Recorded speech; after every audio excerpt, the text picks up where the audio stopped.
The traditional Vedic book Navaratneshwara states, Sarvasamapi dikshanam muktihi phalamakhanditam avirodhat bhavantyeva prasangyastu bhuktayah. The main benefit of all initiations is moksha, enlightenment. As a side effect, health, wealth, leadership and well-being happen. And in Rudrayamala Tantra, Shiva says, Devi diksha vihinasya na siddhihi na cha sadgatihi tasmat sarva prayatnena guruna dikshito bhavet. The one who is not initiated does not attain liberation nor a better future. So by all efforts, one should get initiated by Guru. What is the science of initiation? Neuroscience has proved that the process of initiation floods the brain with energy. This is the superconscious energy of Kundalini, our own highest inner potential energy. As the Kundalini flows from the thalamus to the cortex, it sets up a powerful energy loop within the brain, which awakens the latent non-mechanical parts which we have never used before. With increasing levels of coherence, the whole brain comes alive, turning into a superconductor of conscious energies that heal, empower, transform our lives, bliss and fulfillment. Initiation creates high awareness, visualization, creativity, the aging process, and improves the immune system. Kundalini awakening, healing experience, levitation, teleportation, materialization. Experience the power of initiation through a range of exclusive programs conducted at the ashram. Nithyananda Dhyanapitham.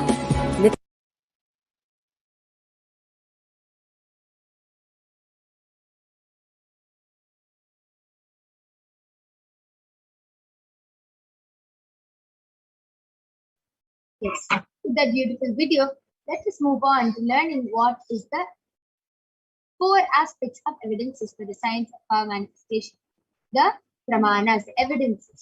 So the first is the Shastra Pramana, which are the eternal unchangeable truths that are revealed in the source scriptures. The next is the Apta Pramana, the experiences and results of Aptas or the authorities of Hinduism, the Vedic rishis and scientists who have time tested and verified this explanation. Next is the Atma Pramana or the experience or account of the Supreme Pontiff of Hinduism, Jagat Guru Mahasamidhanam, His Divine Holiness Bhagwan Nithyananda Paramashivam, His Millennium's Avatar's personal experience of power manifestation. Last is the Pratyaksha Pramana or the empirical evidence from observation and scientific experimentation. So let us now listen to the Shastra Pramana, which comes from the Vijnana Bhairava Tantra, Sutra 34, Dharana 11.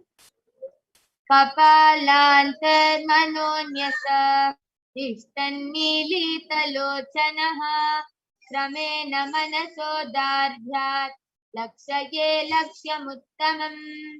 Translation goes, but fixing the mind on the inner space within the crown center and sitting stably without movement, having the eyes closed in succession by that stability face through the power of the third eye, one directly sees the ultimate goal Laksham by having the vision beyond the sight that reveals any object or place, attaining the space of oneness with the source Paramashiva. The next is the Apta Pramana, that Bhagavan Shri Krishna initiates Arjuna with the power of good. Bhagavan Shri Krishna says to Arjuna, Natu mam shakyase drashtum manenaiva chakshusha divyam dadami te chaksuhu pashyame yogamaishwaram. But you cannot see my cosmic form with these physical eyes of yours. Therefore I grant you the divine third eye. Behold my cosmic opulence. In the Hindu Purana, Srimad Bhagavad Gita, Bhagavan Krishna initiates Arjuna into the power of third eye to behold his Vishwarupa Darshan. The 11th chapter of the Srimad Bhagavad Gita contains the description of Bhagavan Sri Krishna's cosmic form, as it is completely narrated by Arjuna as he sees Bhagavan Shri Krishna through the third eye. Sight broke. The first experience is that I was able to see everything around me, above me, the whole 360 degree, 10 direction, below me, everything.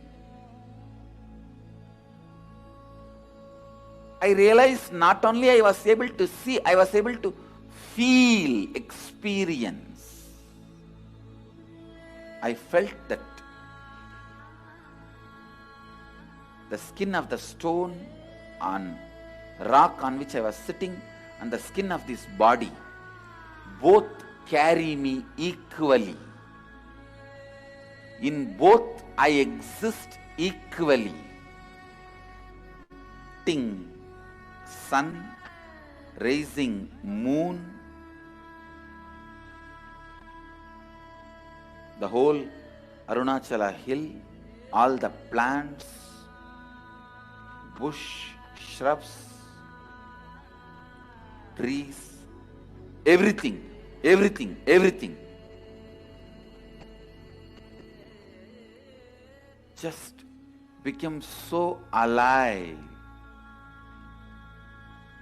The idea, something is inside.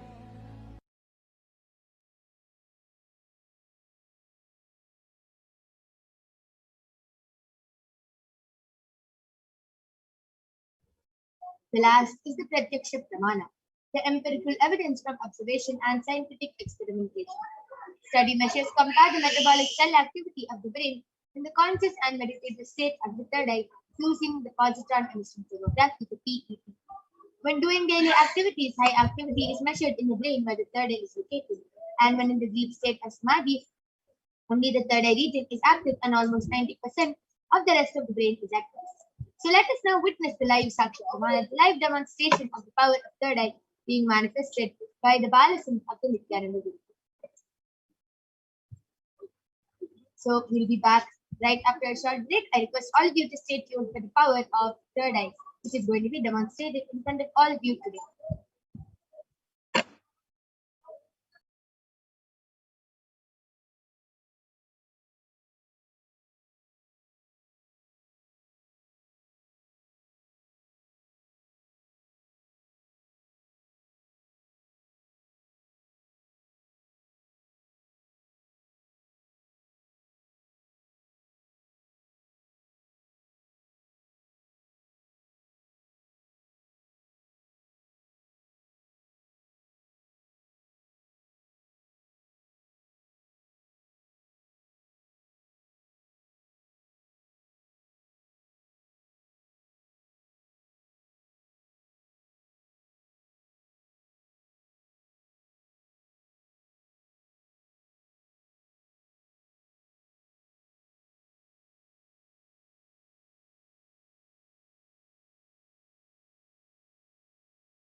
Yes. So now I'm back with the Balasans of the Nithyananda Gurukul Manipur Kalandra Ananda, who is going to be demonstrating this extraordinary power of third eye to all of you.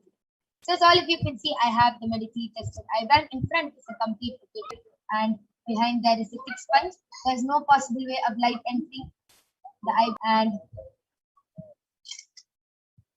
all of you can see there's a strap which will comfortably strap the eye band to the balism. So this is the eye band I'm going to be placing on Ma Kaladhara's eyes now.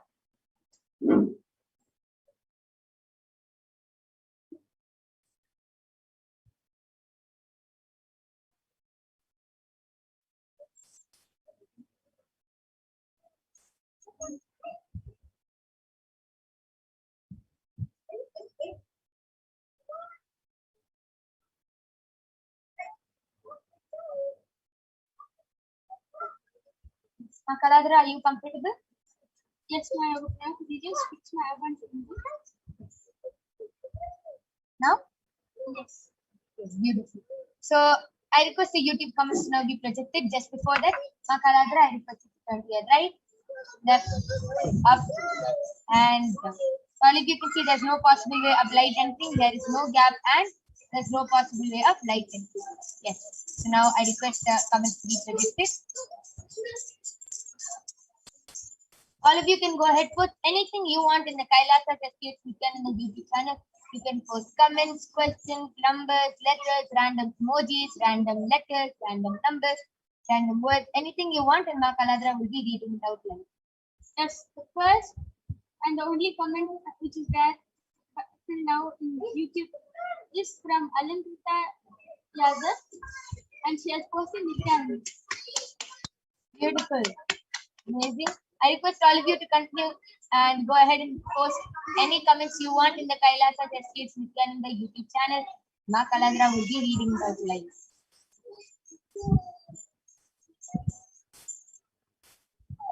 I request the comment section be refreshed.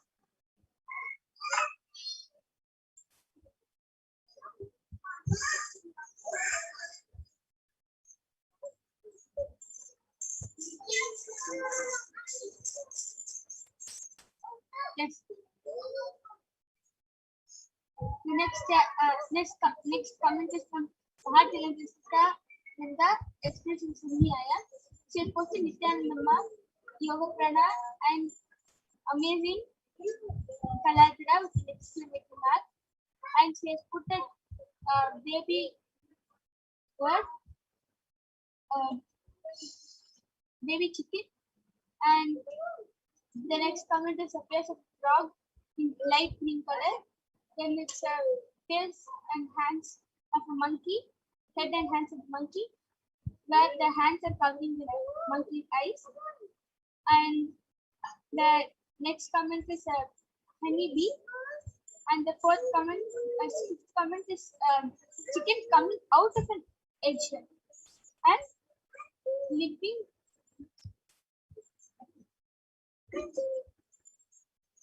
LOVING blessings etc. Amazing.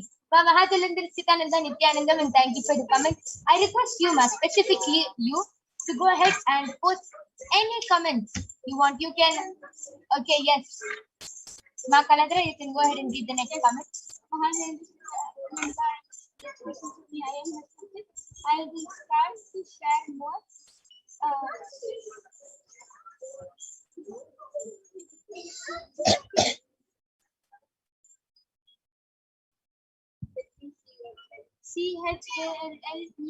CHALLENDING sentences with you, Ma Kaladhara, with a purple color heart and a pink color heart with 5 diamonds on it, with the purple color heart as well. And Murthy KHUBCHANDANI has posted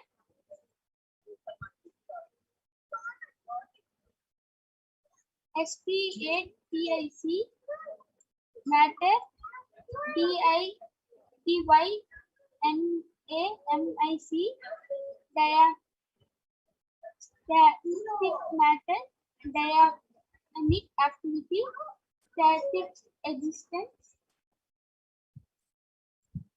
1 always in oneness. Amazing, beautiful. And BIGYANCHAPAGAIN has color heart emoji with a namaste emoji and a smile emoji with two hearts being as the eyes, and another red color emoji and a pink color emoji with 5 diamonds on it, and a rose emoji. And the next comment is from Kaushik Patel.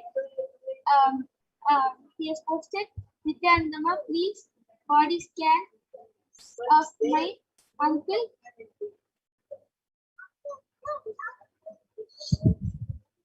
Prakash Patel.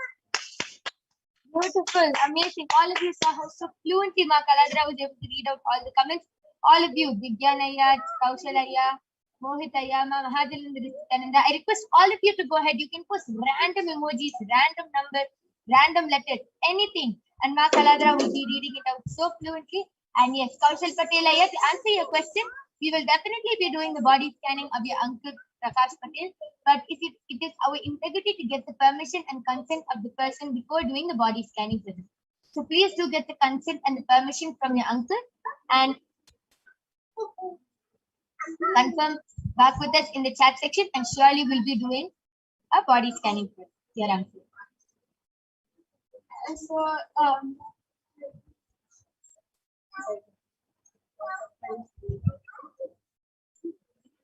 the next comment is from SENDRAYARSHIVAM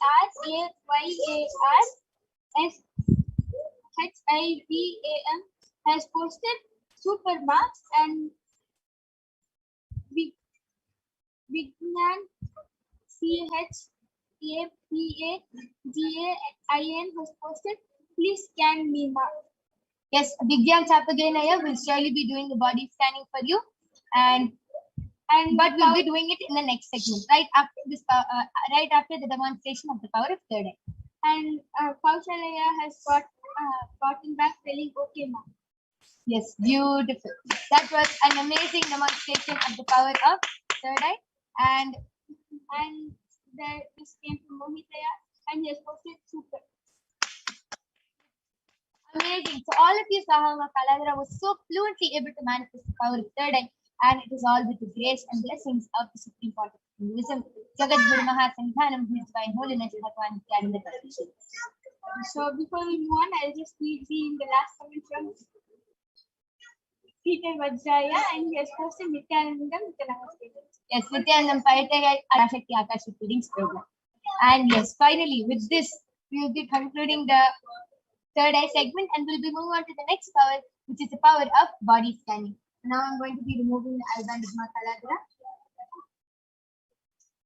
All of you can see that the eye band is completely intact. There is no change to the eye band, and there's no possible way of light. Beautiful.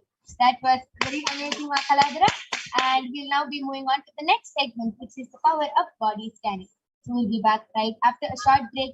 Go ahead, call your family members, friends, and you yourself can request for a body scanning in the Kailasa's HDH Nithyananda YouTube channel.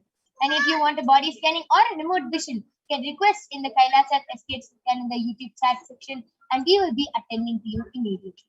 So we'll be back right after a short break.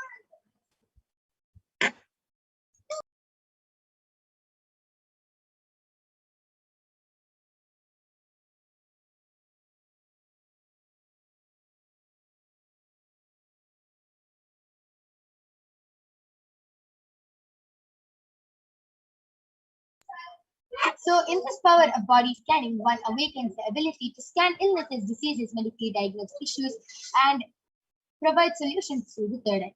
So let us now see the Shastra Pramana for the power of body scanning, which comes from the Vijnana Bhairava Tantra. Swadehe jagato vapi sukshma sukshmatarani cha tatvani yani nilayam Dhyatmante vyajyate para. Bhagwan Parameshwar said, cognize deeply that from the subtle to the subtlest constitutive principles of your whole body, Swadeha, or of the whole universe, simultaneously exist of the essential reality. They are being absorbed in their source cause, Paramashiva, and by the experience of such restful awareness, One becomes complete from all the thoughts and the ultimate universal divine power, Paradevi, Adi Shakti, is revealed and the supreme power manifestation happens. The next is the Apta Pramana, which comes from the life of a Siddha named Teriyar. Teriyar was a Siddha and one of the prominent disciples of Agastya. One day, a man suffering from a severe headache comes to Agastya for healing. Agastya scans through his third eye and reveals the root cause of the headache. He reveals that there is a small tere, a type of frog, sitting in the person's brain. Agastya immediately instructs Teriyar, his disciple, to perform an open heart surgery and remove the frog from the brain. Once the surgery is completed successfully, the person is healed and the disciple gains the name Teriyar. The next is the Atma Pramana, which is from the life of His Divine Holiness Swamiji. Swamiji has beautifully manifested the power of Sushada and body scanning. On the 22nd of December, Swamiji shares how he used the power of body scanning, paraphrasing his words. Only when I had a multiple compound heart fracture was I forced to go for surgery in the medical checkups related. At that time, they detected heavy quantity in my different organs, and it was revealed that I had been poisoned due to the and it was revealed that I had been poisoned without our knowledge. I immediately used diagnostic methods instead of medical facilities to study the body condition due to the poisoning. Through the body scanning, I found out what problems and imbalances had happened and where the balance had been. I used allopathy as a second opinion just to verify my findings. The next is the Sakshi Pramana. All of you can see all the participants who have, most of the participants who participated in the Paramashivoham level program have shared their experience of how they were able to manifest this just with the initiation of Swami. So let us now witness the live Sakshi Pramana, the live demonstration of the power of body scanning by the Balasins of the Nithyananda. Before that, let us see the Pramana for the power of remote vision. The power of remote vision is where one awakens the ability to scan distances at ease. The Shastra Pramana goes. व्योमाकारं स्वमात्मानं ध्यायेदिग्भिरनावृतं प्रयतिति शक्तिस्वरूपं दर्शयेत् तथा. Bhagavan Parashakti says, concentrate and forget restful awareness on oneself in the form of vast space or sky Vyomakara. It is limitless in any direction whatsoever. Parashakti Shakti, the power of consciousness, free from all support, reveals and manifests itself as a form of one's essential nature. The next is the Apta Pramana, which goes back to the time of the Mahabharata. In the Hindu epic, the Mahabharata, Dhritarashtra was a blind king, and Sanjaya is the master charioteer of Dhritarashtra. Sanjaya is initiated into the power of Duradrishti and Durashruti, which is remote vision and remote hearing by sage Vedavyasa. He narrates the whole Mahabharata war to King Dhritarashtra. And it is through Sanjaya's narration that the humanity has received the sacred scripture, the Bhagavad Gita. And next is the Atma Pramana, how Swamiji was able to manifest this power. When Swamiji was a young boy, one of his gurus was Narayana Swami Tata. It was well known to keep remote distances at ease. So one day, a senior police officer came to Narayana Swami Tata, seeking help to find a thief whom they were searching for the last time. Narayana Swami Tata turned towards the Supreme Court of Hinduism and asked him to see the whereabouts in the mirror by applying some Narayana. And not only the Supreme Court of Hinduism was able to see the whereabouts of the thief in the mirror, but also showed the same to the police officer, after which the thief was caught red-handed in the same location as revealed by the Supreme Court of Hinduism. So you can see to the left is Narayana Swami Tata and to the right is the Supreme Court of Hinduism. And last is the Sakshi Pramana. You can see Manitya Brahmananda has posted Pranam Bhagwan after the Bhavasmani lesson, manifesting remote vision, Rangan Pittu, a small structure, a tall male deity's image issues. Lots of huge streets around, deep gratitude attended. So these are just few of the sharings of the thousands of disciples initiated by the Supreme Court of Hinduism into these extraordinary powers. So let us now witness the live Sakshi Pramana of these extraordinary powers being manifested by the Balasins of the Nithyananda. Please go ahead, start posting your comments in the Kailasa States Nithyananda YouTube channel for your request, and we'll be back right after a short break with the Balasins of the Nithyananda.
So I'm back with the Balasant of the Nithyananda Gurukul Manitya Brahma Yogananda, who is going to be demonstrating this extraordinary Shakti to all of you today.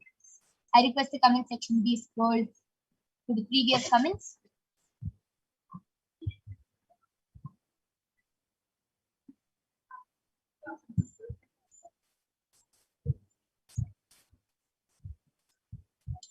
Okay, so I request the comment section to be scrolled to the Vigyan Chapagian Aya has requested for a body scanning. Sama Brahma Yoga, you can do the body scanning for Vigyan Chapagian Aya. Mohit Kub Chandani has requested for a body scanning.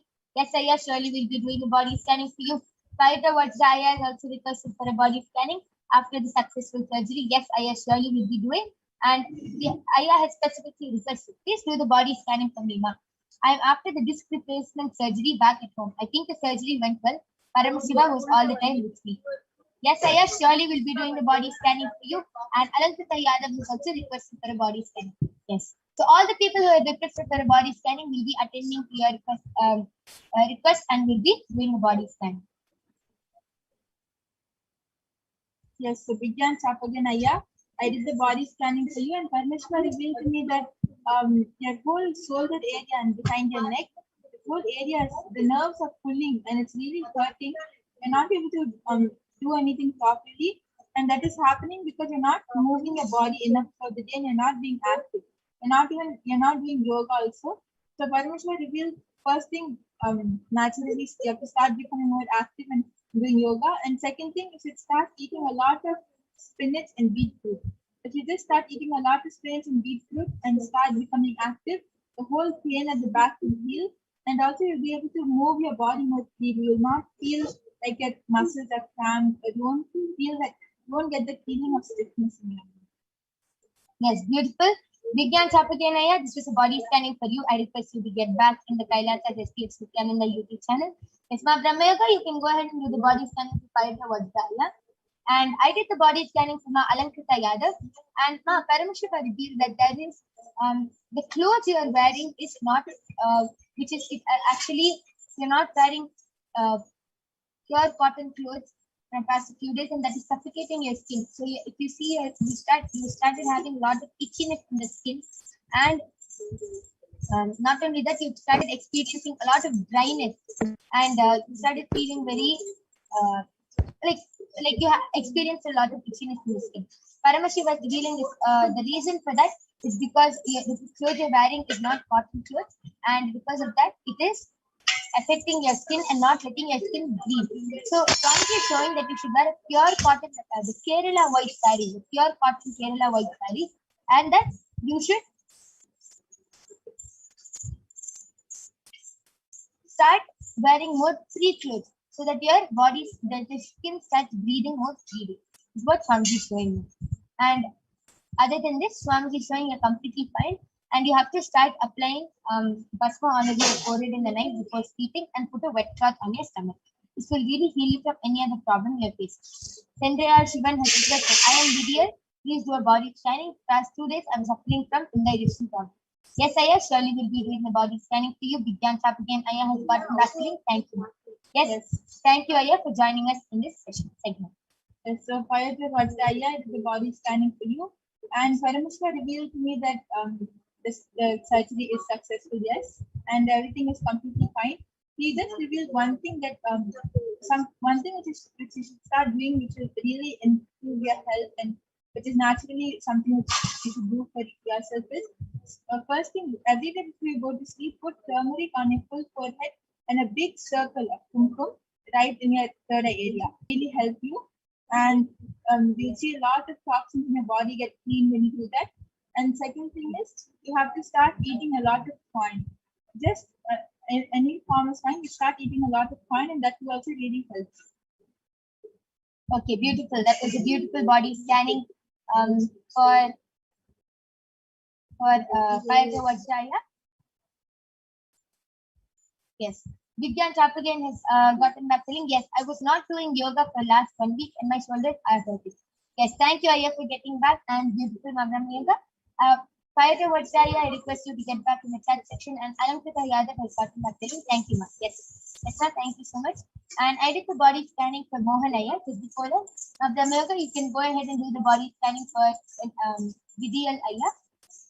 And he has specifically asked that 2 days he has been suffering from an indigestion problem. So you can go ahead and do the body scanning. And yes, Mohit Kubchandani Iyer, Paramashivoham revealed that you have been facing a lot of stiffness in the thigh area from your hip till your thigh. You have to, you're finding it hard to walk. There's a lot of stiffness over that. And that is because of you not sitting in the proper position. Your inner organ, the muscles are just becoming very stiff, and you're not doing enough yoga, and it is not healthy for you. That is why you're facing a lot of stiffness, because the movement is not there and the connection from the brain to the legs is getting disturbed. So Swamiji is showing that what you have to do is start doing a lot of yoga, and you have to, Swamiji is showing that you have to take salt and rock salt, and you have to heat it up and put it in any cloth, and that will be hot. The rock salt will be hot, and that you have to place it anytime you feel stiffness or pain in the lower back area. You can place the hot salt in the cloth. It will be like a hot pack, like that on your lower back, and it will be it will slowly start healing. But you should also start doing a lot of yoga and drink a lot of water. And Mahadalendra Nithyananda has asked, please can you scan for what my limiting root pattern at present is? Thank you. Yes, sure, ma, will be doing the body scanning. Just before that, Parata Vajraya has just asked for a confirmation. I have to eat a lot of what? Didn't hear that. Didn't hear what I have to eat now. Thank you for the scan. Yes, Aya, Ma'am Brahmayoga will be clarifying that again. Yes, so Parata Vajraya, Paramashiva revealed that you have to eat a lot of corn. When you start eating corn, you'll see that it will really help you in so many different things in your body. Okay, beautiful. So Aya has to eat a lot of corn. Yes, Ma'am Brahmayoga, you can go ahead and do the reveal the scanning about for Vidyalaya. Yes. So Vidyalaya, Paramashiva revealed to me that the reason as to why your digestion is not happening properly is because you're not drinking a lot of water and you're not moving your body throughout the day. So you have to start drinking at least 3 liters of water a day, which is not at all happening currently.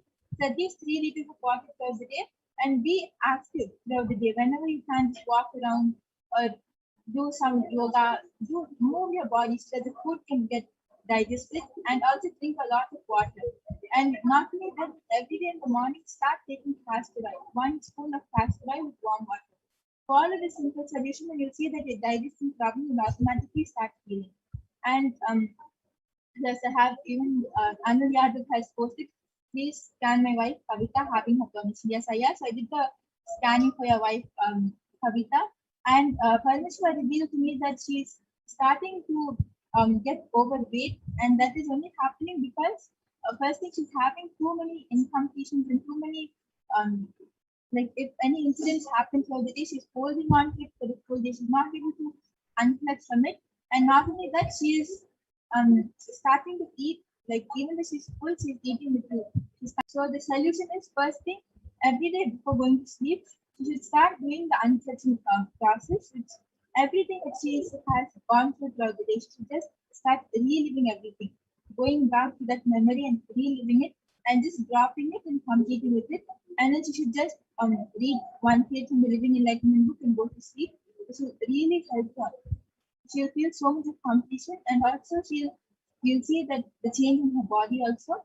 And second thing, Paramashiva revealed she should start doing the Nithyananda Nirahara Samyama for the next 1 month. If she follows this solution, she will become completely fine. Yes, and I also did the body scanning for Ma Kavita. And Paramashiva revealed that you have been having the irregular menstrual cycle now. And Paramashiva revealed the solution, the reason, the root cause of that is too much heat in your body. As Ma Brahmayoga revealed, you started becoming overweight. So that is also causing a lot of heat and toxins inside of your body. So really a lot of detoxing has to be done. So automatically the menstrual cycle will also get aligned. So Paramashiva revealed what you have to do from that is every alternative day you can do the termite mud pack along with all the solutions Ma Brahmayoga revealed. You can take the turmeric termite mud and mix it with water and apply it every day on your head like this, all around your head and on your stomach. And that will actually take out a lot of heat. Just lie down for 20 minutes like that, and you will see, and then wash it out. And you will see that a lot of heat goes out of your body every day because of it. And your skin will also start glowing. And Mohit Kupchandani Aya has requested a scan for how he can get his wisdom tooth, which is stuck inside his gums, out without having surgery.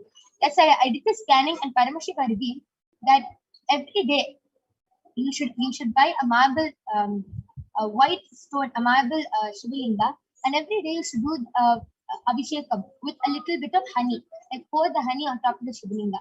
Take that honey and apply it nicely in that area after doing the Abhishekam, and you will start getting healed. And every morning, instead of brushing with paste, Paramashiva revealed you should start brushing with Haritaki, the Karekai Podi, and you will be healed from this. Chandraya Shivan Vidiyal Aya has gotten back to me. Thank you so much, Ma. Yes, thank you, Aya, for getting back. And yes, so with this, we would like to conclude this power manifestation session. We thank all of you for joining with us in this power manifestation session. We see that a lot of people have requested for a body scanning today. So we thank all of you for joining us. Please stay tuned for the upcoming segments where you will be learning about who is Devi Parashakti and what are her qualities and much, much more. So the next segment will start right after a short break. We thank all of you. Thank you.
Yes, Nithyananda, everyone.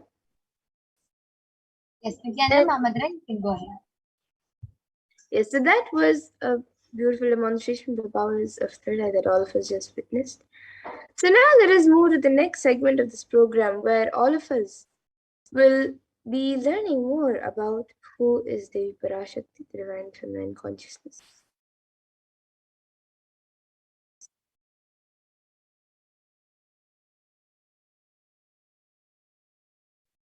So we'll be first looking at a Dhyana Shloka of Devi Parashakti, which comes from the Lalita Sahasranama Dhyana Shloka. सिन्दूरारुणविग्रहां त्रिनयनां माणिक्यमौलिस्फुरत् तारानायकशेखरां स्मितमुखीं मापीनवक्षोरुहां पाणिभ्यामलिपूर्णरत्नचषकं रक्तोत्पलं बिभ्रतीं सौम्यां रत्नघटस्थरक्तचरणां ध्यायेदम्बिकाम्. And the translation for this verse is: the Divine Mother is to be meditated upon as shining in a vermilion red body, with the triple eyes sporting a crown of rubies, studded with the crescent moon, a face all smiles, a splendid bust, one hand holding a jewel cup brimming with mead, and the other twirling a red lotus. And another Dhyana Shloka of the Parashakti, which also comes from the Lalita Sahasranama Dhyana Shloka, it says: अरुणां करुणां तरङ्गताक्षीं धृतपाशाङ्कुशपुष्पबाणचापाम् अनिमादिभिरावृतामयुगैः रहमित्येव विभावये Bhavani. And the translation for this verse is: I meditate on the great Empress. She is red in color and her eyes are full of compassion. She holds the noose, the gourd, the bow, and the flowery arrow in her hands. She is surrounded on all sides by powers such as anima of her rays, and she is the self within me. And Devi Parashakti is the ultimate pure feminine consciousness. Parashakti is the cosmic mother. It is her cosmic womb from which billions and billions of universes come out and go in, and the source where the Big Bang and black holes go on and on. Parashakti is the source Shakti, the source energy, the source power, from which all of us came, in which all of us are in even now, and in which all of us are going to merge. And out of her extreme love and compassion, Devi Parashakti herself is manifesting through the embodied form as the Nijavatara of the Supreme Pontiff of Hinduism, Jagat Guru Mahasanidanand, His Divine Bhagavan Sri Nithyananda Paramashivam, gracing us, answering all of our questions, attending to our prayers, giving boons, healing us, revealing our past, present, and future, delivering profound spiritual truths, and ultimately giving us the experience of Paramashivoham itself. And Devi Parashakti beautifully reveals in her own words, raising as Omkara, expressing as Vedas and Agamas, blossomed as Hrimkara, filled as Parashodasi, living in 40 triangles, the Kailasha Swami who is in Kailash, Sri Prachintamani, Parashodasi, sitting as part of Paramashiva, Parameshwari, who rules the world, Paramashakti, Manonmani, Meenakshi, as Nithyananda I took Nijavatara here, to give good boons to everyone, to bestow all goodness. Hiranyagarbha Swarupini, Brahmanda Yoni, Shami, Chandramauli, Rapala, Aparna, Uma, Parvati, Savitri, Navayavana, Samraj Lakshmi, Parameshwari, Parashodasi, Meenakshi, taking the form of Nithyananda, I came here as Nijavatara. With great compassion and blessing, listen, people, to do good to all of you, I took the form of Nithyananda and came down as Nijavatara. And Devi Parashakti continues, raising an Omkara, blossoming as Shiva, Shiva manifesting a source of existence, powers of existence, expression of existence, from the oneness of Om, blossoming into two as Prakriti and Purusha, blossoming as three Shaktis, Icha, Kriya, and Jnana, growing as four Vedas, expanding as five Panchabhutas, beyond six chakras, filled as Gotras of seven rishis, expanding as eight directions, existing as nine grahas, blossoming as 10 indriyas, being as 11 rudras, creating all the worlds, bringing life to tell and make truth blossom and to do good. Parashodasi, Meenakshi, in the form of Nithyananda, I came to bless every one of you. And now let's see how we can receive Devi Parashakti. So literally we're seeing Paramashiva and Parashakti at that moment. She is there on your screen, so you can always receive her in a very traditional way. You can keep two betel leaves, one banana, one betel nut, and a coin in front of the screen as you watch Devi Parashakti. And for those of you who might be wondering what exactly a coin is considered as, or what is its importance, a coin in the Hindu tradition is actually considered the traditional dakshina. And it can be the lowest value in India, it can even be just 1 paise, and in the US it can even be just a cent. Swamiji says, I'm not trying to monetize, keep even 1 cent, it is okay. So for 100 days, if you have darshan, it will add up $1. In India, even 1 paise is okay. And you can offer that to Devi Parashakti. And once the darshan is over, you can do Namaskarni, the banana, the wheat leaf, and the betel nut, taking it as prasadam immediately. And the coins that you collect, you can send it to the Los Angeles temple for the further procedures. And this betel leaf and betel nut may look too small, but in a few days you will see how much it adds to your sentiment that really Devi Parashakti is there. You will not take the Devi darshans for granted.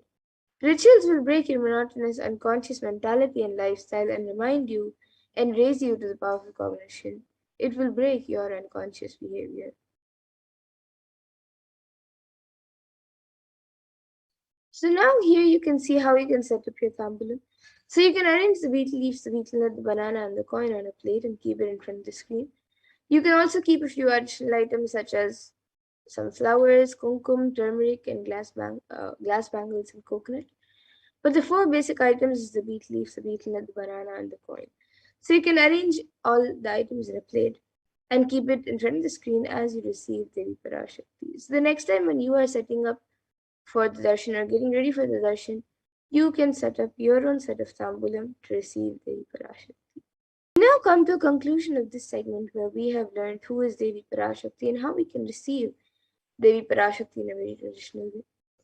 And we'll now be moving to the next segment of this program where all of us will be learning what Devi Parashakti has revealed in the Akashic reading on all the various problems that the world is going through today, on the cause and the solution of all the problems that humanity is going through, and how important it is for us to follow what Devi Parashakti has revealed. So please stay tuned for the next segment where we will be learning what Devi Parashakti has revealed in the Akashic readings.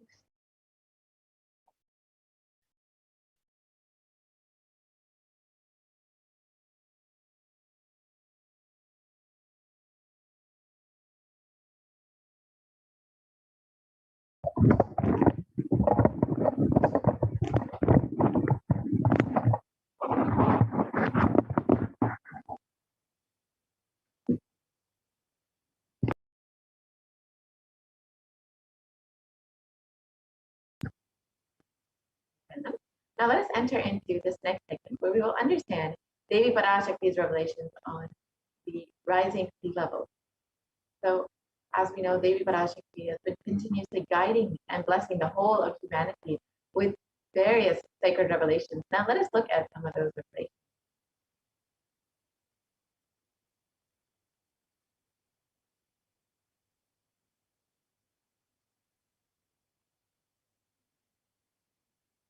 So in the Guru Padaka Stotram, composed by Adi Shankaracharya, the very first verse describes how the Guru Padaka, the sacred feet of the Guru, is the boat that helps us cross the Ananta Samsara Samudra, the seemingly endless ocean of samsara.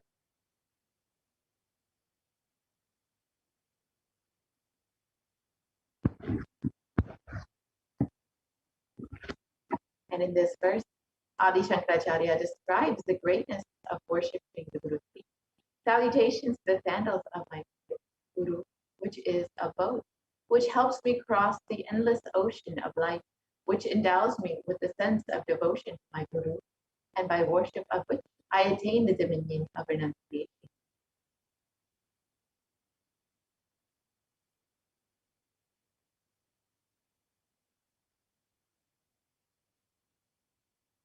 Many of us have been feeling stuck in the same storming and raging ocean, being unable to navigate ourselves lost and the overwhelming vastness of the suffering that surrounds us during the pralaya, the great deluge.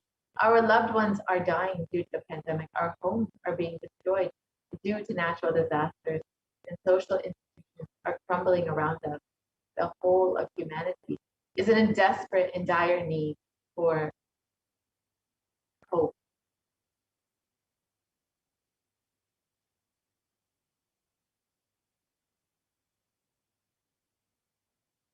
And it is at this time that the Supreme Pontiff of Hinduism, the incarnation of the cosmic superconsciousness, out of his love and compassion, having taken their spiritual responsibility for the superconscious breakthrough of the whole of humanity, is manifesting Devi Parashakti, the cosmic mother, and guiding and healing the whole world as literally the boat that sails us through the pralaya, the cosmic deluge.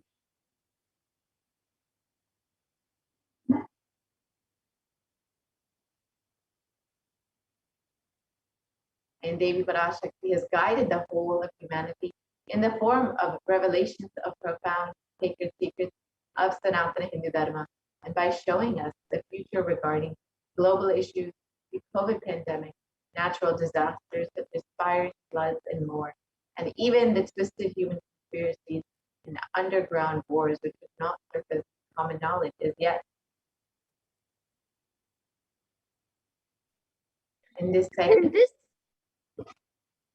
In this segment, we will be elaborating on the statistical, scientific, and scriptural references of each sacred revelation, which has manifested precisely as the same guidance emerged from Devi Parashakti. For us to imbibe deeply and start following as Devi Parashakti continues to protect us until the storm ends and we safely harbor at the shores of our consciousness. so now let us look at Devi Parashakti's revelations on sea levels rising from the Cosmic Archives on the 19th of May 2021. Let us first watch the video.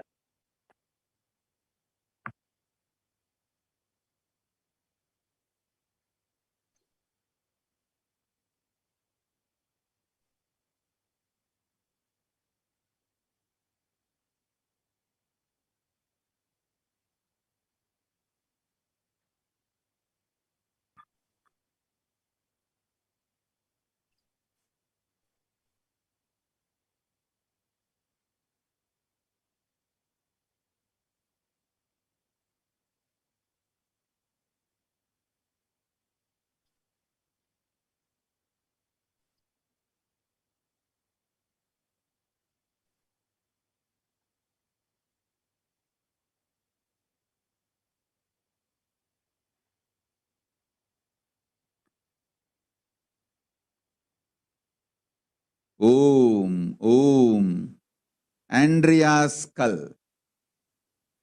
மூன்றாம் உலகப் போரிலிருந்து தப்பிக்க எந்நாடு பாதுகாப்பென்று கேட்கின்றாய், கேட்டுக்கொள் சொல்வதை எல்லாம். மத்திய கிழக்கிலே போர்,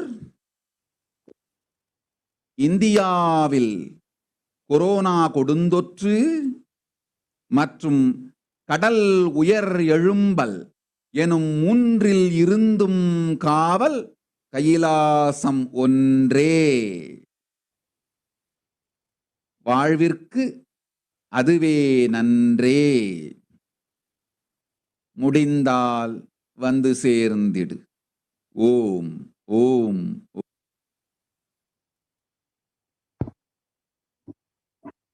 Let us look at Devi's revelations mapped into English. You are asking which country is safe to escape from the Third World War. Listen to everything which is said. War in the Middle East, deadly corona in India, and rising sea levels. Protection from all these three is one and only in Kailasa. Only it is good for life, if possible. Come and reach. Om, Om, Om.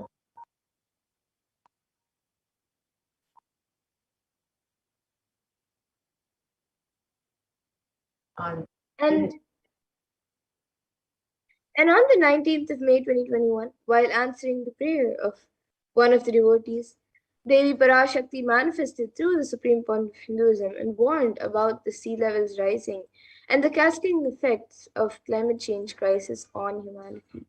And exactly as they revealed, the very next day, on the 20th of May 2021, the biggest ever iceberg broke, which was posing a huge threat to humanity, causing the sea levels to drastically rise.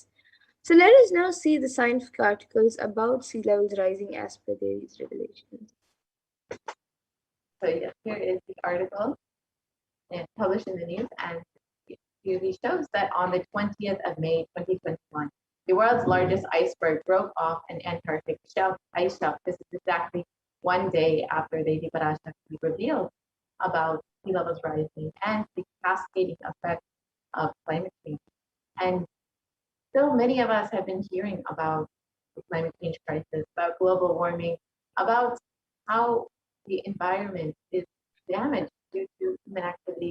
No one had ever thought that we would ever see the direct effects of it immediately.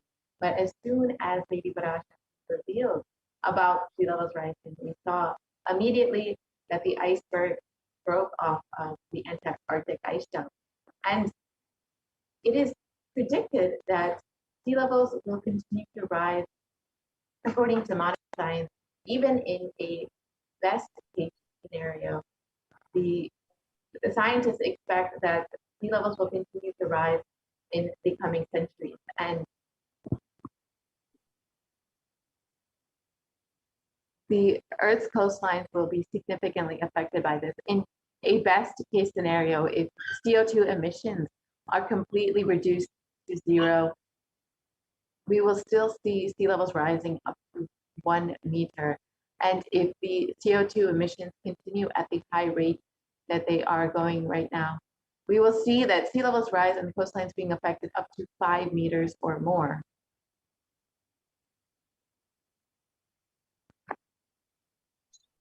And The sea level since 1880 in some ocean basins, and sea level has risen as much to 6 to 8 inches, which is 15 to 20 centimeters, since the start of the satellite record in 1993.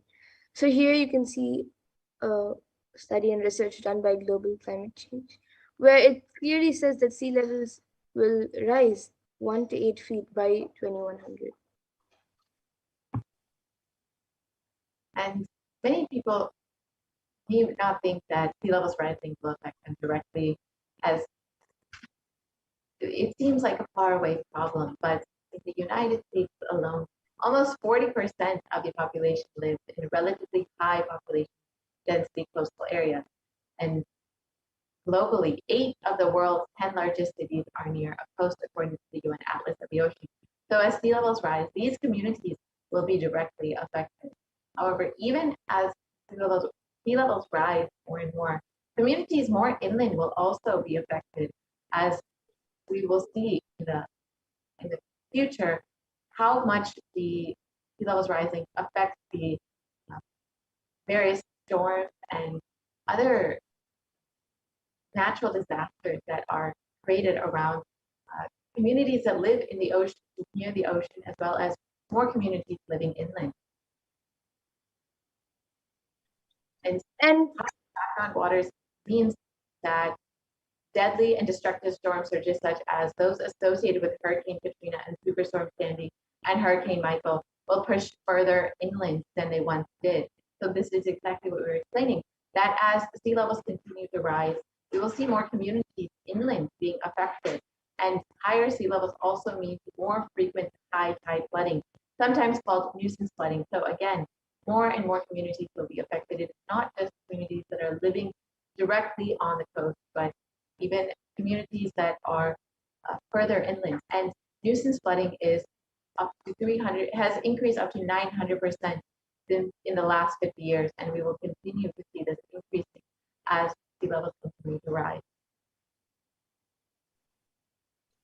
And here you can see what is the main cause for sea levels to rise. So global warming is causing a global mean sea level to rise into. The first is that glaciers and ice sheets worldwide are melting and adding water to the ocean. The second is the volume of the ocean is expanding as the water warms. And third, which is a much smaller contributor to the sea level rising, is the decline in the amount of liquid water on land. The aquifers, lakes, and reservoirs, rivers, and soil moisture. And this shift of liquid water from land to ocean is largely due to underground water pumping. And here you can also see pictures of the Parisian Glacier in 1917 and 2005. So you can see in 1917 how much ice there is, and in 2005 it has literally become This is in just less than 100 years that this glacier that was fully formed is almost fully melted into almost grassland. This is literally in one lifetime of a person that this glacier has completely been melted. And the pace of global sea levels rising has more than doubled from 1.4 millimeters per year throughout most of the 20th century to 3.6 millimeters per year from 2006 to 2015. So in most of the 20th century, the levels of the sea levels rising was pretty stabilized at 1.4 millimeters per year. However, in the last few years, the last 2 decades, we've seen it drastically increase as due to various human activity, including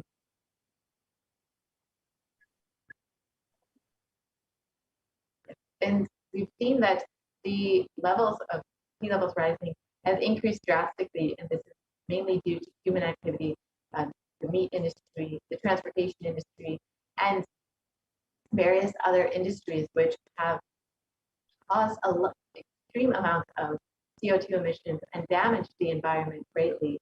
And unfortunately, despite all of the warnings from scientists, we've seen that there has not been any slowing down in the way that we have been damaging the environment. And in the last photo, you could see that the Greenland ice loss has increased drastically over the last few decades. Between 1992 and 2001, it was around 34 billion tons per year. And between 2012 and 2016, it has increased to 247 billion. So it's almost 8 times as much in just a little over a decade. It has increased. We are on a very high speed path of destruction at the moment. And Devi Parashakti has already revealed this, that no place will be protected from this except for Kailasa. The effects of sea levels rising and the effects of the climate change crisis will unfortunately be affecting many, many communities and many people all across the globe.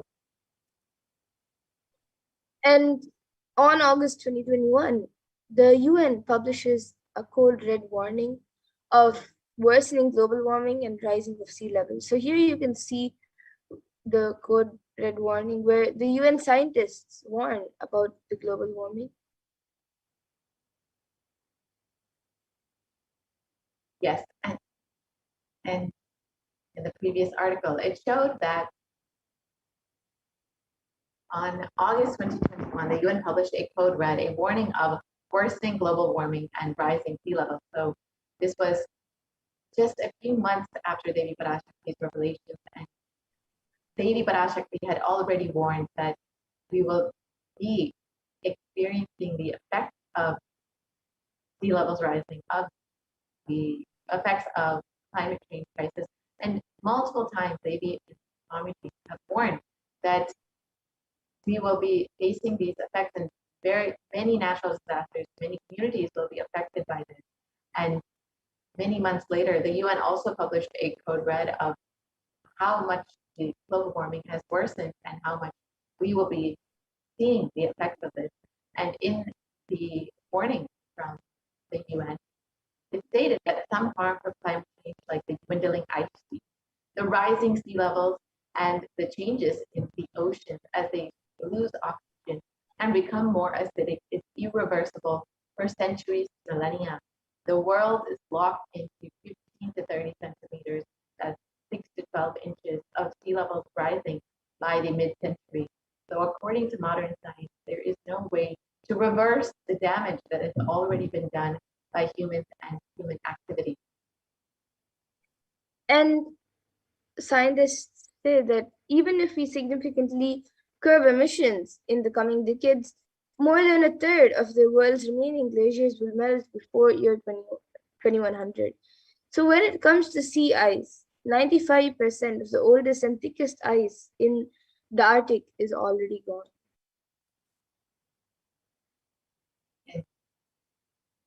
As Devi revealed, and as Supreme Pontiff was continuously been revealing, we will be seeing the effects of climate change crisis and sea levels rising, and we will be experiencing many natural disasters during this Pralaya especially. We've already seen that with the floods in China, floods in India, and the floods in Europe and Germany, and most recently the floods in the US. And in one article, it reported that there are 150 people still missing in the German floods, and unfortunately, it's unlikely that they will be found. And according to science, it was reported that Europe's deadly floods leave even scientists stunned. And the climate change crisis has made these deadly German floods up to 9 times more likely. So you can see even scientists were surprised by the enormity of these floods and the damage that they have caused. But the Supreme Pontiff and Devi Parashakti had already warned that we will be experiencing the effects of the climate change crisis and the effects of natural disasters in the coming months during the Pralaya. And unfortunately, modern science does not have a way to reverse the damage that has already been done to Mother Earth, to Bhumata, It is only the Supreme Concept of Hinduism and Hinduism that have a way to reverse damage and to heal Mother Earth, to reverse the damage that humans have done to her with the ongoing human activity, the various industries that have damaged Bhumata. And it is only through non-violence and through the experience of oneness that we can heal Mother Earth, reverse the damage that has already been done, and protect the earth. And in this video, Supreme Concept of Hinduism has revealed how Bhumata actually responds to you when you connect with her and experience that oneness with her. So let us now watch that video and understand.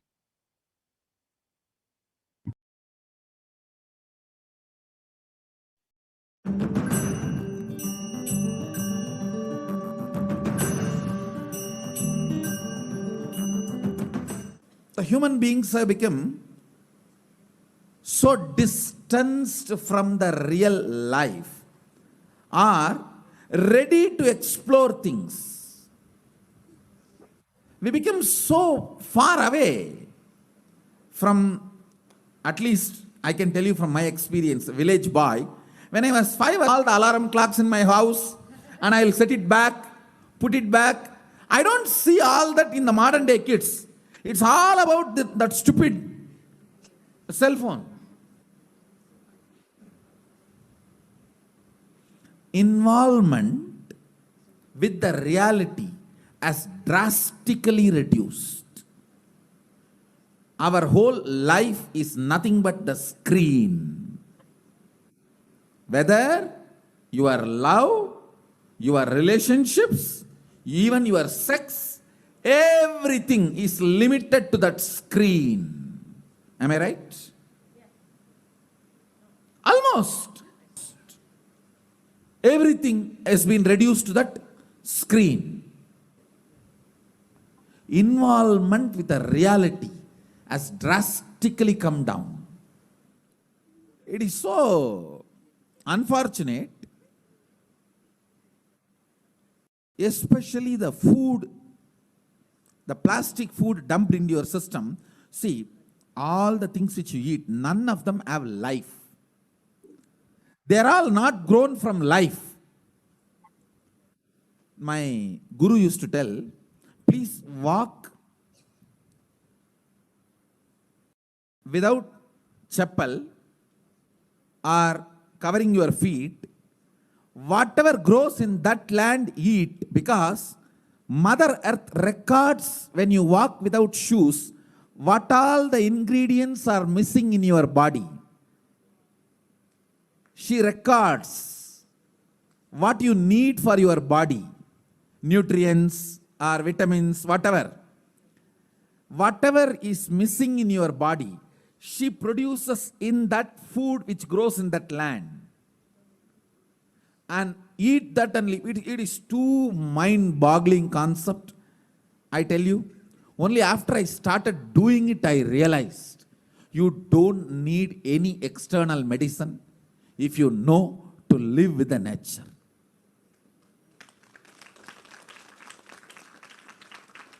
Mother Earth, Bhumata,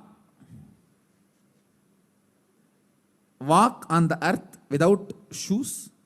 In that land, what grows will supply exactly what you need for your body.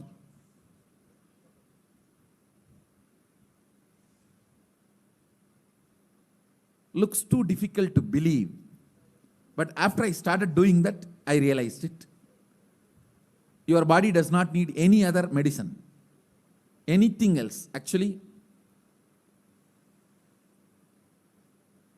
maybe 2 years before, due to these continuous classes, day and night, and in the night time, the web-based programs for the outside India, all these, my whole eating habits have gone chaos, and no question of rest. It became like a too much on the system. So I had some stomach issues. I remembered my guru telling this, walk on the earth and what grows eat. So I started walking without chappal for a few days. Suddenly I saw in my courtyard a new plant coming up. No seed, nothing, just coming up. I was wondering what is going on. How come suddenly, between the rocks, new plant coming up. And one of the devotee Ayurvedic doctor, he said, Swamiji, if you can get this plant and add it in your food, your stomach will be completely healed. I said, where to get? When he walked into the courtyard, he said, this is the plant. This is the plant. And throughout the campus we searched, we did not find another one. Nobody knows from where the seed has come, from where the plant has come. Understand, it is not that just for me miraculously nature is doing. It is the nature's life. I was ready to play with it, so she showed the miracles to me. Anybody willing to play with her, she shows her miracles to you. Nature is miraculous. If we are ready to play, she shows it. She demonstrates her love, her care. If we go back to the food with the life, our life also will start more interacting, more alive, more vibrant, more overflowing.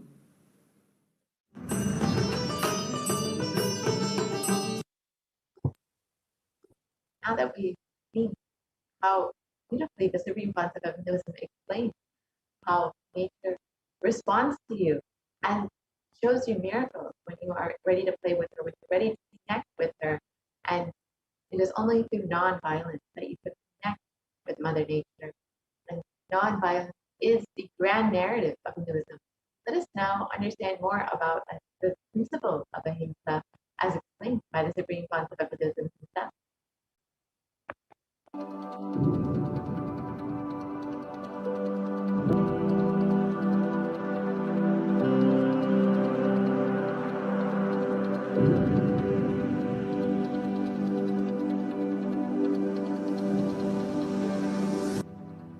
We often believe that exacting revenge is a form of emotional release and that getting retribution will help us feel better. Especially this modern day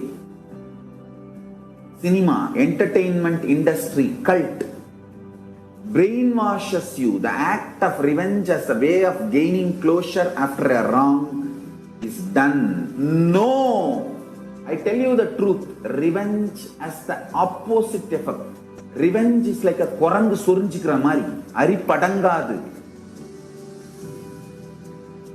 Tamil, they say that monkey feeling itching and scratching itself is never going to settle down.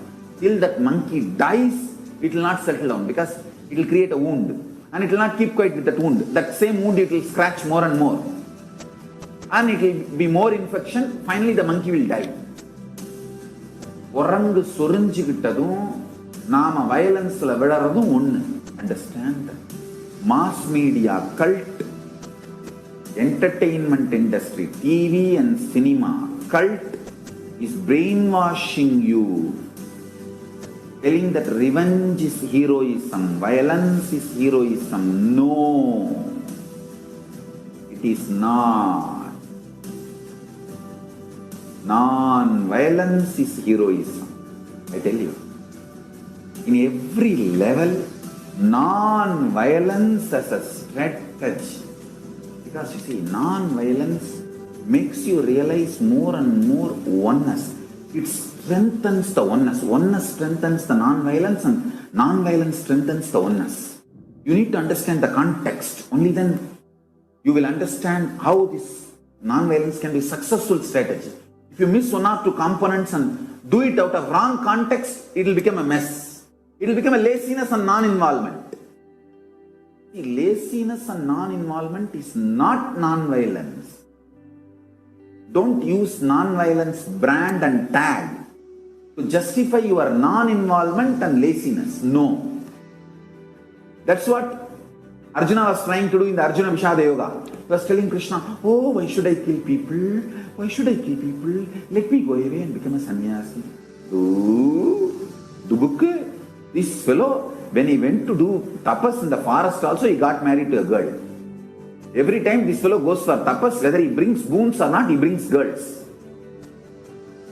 Alright, no disrespect to Arjuna, is incarnation of Nara and Narayana. So no disrespect to Arjuna. Non-violence should not be misconstrued or should not be used to portray your non-involvement and laziness, tiredness and boredom. Hinduism is actively enriched. World will become great place. Not only we are a non-violent tradition, we believe in consciousness. We have the science of consciousness, raising the quality of the humanity. We believe in it, we spread it, we live it. We be, live, believe. Let us all understand non-violence need to be actively lived, be lived, believed and actively enriched. Actively enriched. All I wanted all of you to know what Hindus miss Sri Kailasa should do. Do Tyaga, to tell the world actively, enrich the world actively about Hinduism. Ahimsa paramo dharmaha.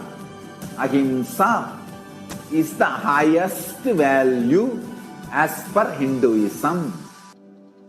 Ahimsa paramo dharmaha.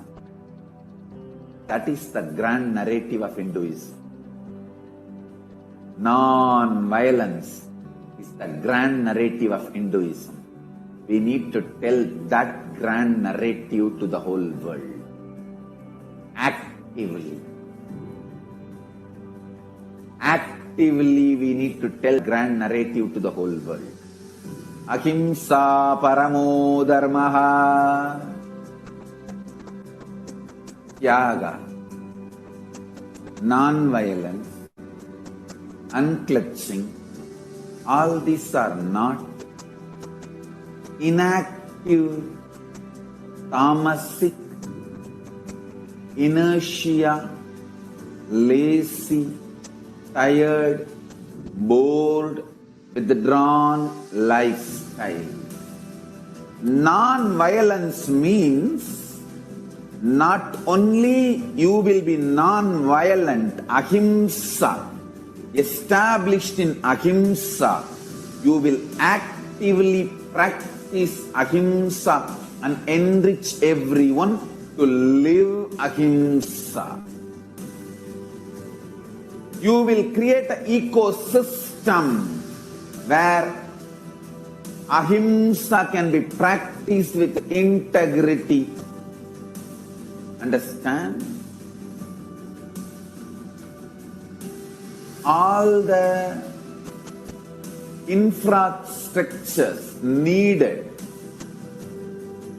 to keep the non-violence ahimsa alive. Media.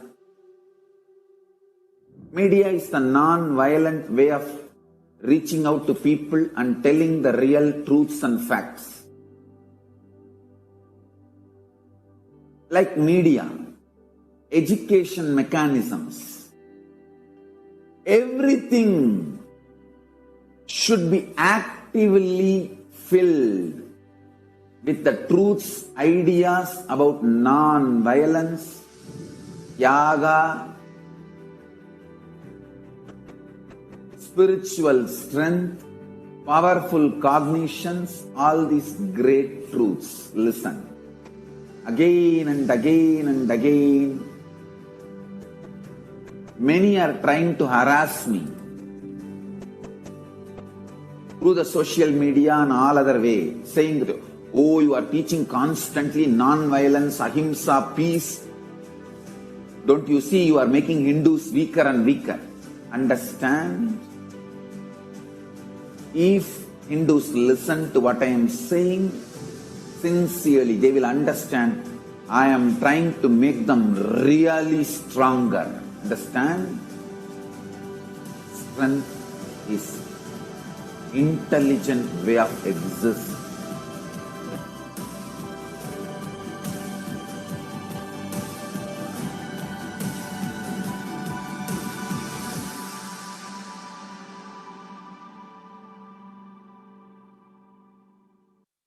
The way to heal Mother Nature, connect with Mother Nature, and through non-violence, you can see how Mother Nature will respond to us. This is the grand narrative of Hinduism. Hinduism has so many of these beautiful teachings, and the supreme concept of Hinduism is reviving this whole science and sharing it with the world. So if you would like to learn more, you can visit kailasa.org and sign up to be an e-Kailas today and learn all that Hinduism has to offer to the world and what all the supreme concept of Hinduism is doing in the field of environment and climate change over the last 26 years. The supreme concept of Hinduism has been continuously working to heal Mother Nature, to bring these teachings, and through these teachings, reverse the damage of global warming and climate change. And you can learn more about that by visiting kailasa.org and signing up to become an e-Kailasa. Now we will look at some of the other revelations made by Devi Parashakti. So many revelations, especially for what we should be expecting during this pralaya, during the pandemic. So we will look at some of those revelations. Now Devi has spoken extensively about how our mental health will be affected during this pandemic, which most of us can directly relate with. So let us look at some of those revelations a bit more.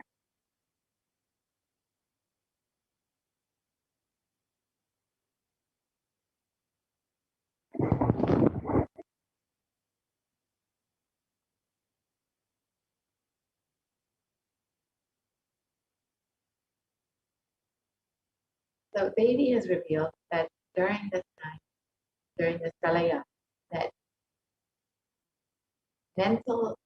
that minds will get collapsed and that our mental health will be directly affected by the pandemic.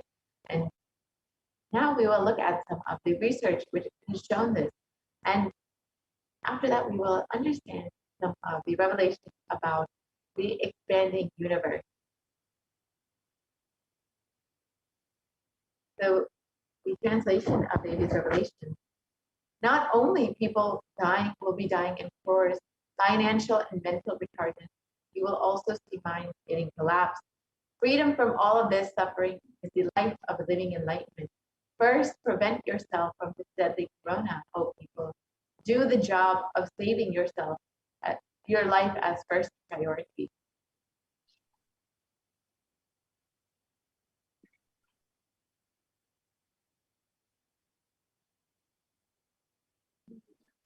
And many articles, research has shown that the mental health of people has drastically declined since the beginning of the pandemic. And in global news, it was reported psychiatric symptoms like depression, anxiety exhibited by COVID-19 patients. It showed this study. And according to this new study, neurological symptoms like depression and anxiety are also showing to be common in those who have contracted COVID-19, even in more mild cases.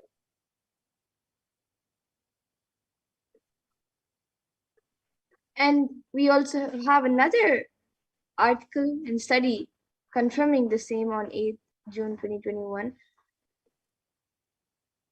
of the impact of COVID-19 on the mental health of US college students. So it says that the results indicate that students closer to graduating faced increases in anxiety, 60.8%, feeling of loneliness, 54.1%, and depression, 59.8%. Many reported worries for the health of loved ones, most impacted their mental health issues, 20.0%. And the need to take care of the family most affected current and future plans, 31.8%.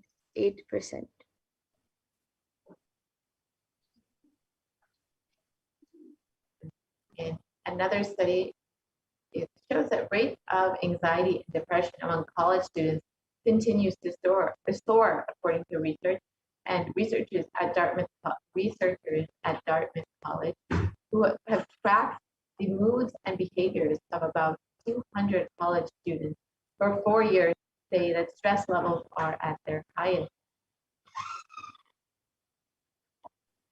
And this article states that the researchers at Dartmouth tracked 200 as they were entering into their freshman year, and they have seen that students' stress levels rise and fall, but usually in tandem with midterm and final exams.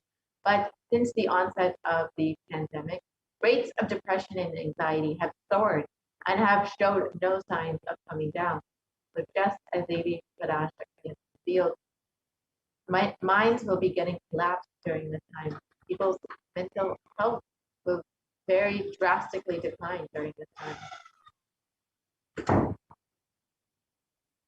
And let us now watch a video where Devi Parashakti reveals the secrets of the universe on 8th June 2021.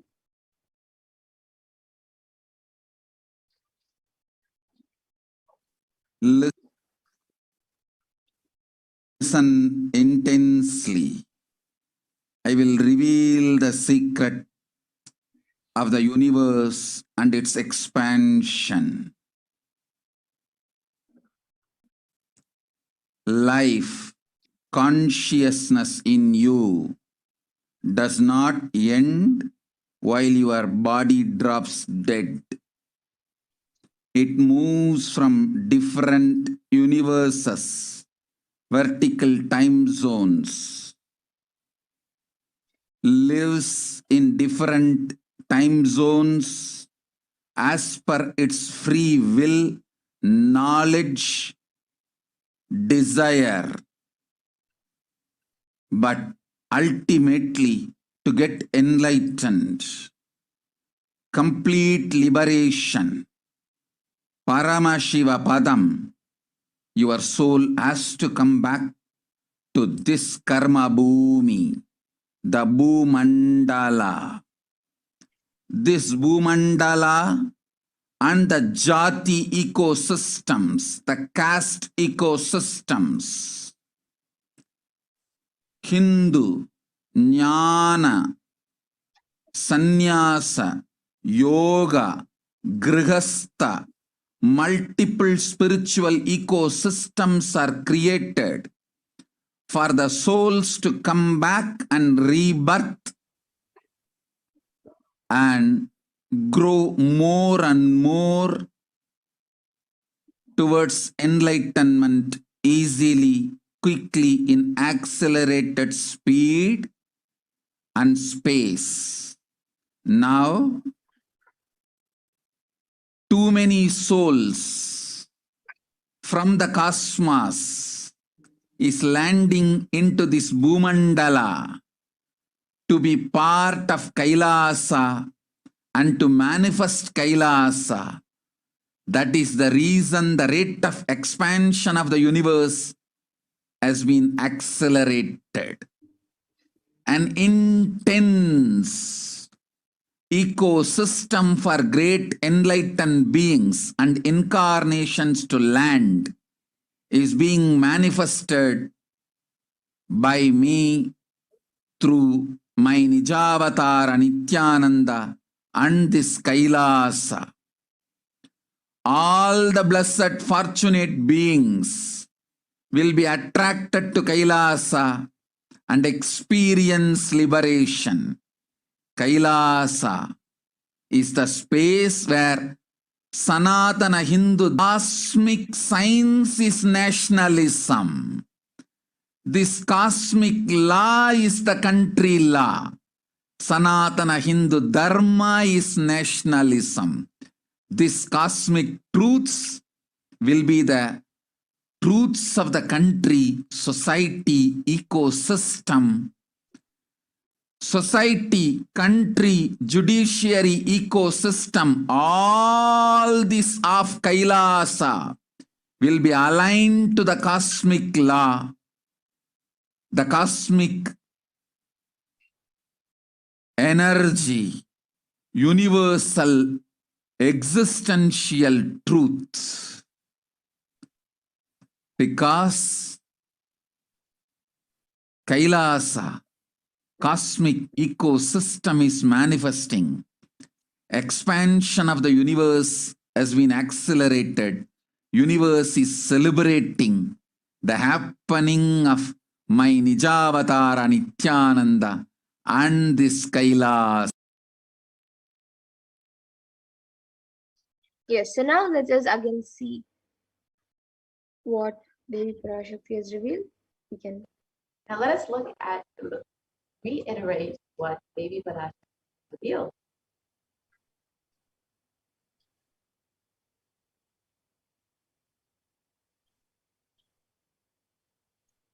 Listen intensely. I will reveal the secret of the universe and its expansion.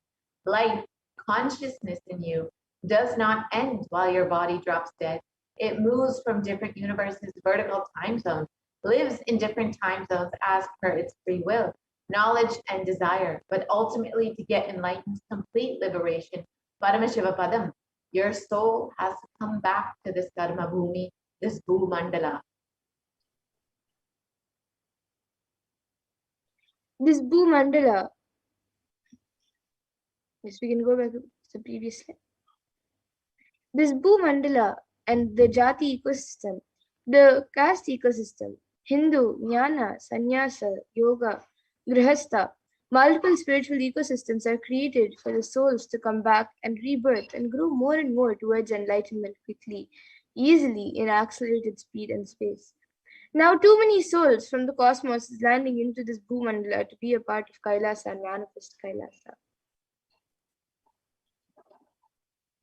That is the reason of the rate of expansion of the universe has been accelerated, and the intense ecosystem for great enlightened beings and incarnations to land is being manifested by me through my Nijavatara Nithyananda, and this Kailasa.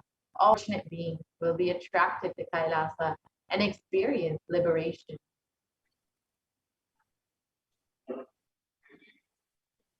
And Kailasa is the space where Sanatana Hindu Dharma, cosmic science, is nationalism.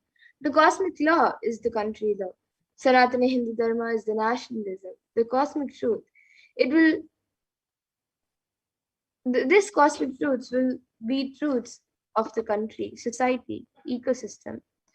Society, country, judiciary system, all these of Kailasa will be aligned to the cosmic law, the cosmic energy, universal existential truth.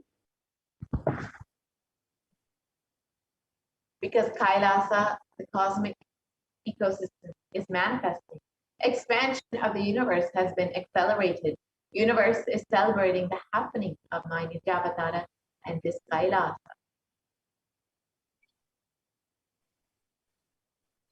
Let us understand how the universe is not just expanding as they revealed, but its expansion has accelerated.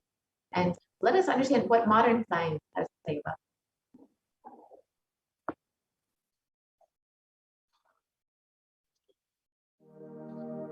You are looking at the most detailed three-dimensional map of the universe known to humankind, and it's called the Sloan Digital Sky Survey. Scientists from around the world have just completed a 20-year-long survey of the night sky, measuring the positions and distances of more than 4 million galaxies and quasars. This detailed map will help scientists shed light on the remaining mysteries of the universe. Let's go on a journey from the local stars to the largest scales of our universe. Beyond the local stars that draw familiar constellations in the night sky in the neighborhood of the Earth, in addition to our own Milky Way, billions of galaxies are spread throughout the observable universe. Moving faster than light, we will take you through space in a journey from our place in the Milky Way all the way out to the large-scale structures of the visible universe, and we'll tell you about how we're mapping it out. Since 1998, the scientific community has realized that the universe is not only expanding, but its expansion is accelerating. This unexpected acceleration constitutes one of the major conundrums in physics.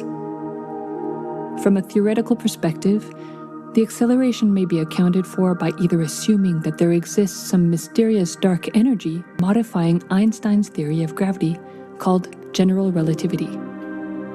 In the same year, the Sloan Digital Sky Survey was launched to tackle this enigma of the accelerating expansion of the universe. The Sloan Digital Sky Survey is a vast collection of the angular positions of galaxies observed in the sky, as well as their distances from us, determined by observing the systematic shift of galactic light induced by the expansion of the universe, the so-called redshift. In this new map of our universe, the large dark patches are mostly regions obscured by the Milky Way that cannot be observed.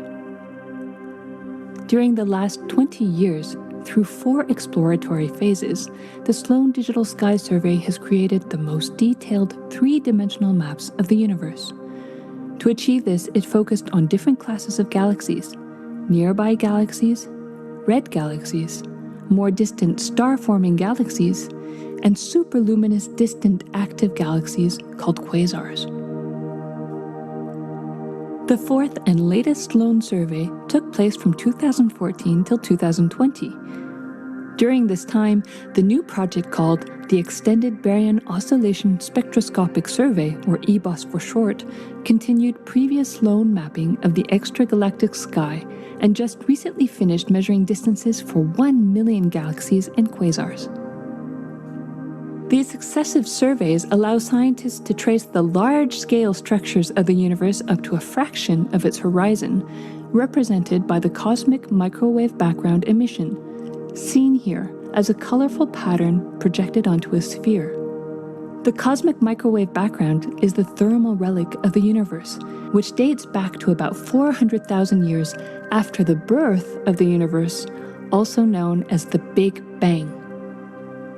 Adding the EBOS data to the previous Sloan exploratory phases 1, 2, and 3, the Sloan Digital Sky Survey now has a database of 4 million galaxies and quasars, assembling the largest and most complete 3D map of the universe to date. This unprecedented achievement provides scientists with new tools for shedding light on dark energy and also for constraining the theory of general relativity, leading to a better understanding of the fundamental laws that rule our universe.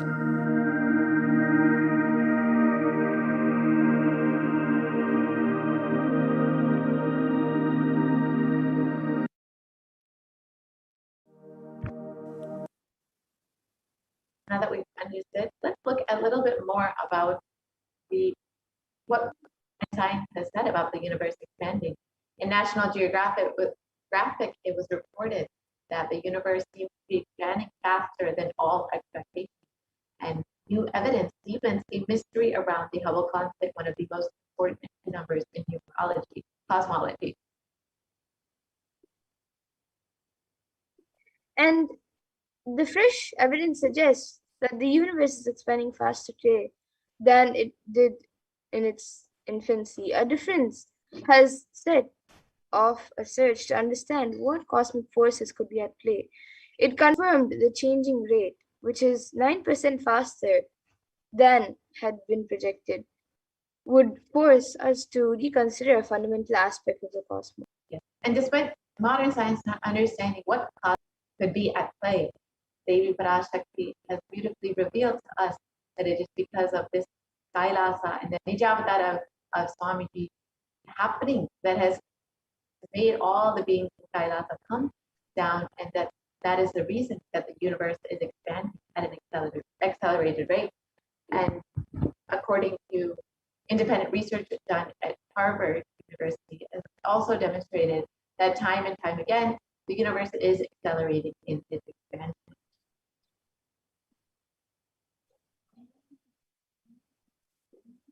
Let us now understand what the Supreme Conceptualism himself has revealed about the expanding universe and how it is accelerated.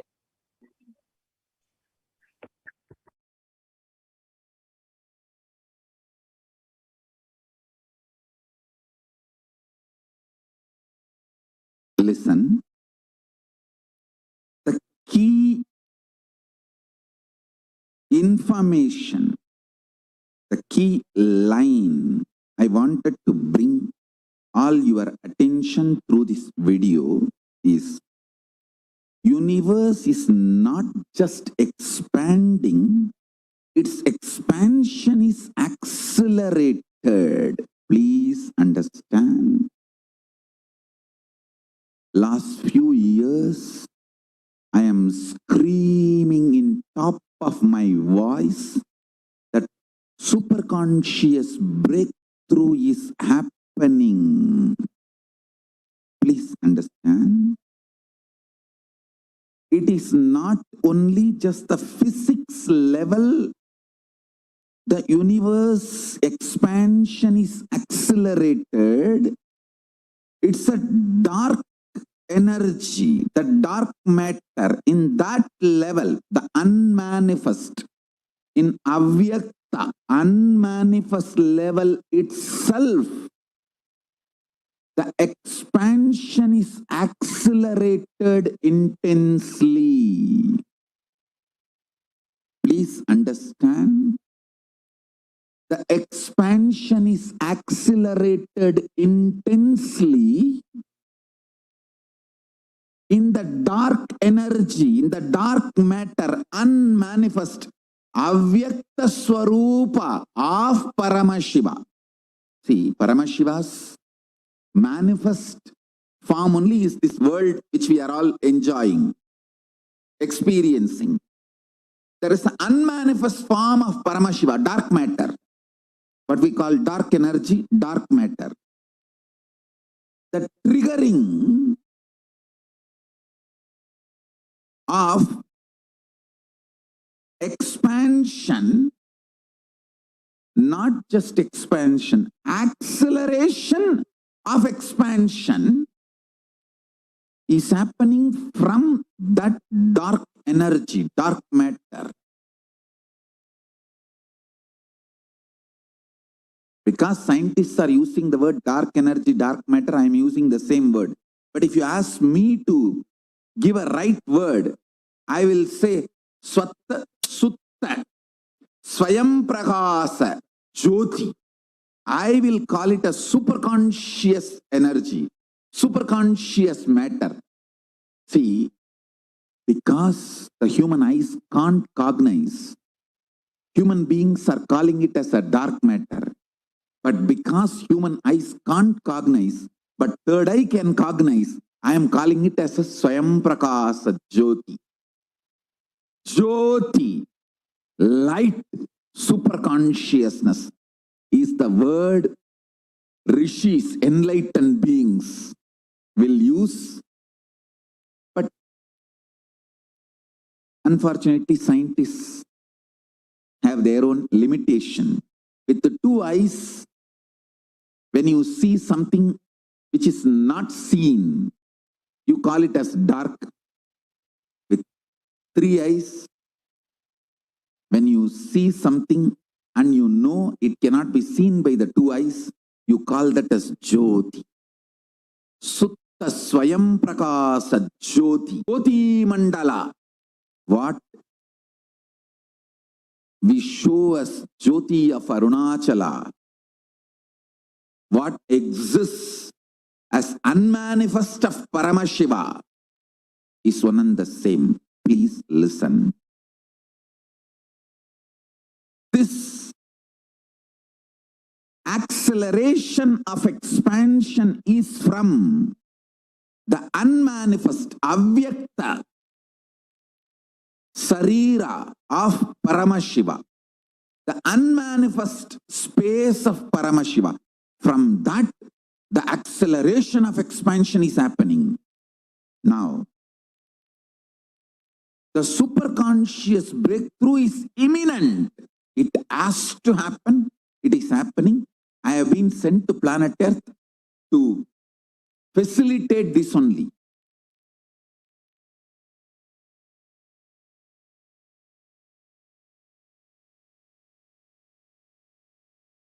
Listen.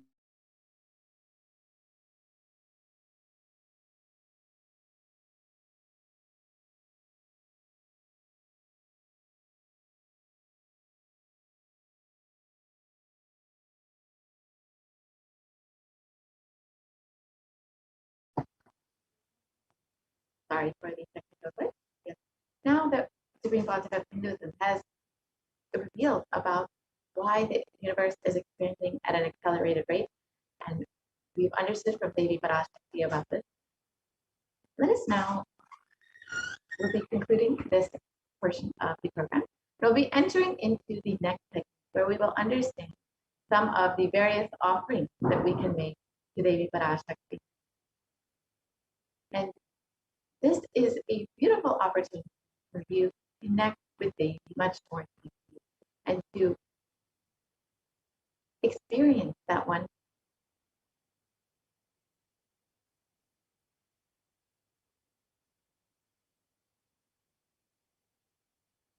So an offering is a giving of a divine gift of pure love, devotion, and oneness. And it consists of two parts, the giving and the accepting. And only when the divine accepts what one offers, the offering becomes complete. Offerings are not made out of greed nor out of fear, but they are, when an avatar lands, the offerings are purely a part of the grand Leela played out for the only purpose of enlightenment.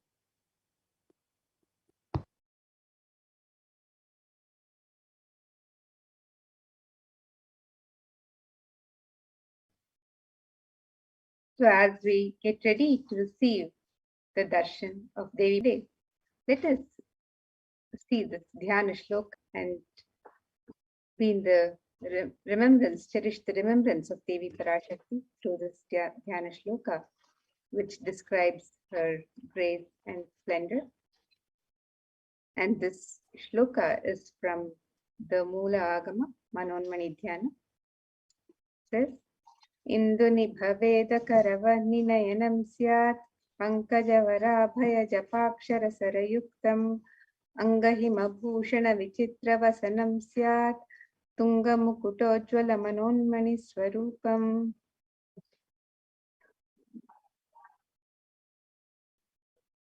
And the meaning of this verse: moonlight face holding Veda books on hand, fire and ice with lotus flower, gracing and blessing hands, and one hand with japamala, beautifully decorated with jeweled ornaments, wonderful clothes, and shining crown. Her name is Manonmani. And another dhyana shloka on Devi Parashakti describes, Dhyayet Devim Trinetram Shashinibhavadhanam Vedahastam Dadhanam Savye Padmam Varadamapare Chapayam Chakshamalam Divyairabharanair Vibhushita Tanum Brahmadipip Pujitam Devi Meva Manonmanim Pratidinam Kamarthadatrim Shubham.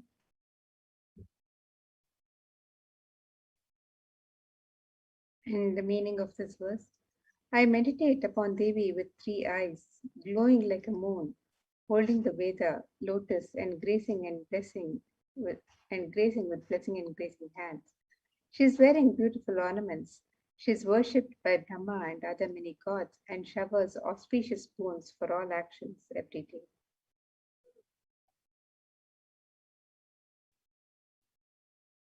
And in the Hindu tradition, various offerings are made to the divine in the element of gold, for gold is considered to have great spiritual significance and is used in abundance in the Hindu tradition, in the Hindu rituals.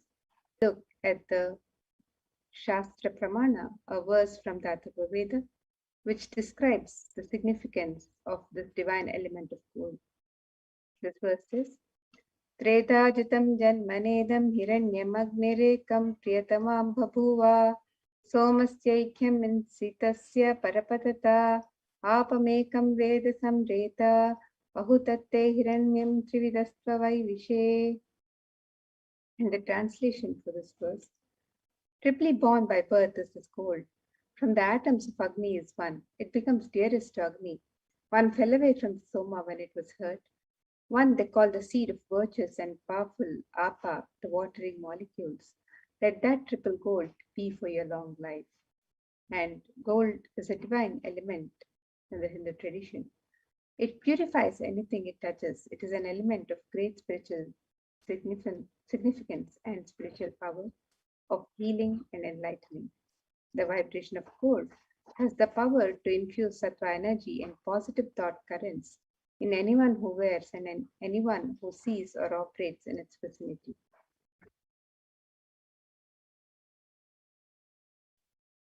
And gold is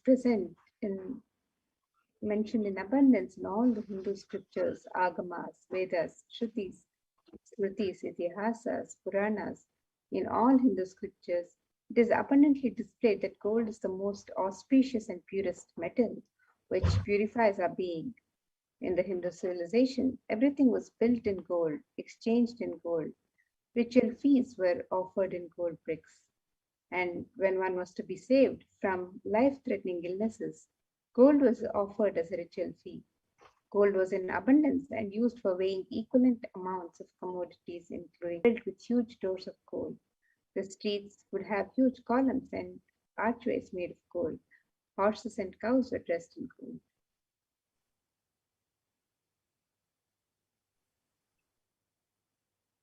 The Hindu civilization thrived on the banks of rivers of gold.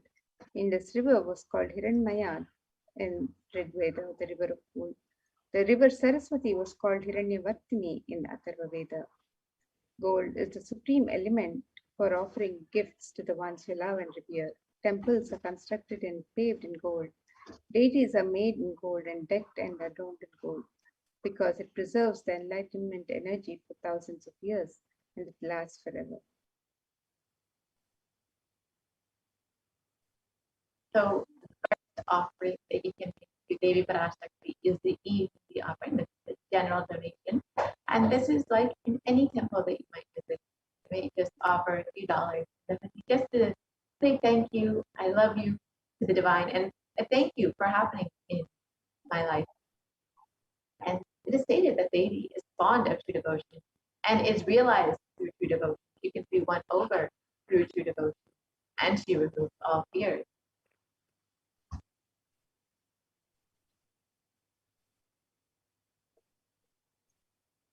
If there's any fear in the minds of the devotees, Devi is sure to remove that fear.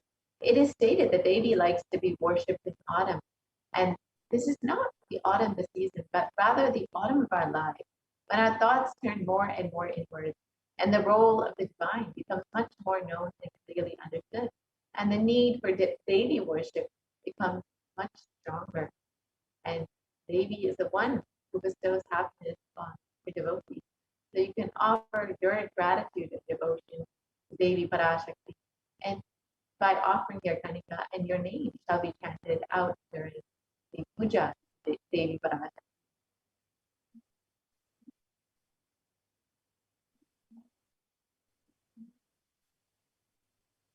And the next offering to Devi Parashakti is the offering of the Sankalpa chanting, the conscious resolution that we make when we connect with the divine, when we commune with the divine. And a verse from Devi Mahatmyam describes this. It says, Tayaitan mohyate vishwam shaivam vishwam prasuyate saya chittaja vijanam tushta ruthim prayaschati. The meaning of this verse, the goddess enchants this universe and she herself gives birth to this universe. That goddess being prayed without interest in anything gives that knowledge that leads to salvation and gives wealth in the materialistic world. And when you offer the conscious resolution, Devi Parashakti blesses with the fruition of all the desires and wishes, your asked and unasked prayers.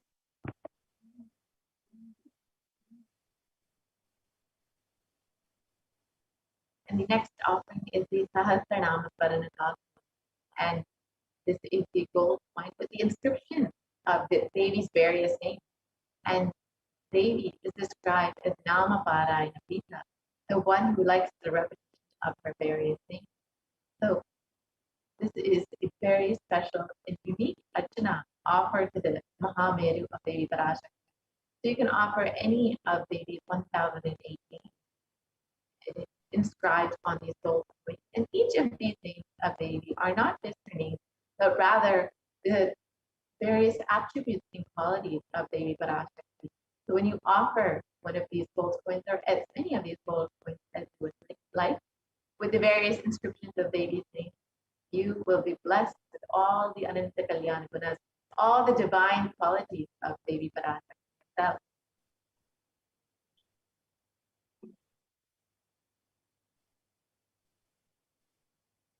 And the next offering to Devi Parashakti is the offering of the Mukta Anguti, the gold finger ring embedded with a pearl.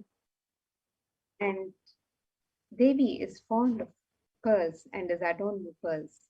And this verse describes the beauty of Devi adorned with pearls.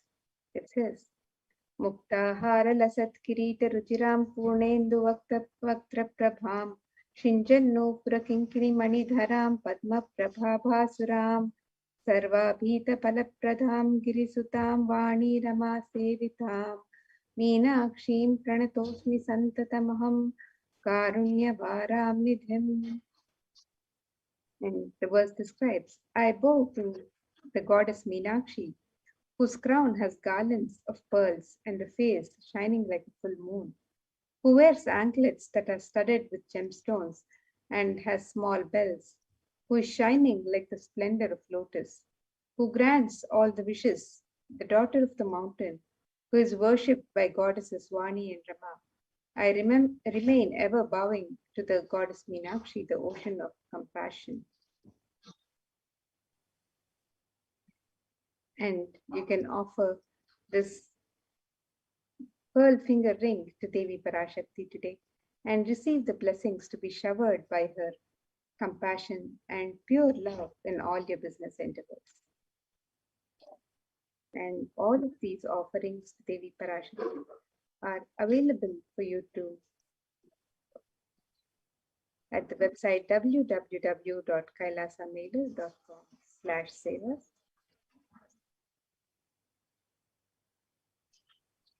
Next offering is the Svarna Padma Pushpa, the golden lotus. And in the Kamikagama, it describes that all the kalashas should be wound around with suitable thread and covered with a new cloth. They should be adorned with a lotus flower made of gold. So you can see the significance of the golden lotus, which is used in many rituals to adorn the kalasha.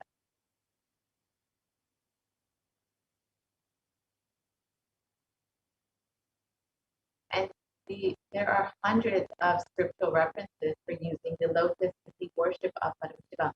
Almost everything in the worship of the ultimate involves the consecration of deities, of using the lotus flower, the lotus leaf, the lotus pericarp, or the lotus petal.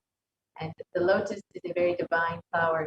The Shakti of Paramashiva is called the lotus. The base of the Paramashiva Linga is the lotus, and the disciple of Paramashiva is also considered to be a lotus, ready to bloom. You can offer the golden lotus any size that you wish and be blessed to have these state powers and being of Devi in your inner state. And in every situation in your life, you too will bloom just as the lotus blooms in murky waters. You will bloom in any adverse situation in your life.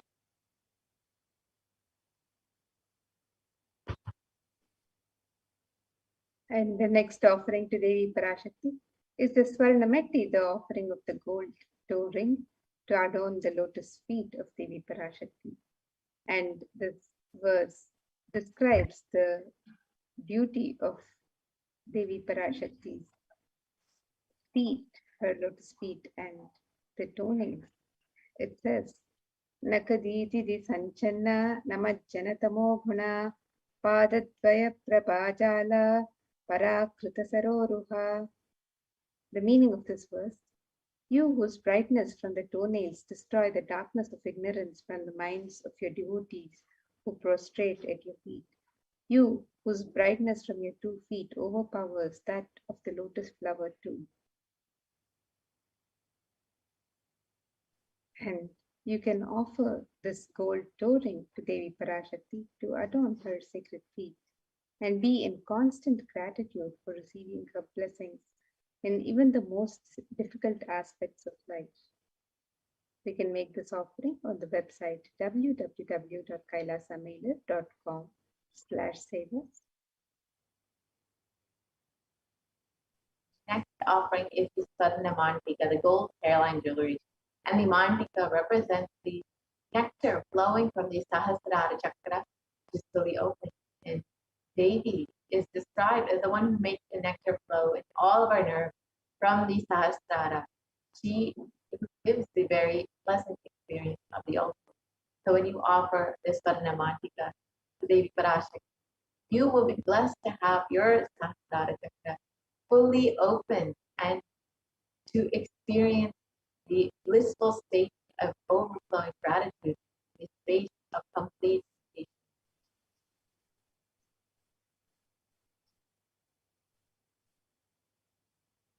And the next offering to Devi Parashakti is the offering of the Pratyaksha Pada Puja, a most sacred offering of a disciple to the Guru.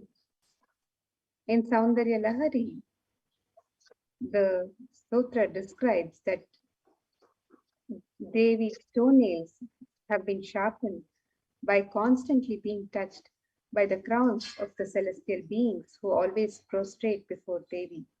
Tamoguna is the darkness, and in the Stotram, Tamas is indicative of the ignorance in the minds of the devotees who prostrate before Devi, and their ignorance is removed.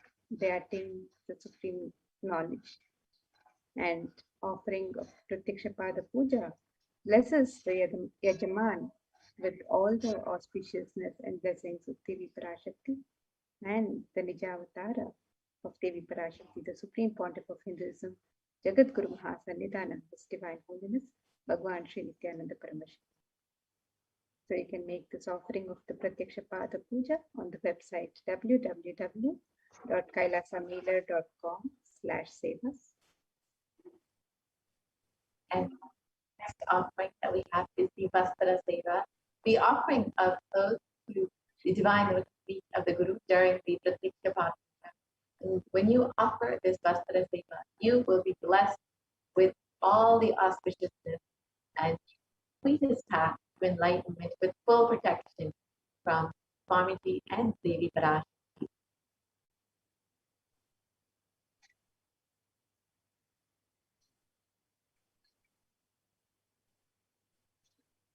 So here is the list of the various offerings that you can make.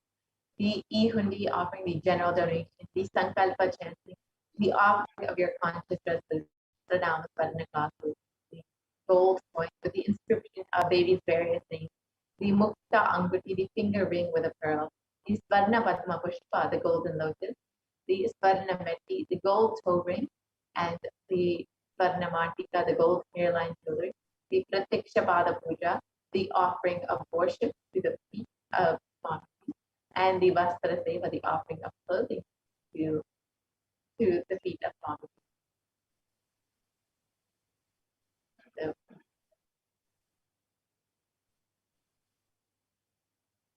So you can very simply make your offering by visiting kailasamailer.com/sevas if you are immediately ready to make your offering. Or if you want to fill out an intention form, if you're interested but you still need some help manifesting, or you want more details, you can fill out an intention form and you will be contacted to guide you through this offering and how to manifest your offering. And then if you are immediately ready to make your offering, you can go to the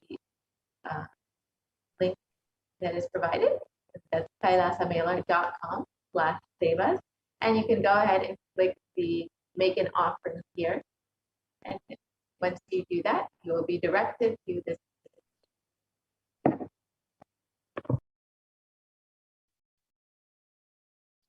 You can make your offerings on this website where you can choose to offer the conscious resolution, the Sankalpa chanting, The Devi Sahasranama Kasu, the pure gold coin inscribed with the sacred name of one of the 1008 names of Devi Parashakti. The Mukta Anguti, the gold finger ring embedded with pearls. And the Swarna Padma Pushpa, the gold lotus flower. The Swarna Metti, the gold toe ring for the lotus feet of Devi Parashakti. The Swarna Mangtika, the gold hairline jewelry representing the overflowing gratitude, and the nectar overflowing from the Sahasrara, which is fully opened with the sentiment of gratitude. The Pratyaksha Pada Puja, the offering of the ritualistic gratitude to the Guru. The Vastra Seva, offering of the sacred cloth. And all of these various offerings are made available on this website, and you can offer any of these as your special gift to Devi Parashakti, your personal expression of your sacred sentiments. You can make all of these offerings. The e-hundi offerings can be made in multiple currencies, the US dollars, the Australian dollars, New Zealand dollars, Canadian dollars, euros, Indian rupees, Singaporean dollars, Malaysian ringgits, Great Britain pound, the Chinese yen, and you can make the offerings in various amounts of your choice. So all of these offerings can be made on the website www.kailasamailer.com/sevas.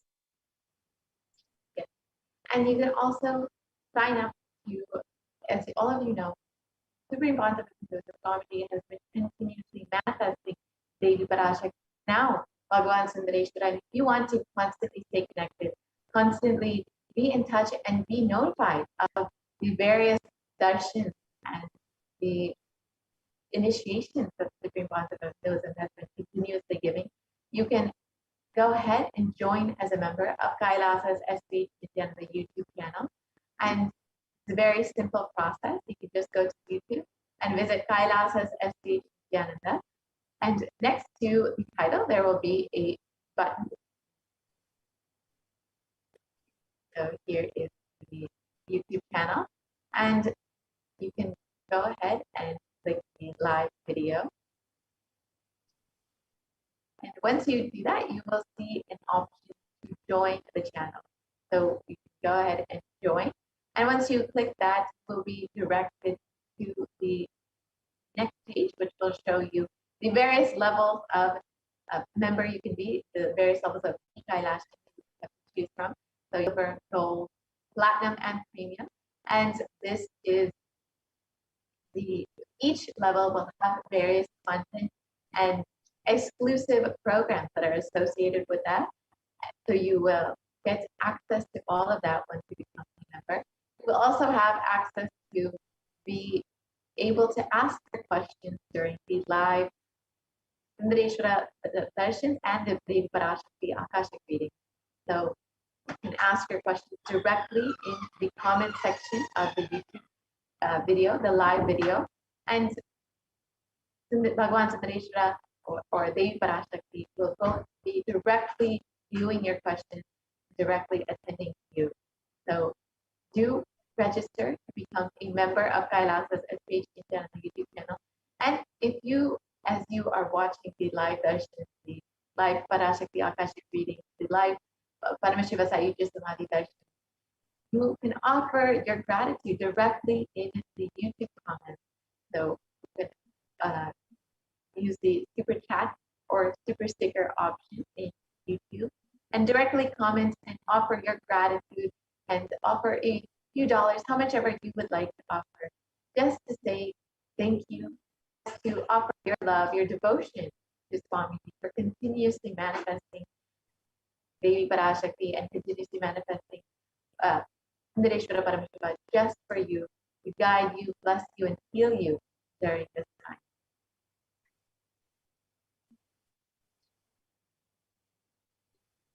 So here is what you will be seeing when you open up the live video, and you can go ahead and hit subscribe and you can also join as a member of Kailasa's YouTube channel.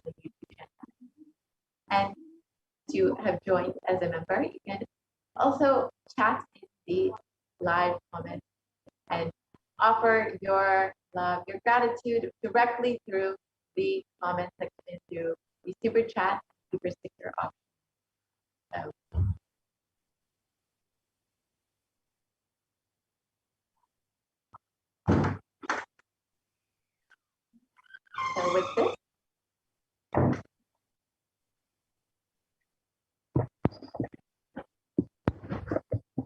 So with this, we'll be concluding this portion of the program.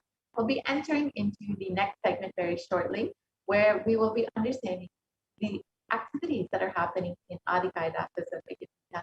As all of you know, the Supreme Panchayat has opened up all of the Kailasas in India as Kailasa COVID care centers for the sake of protecting humanity during this time, protecting Indians during this time who are suffering with the effects of the pandemic.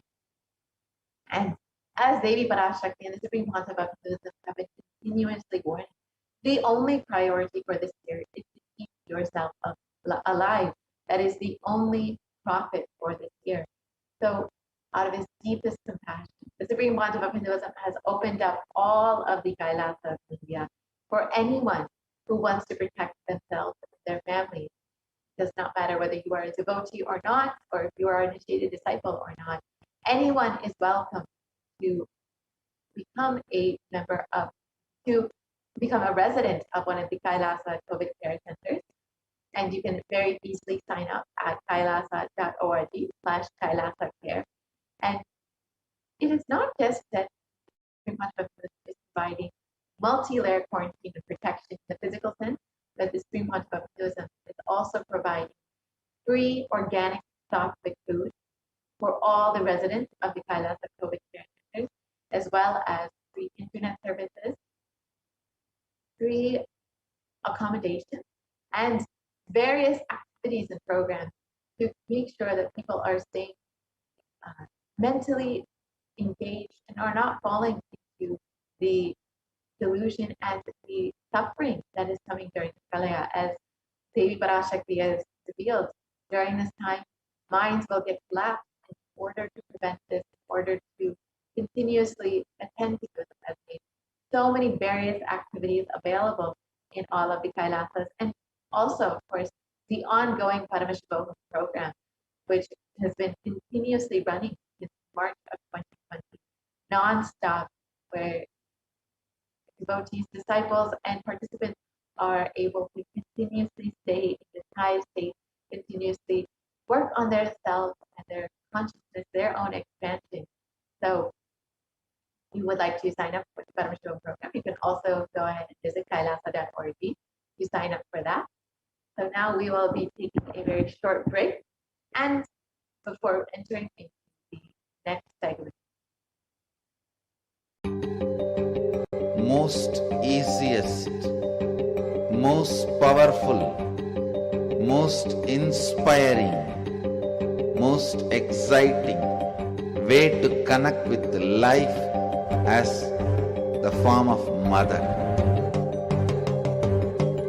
Navaratri is the time to connect with Cosmos as mother. Celebrate Cosmic Mother. This 9 days we worship Mother, worshipping Divine Feminine.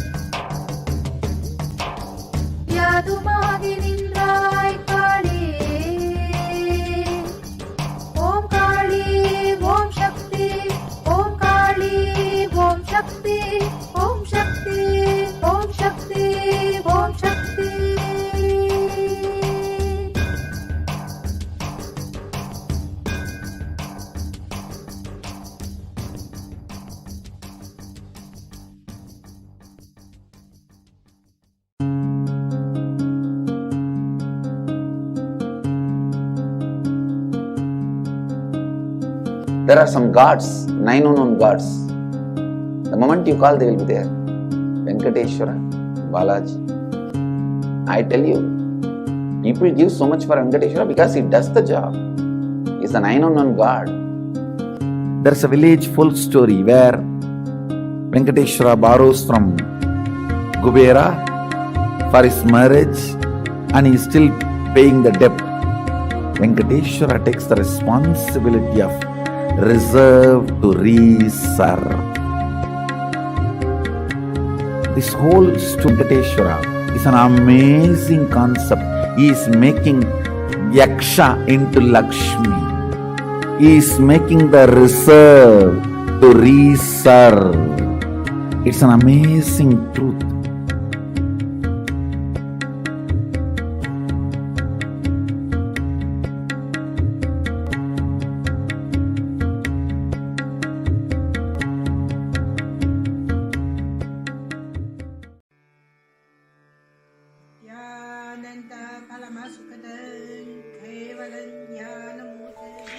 Here is the Australia Kailasa.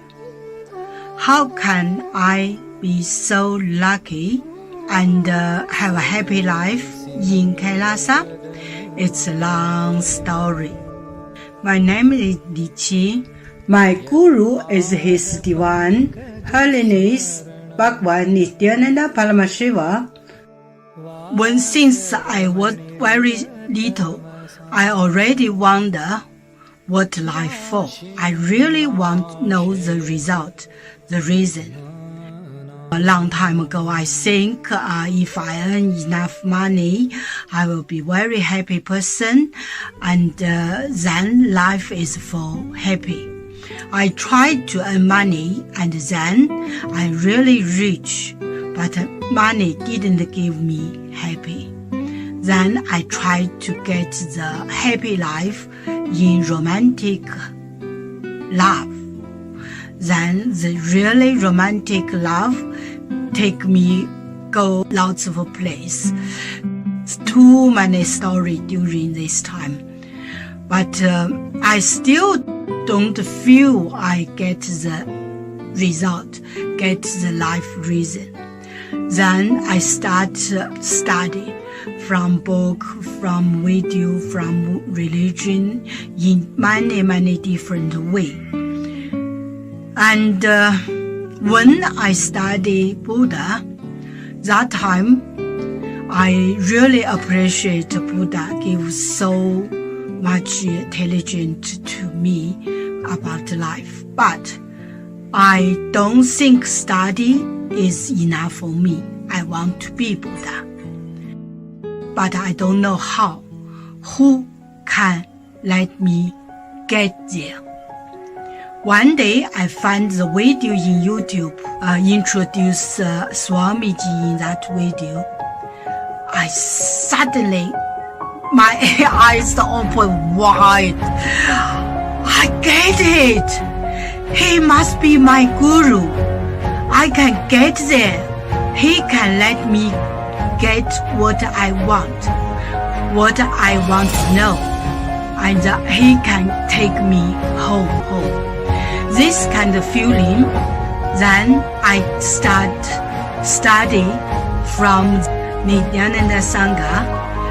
One day, Swamiji Satsang said he need people devote land, home, money to build up Kailasa. Then I discussed with my husband, decide to give the whole farm to Nithyananda. That time, because both of us believe help Swamiji means help whole world. It's a big decision, but we just discussed so short time already. Decide. I really appreciate my husband love me so much and believe me, trust Swamiji so much. Soon here will be big temple, Gurukul, Goshena, and library. Introduce this my story to you, just me. Don't give up any chance to be founding father of Kailasa. It's the best thing you can do in your life.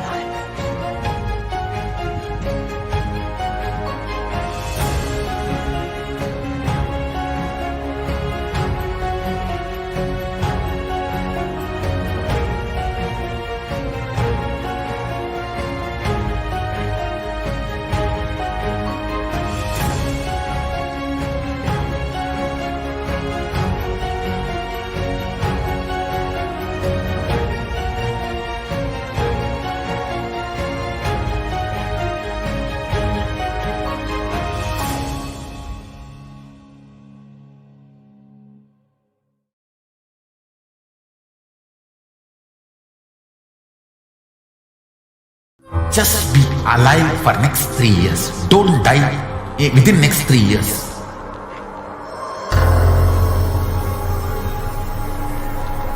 Just don't die within next 3 years.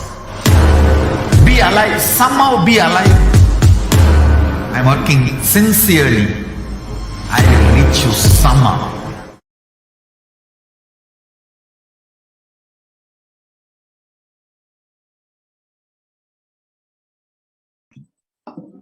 Welcome back. So the next segment of today's program is on multi-layer quarantine COVID care protection centers and de facto embassies of Kailasa.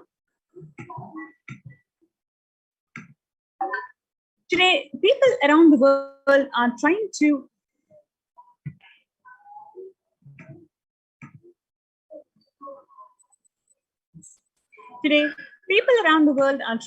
grapple with the grim reality that pandemic is far from over.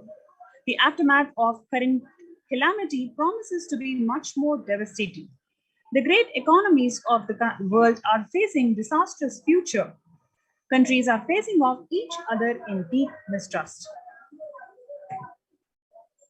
The World Health Organization on Tuesday said that the Delta variant of COVID virus have other strains or the variants of concern. Less than 1% each of alpha, beta, and gamma are currently circulating. It is really the Delta virus around the world.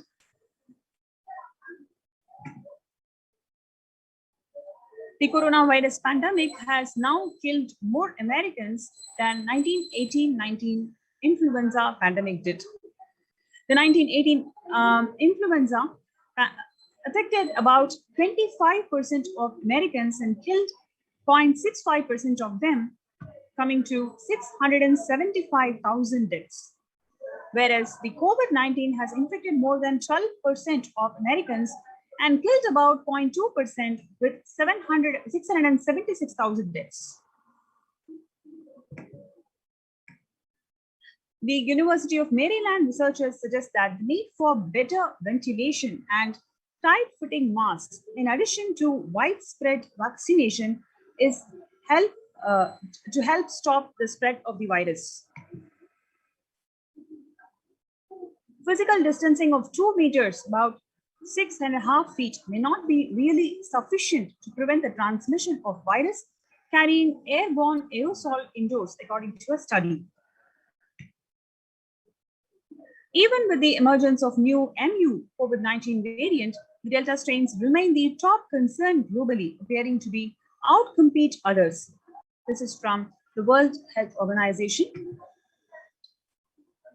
And we have the Chief Medical Advisor, Anthony Fauci of United States, who says that right now we are still in pandemic mode because we have about 160,000 new infections every single day.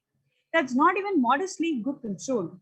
Therefore, the US has reported about 40 million cases of COVID-19 since the outbreak of the virus, with over 4 million infections adding up to past weeks.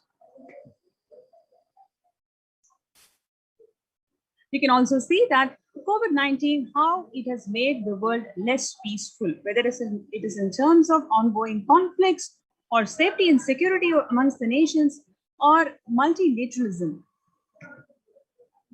Now, we have the young adults, especially from the age 18 to 24, about 56% of them have experienced either an anxiety or depressive disorder during the COVID-19. If we try to compare the average share of adults reporting the symptoms of anxiety disorder or a depressive disorder between 2019 and 2021, we can clearly see there is a threefold increase. In 2019, it was 11%, and in 2021, it is 41.1%.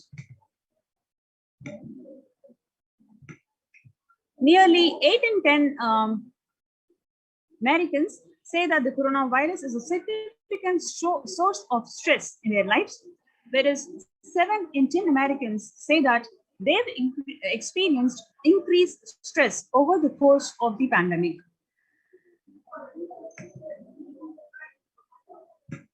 More than 60,000 US healthcare workers have contracted COVID-19.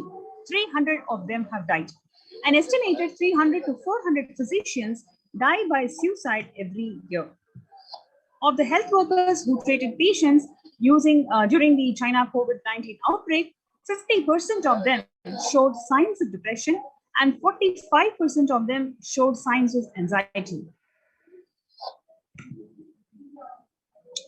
Now, if we take the target population as the pregnant women, before pandemic, 15% of the pregnant women experienced depression, and 40% of them are now expressing depression during COVID-19. Similarly, 29% of the pregnant women experienced anxiousness before the onset of pandemic, but now it is 72%.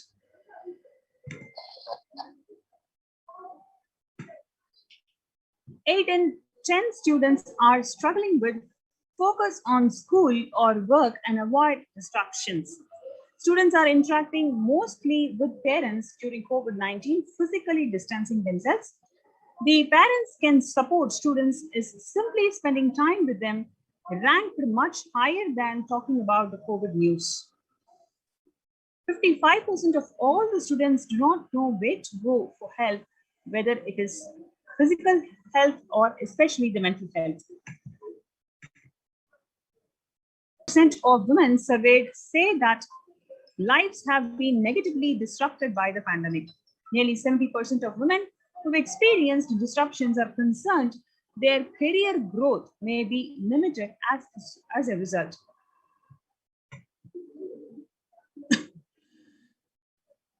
The pandemic is expected to plunge most countries into 2020, with a per capita income contracting in the largest fraction of countries since 1870. The COVID-19 crisis has worsened already fragile situation. The International Labour Organization is more aware than ever of its responsibility to promote peace and resilience in the time of the global pandemic. A little over 25% of healthcare workers were infected with coronavirus despite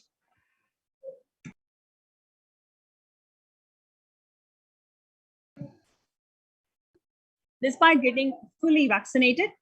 A recent study has revealed, giving an insight on the breakthrough infections due to the Delta variant. Therefore, it is very important to address the COVID pandemic, which is seeing another wave, destroying many more lives. The Supreme Pontiff of Hinduism says that pandemic fatigue setting in as a result of continuous lockdown is resulting in delusional ignorance. Holding on to delusion and supporting the space of delusional decisions led to delusional arrogance, bhava sankalpa. Continuous lockdowns leads to delusional thoughts like, so what if I die? It's okay. I can't live forever in this lockdown. Going out and then exposing oneself, putting the risk on yourself and others is the delusional arrogance.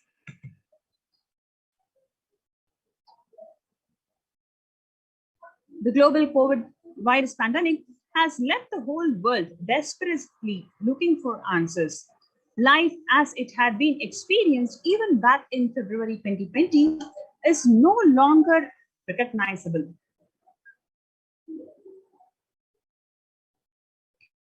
Drastic change is the order of the day, with people having to redefine their world with new paradigms of economy, society, faith, religion, and health. Blessed are those who have the greatest fortune to be the incarnation of Paramashiva, the Supreme Pontiff of Hinduism, in their lives to carry them through this crisis. So here you have this wonderful opportunity to join our COVID care protection centers. All you need to do is just register through this link below, kailasa.org/kailasacare, KAILASA.org/KAILASACARE. So you have this wonderful opportunity to join these COVID care protection centers and reclaim your conscious sovereignty. So let's take a few minutes for you to register yourself in this link below, and we'll be right back.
Even amidst the pandemic, 2021 can go down as the year we made peace with nature and set the planet to healing. Making peace with nature is ultimately possible if we start making peace with nature. Even if we start now, it is simply possible.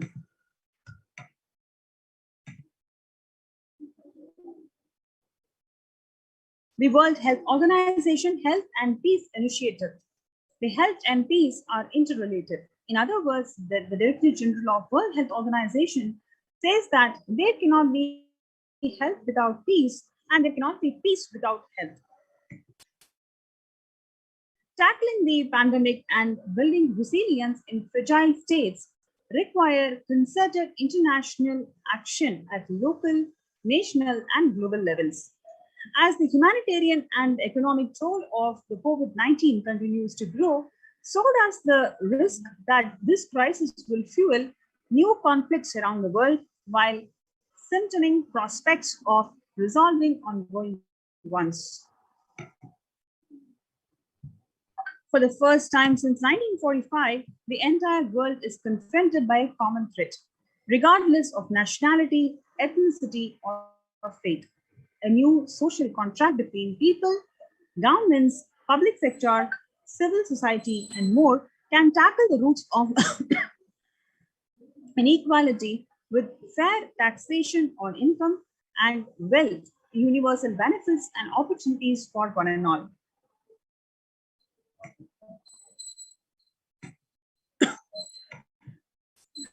Our contemporary world is showing no signs of decline in the intensity of violent conflicts, crime, displacement, and prevalence of continued state of tension in many regions of the world. According to a UN report, in the year 2019 alone, about 55% of 358 political conflicts worldwide involved the use of violence.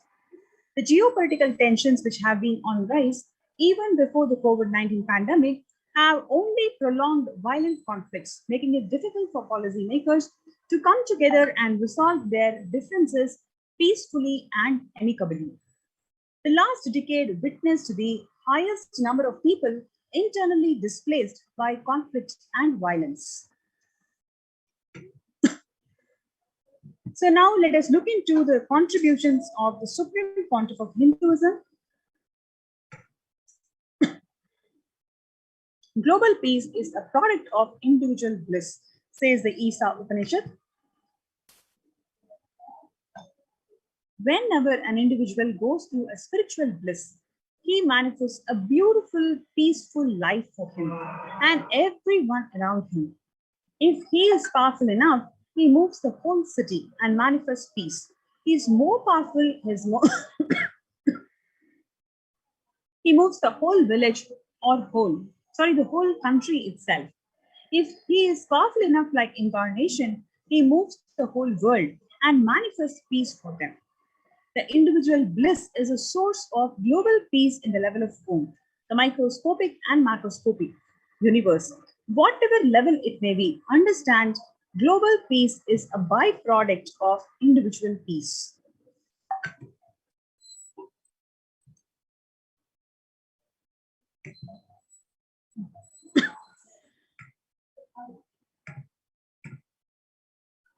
Now we're looking into a beautiful video where Swamiji is beautifully explaining how global peace is the byproduct of individual peace.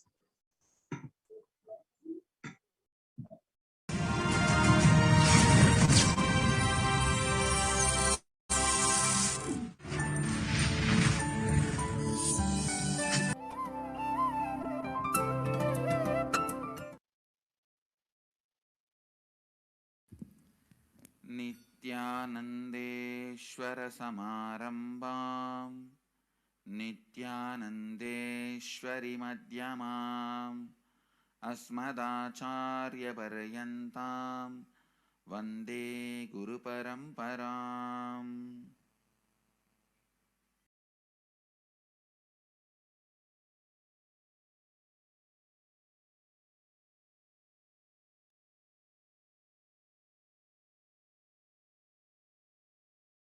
I welcome all the devotees, disciples, visitors, viewers, samajis, satsangis, sitting with us all over the world.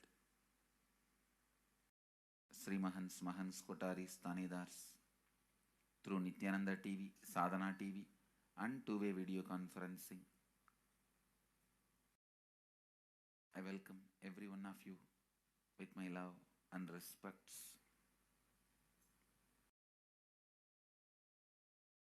The cities sitting with us in two-way video conferencing: Phoenix, Kanchipuram; Glendale, Arizona; New York, Varanasi; Washington, D.C., Sripuram; Ravensburg, Germany; Wilmington, North Carolina; Indrani, New Jersey; Seattle, Chidambaram; and Tiruvanmiyur, Chennai; Nithyananda Dhyanapidam, Hosur; San Jose, Madurai; Port Washington, New York; Singapore, Prague; St. Louis, Tirumala; Seattle, Chidambaram; Washington, D.C., Sripuram; Kastau, Croatia; New York, Varanasi; Sugarland, Texas; San Jose, Madurai;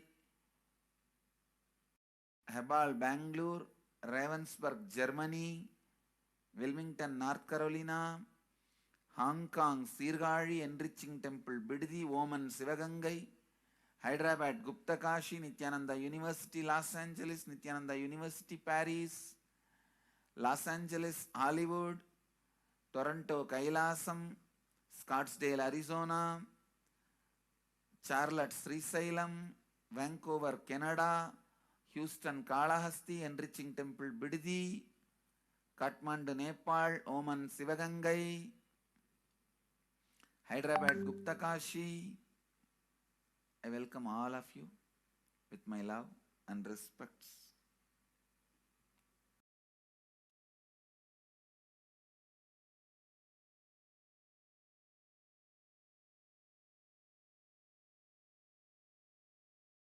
Today I wanted to expand on the science of completion.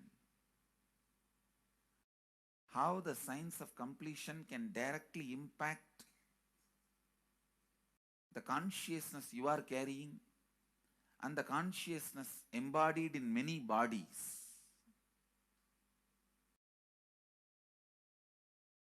Please understand, the more deeper you go inside you, means more deeper space you go inside you, more expanded you become, more one with everything, more oneness you experience. Because the more deeper you go, the more you experience the unified field of consciousness. Various words are used.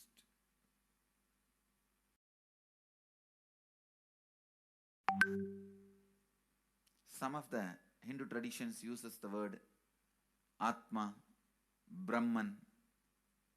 Some of the Hindu traditions use the word Nirvana. Whatever word you may use, Atman, Brahman, Nirvana, unified field of consciousness, whatever. But one thing I want to tell you, the deeper and deeper you go in your inner space, you experience the vast oneness. The more superficial you are, the more incompletions you carry with others, even with yourself. The more superficial you become, even your own left hand fights with each other. Different parts of you fights with you. Different thoughts of you fights with you. Even you fight with you, the more superficial you go, the more deeper you start traveling. First, you get integrated. the you fighting with you stops, then the people around you get integrated. They fighting with you stops. Completion with yourself, then completion with others, then comes completion with other things, not just living beings, even with inanimate beings. The completion starts happening. Even with a nature, completion starts happening. Please understand, the more deeper you travel, the more deeper you go, the more deeper you settle down, the more deeper you start living. Your cognition expands. Your cognition includes. Your cognition becomes more and more inclusive. More joy, more bliss, more knowledge, more enlightenment. Please understand.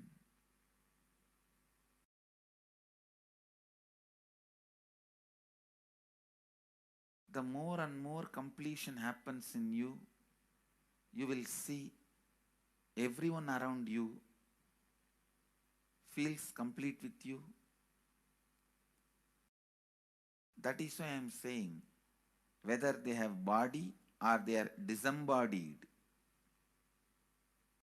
in the deepest corners of your being, deepermost layers of your being, deepest parts of your being, you experience such powerful awareness, such joy.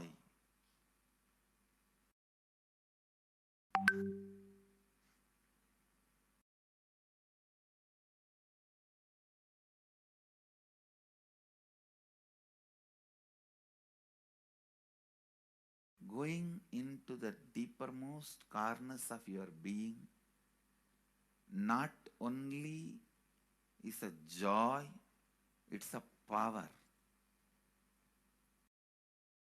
Because suddenly you will see everybody around you, everything around you listens to you. It really becomes a vibrant power where the tendency to exploit is not there. Listen, that's a very important thing. Power without the tendency to exploit. Because as long as you feel the other person is separate from you, when you get the power, it will always be used for exploiting. Because the other person is separate from you, then naturally what you will feel? Let me suck all the possible energy, intelligence, time, talent, treasure. But when you feel the other person is your own extension, you will see, you will be showering so much, enriching so much. The power you have will not be exploiting, it will be enriching. I tell you. Even if death comes at this, I can tell you very clearly. I can face the death directly and tell the death, I have enriched every human being more than what I received from anybody.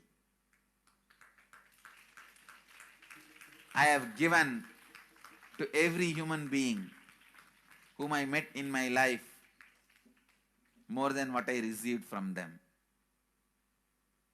My accounts is clear. I am ready. Come on, let's go. My accounts is clear. I don't have debt. No credit card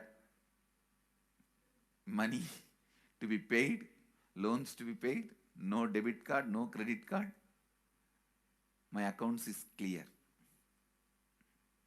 Understand, when you feel everyone is your extension, the power given to you, the power you gain, see, any living is power. Powerful way. Even in that, you will become powerful. So any lifestyle you choose, you will get power in that field. Whether it is exploiting or enriching, murdering or raping or go on serving. Whatever lifestyle you choose, living is power. When you go into the deepermost core of your being and start living based on completion, I tell you,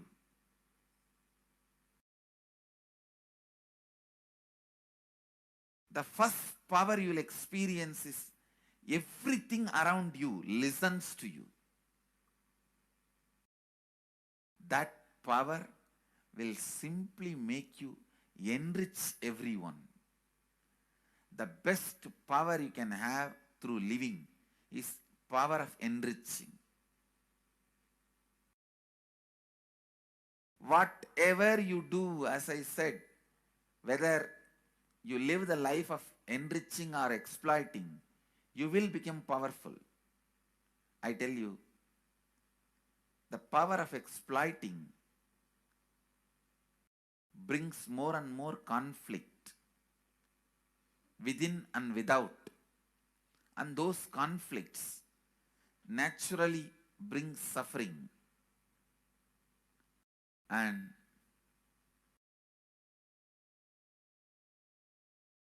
the power of enriching brings more and more completion in you and in others.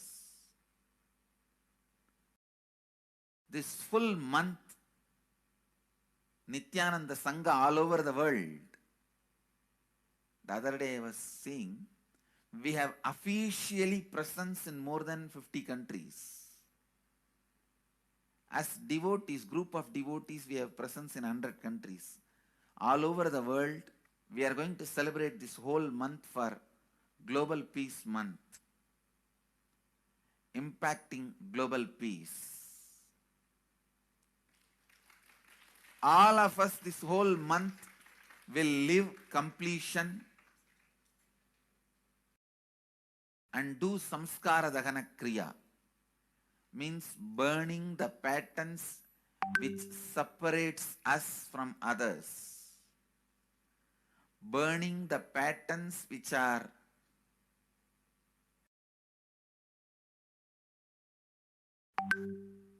constantly keeping us in a superficial level. All over the world, we will be doing samskara dahana kriya, burning our patterns and leading us to more and more completion. And we also have special 3 Nitya Dhyana Yoga program teaching people science of completion and facilitating samskara dahana kriya. This month, 20th, 21st and 22nd,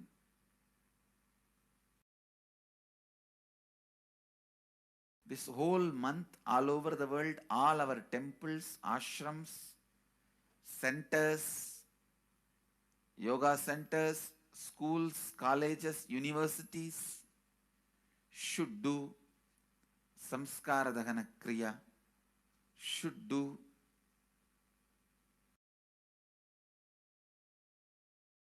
the practice of burning all the incompletions and patterns which leads to conflicts, bringing more and more peace inside us and outside us, spreading peace. This whole month, let's impact global peace.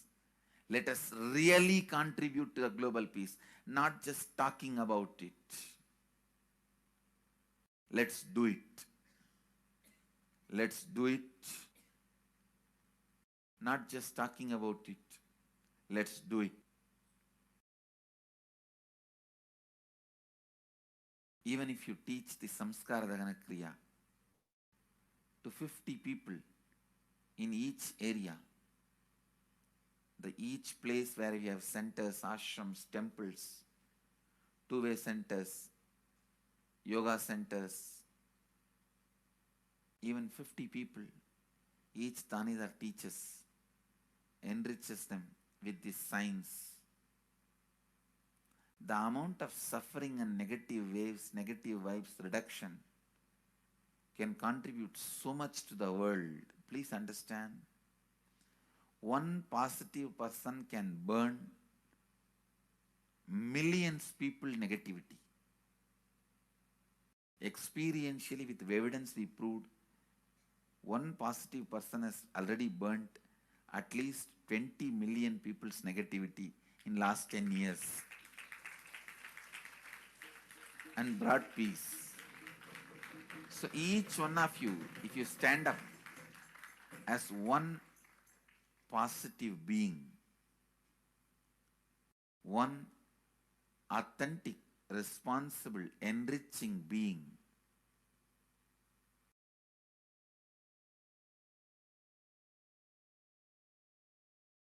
I tell you,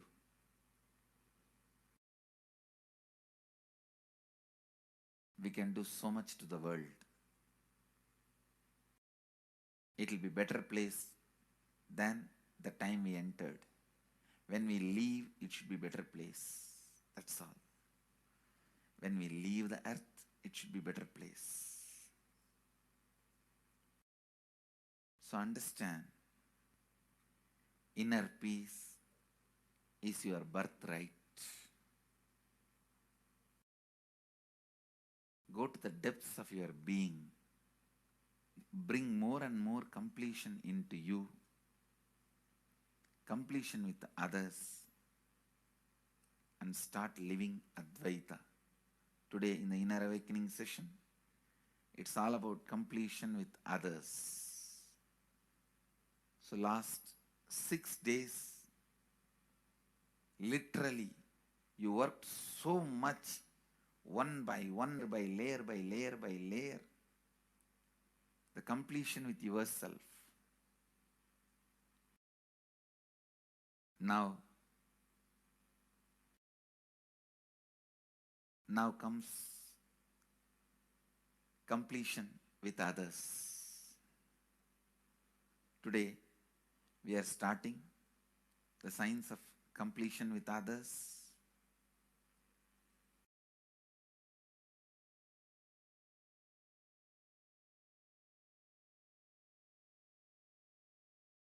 It's one of the most powerful science. Does so much to human beings. Not just healing their relationships, even inside their consciousness, this inner space, so much of good is done. So much of awakening is done.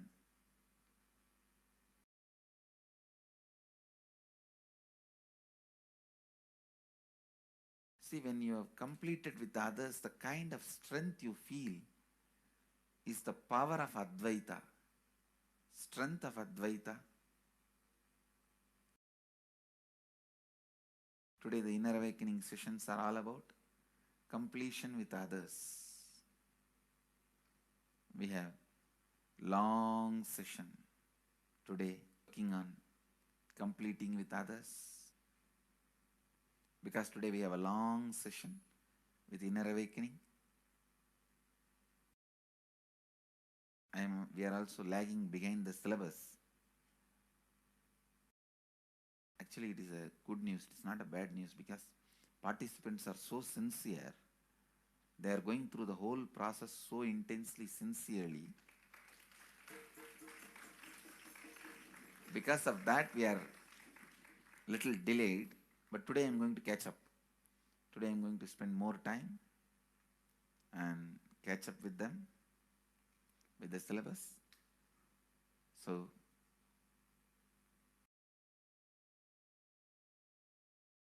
conclude today with this. I'll move to the next sessions, IA sessions and all that. Because never I conclude. There's no conclusion for satsang. It goes on and on and on. Only the audience change. So with this, I move to the next step. I bless you all. Let you all radiate with integrity, authenticity, responsibility, enriching and causing eternal bliss. Nithyananda. Thank you. Nithyananda Dhyanapeetham, Nithyananda Nagar, off Mysore Road, Bidadi, Bengaluru. Phone 0.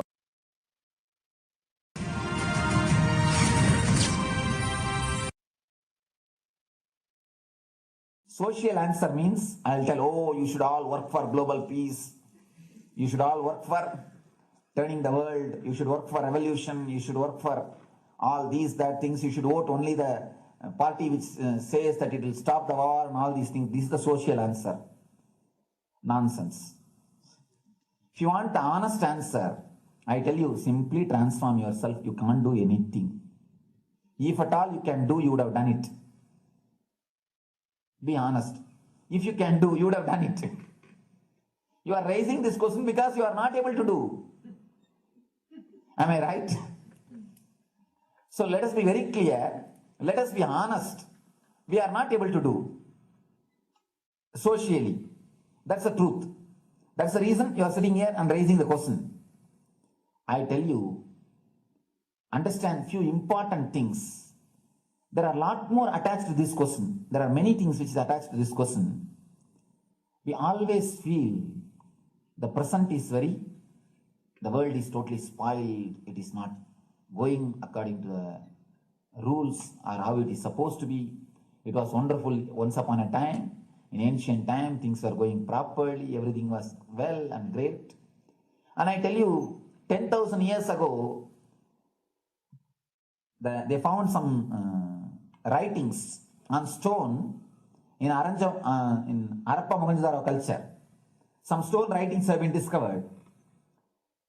The other day I read a beautiful book about that stone writings. That writings, it says, oh, nowadays the society is not as it should be. So much of war. There is no peace. In the early times, there was so much of peace. Society was really great. Things were as it should be. And it almost looks like a today newspaper editorial. 10,000 years ago, the same thing carved on a stone. Then understand, there was no such time as only good prevailed. It is just a fantasy. Hinduism, they call it Satya Yuga, the age of truth. There was a time only truth prevailed. And every religion, Christianity, they say the Garden of Adam and Eve. There was a time everything was wonderful. Every religion has got the fantasy. The past was great.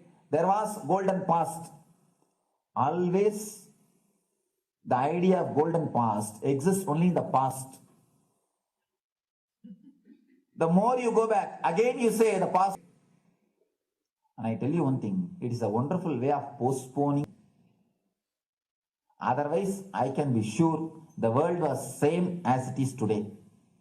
Whether it is 5,000 years ago or 10,000 years ago. Maybe one thing, there was no CNN channel that time. So the news did not reach you so quickly. That's all. The news did not reach you so quickly. That may be the only difference. But otherwise, I can be sure the good and the bad was equal. Good and the bad was equal. The same amount of wars were there. All the other things were there. If you read the Puranas, the mythological stories of India, you see enough of things. Enough of dirty things. I think sometimes I find a little more. And if you read completely the Puranas or the Hindu scriptures, there are a lot of things much worse than modern day. The criminal activities or bad things or negative things, whatever you say, all this stuff. And never think Never think only present day is corrupted or violent. In the ancient days also, all these things were there. Only one thing was not there, the CNN news or the internet. So the news did not reach you. But otherwise I can tell you, enough the good and bad was there. It always will exist. It will exist. All you can do is, if you awaken yourself, if you reach the enlightenment state, you can go beyond it. And I tell you, enlightenment is the only service you can do to the society. Just become enlightened so that you will reduce the negativity. Now, as of now, you are also the part of negative group. Naturally, we will be a negative group. As long as we are unenlightened, we will be the part of collective negative consciousness. So if you become enlightened, at least you will reduce your weight. That's the only thing we can do. Nothing else can be done. So all I request you to do is just become enlightened. Realize that you are a lion. That's the only way to help yourself and the society. Otherwise, all revolutions, you see, all revolution again end up as one more tradition. In last 2000 years, 3000 wars have happened in the humanity. In 2000 years, 3000 wars. Human beings have not done anything except doing wars, except fighting. Everybody claims he wants to do revolution. He wants to spread peace. You see, every country claims their army is a defensive army. Then who is offending? Tell me. Every country says defensive army. Then who is offending? These are all just, games. The idea of peace is a pure game. Everybody wants to spread the peace according to them, not according to the other person. They want peace according to them. The other day I was in one interreligious gathering. One guy is preaching, let all of you convert to my religion so that we will not have fight. He wants peace the way in which he wanted, not the way in which. And there's a beautiful saying, the sword of Muhammad, it is written, peace alone should survive, something like that. He has written some statement about the peace on the sword. We all take sword to spread the peace.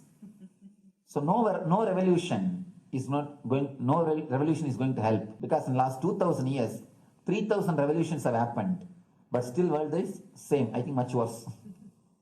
So no revolution is going to help, only individual evolution is going to help. So be very clear. Instead of working in the outer world, start working in the inner world. That will help you and society some way.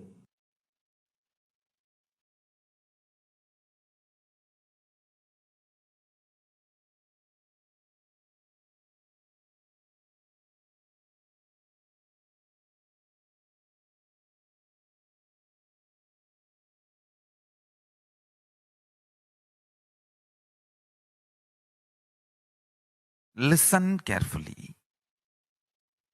The space of Shanti,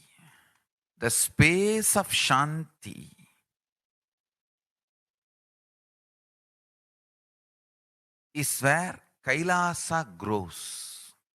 Listen carefully.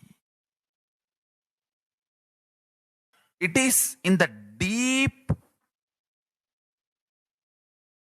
powerfulness of peace, or peace-centered powerfulness is the ground, breeding ground for Paramashivatva to manifest. Please understand. Like how pure mirror reflects everything, pure Shanti-based Shakti, peace-based powerfulness reflects Paramashiva. Paramashiva manifests in peace-based powerfulness. Please understand. Neither violence, nor powerlessness. Powerlessness is weakness. Violence is abusive. Peace-centered powerfulness. Powerfulness-centered peace. All the Upanishads starts with peace, completes with peace. Shanti mantra. Starts with Shanti mantra, gets completed with Shanti mantra.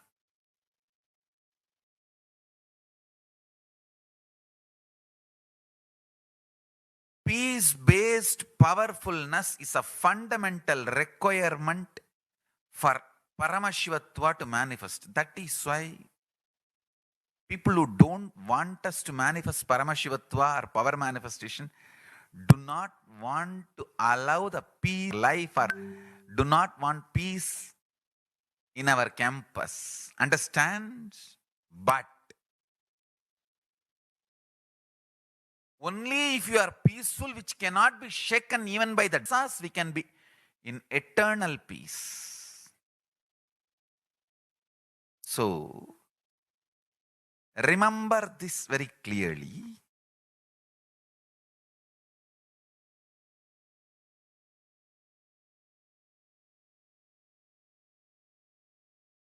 Peace alters the very DNA structure, genetic structure, the core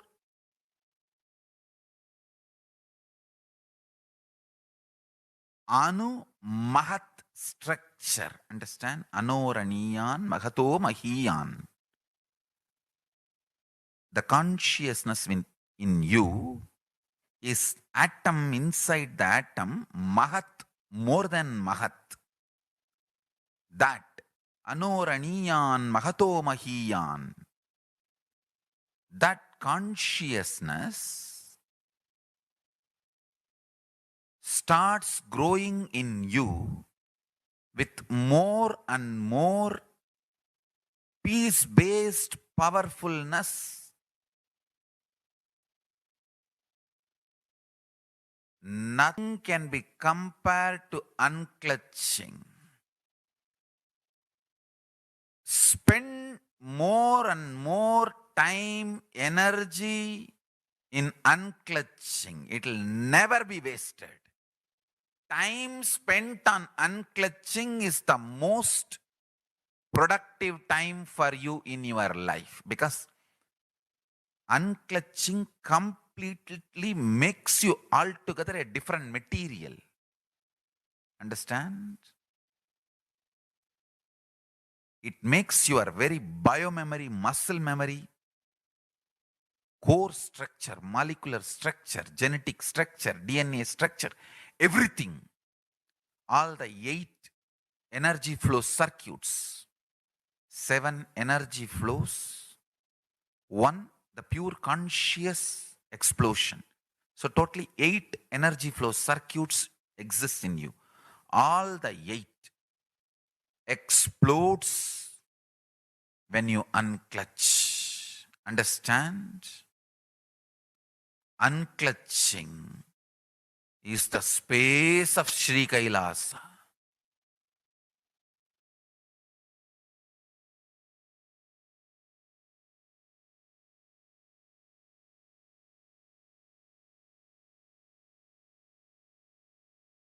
Every chanting, every prayer in Hinduism ends with Shanti, Shanti, Shanti 3 times. Means peace, peace, peace. Hinduism is the real religion. Loving peace, living peace. Individual level, social level, global level. Understand? Hinduism lost all its 56 nations, 200 states, 10,000 kingdoms, samsthanas, is not a loss to him, it is a loss to planet Earth, human beings. Wherever Hinduism is practiced, kept alive, the ideal of global peace is kept alive. Just do this one simple statistics. You yourself study. Google and study. Take the top 10 religions.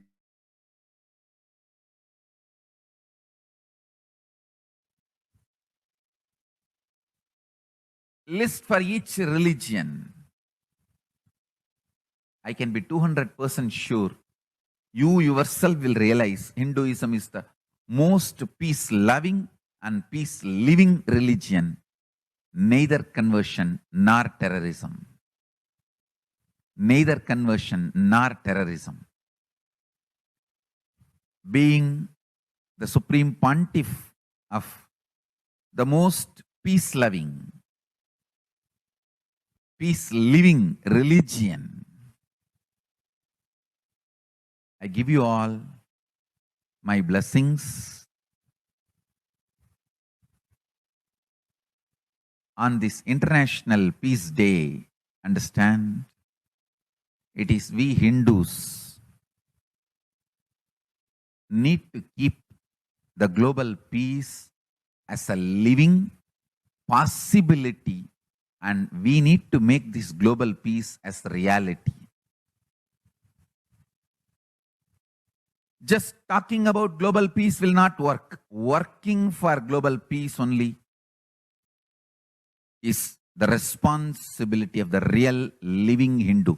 Any who themselves as a Hindu or practicing Hindu should work for global peace. Global peace is our responsibility.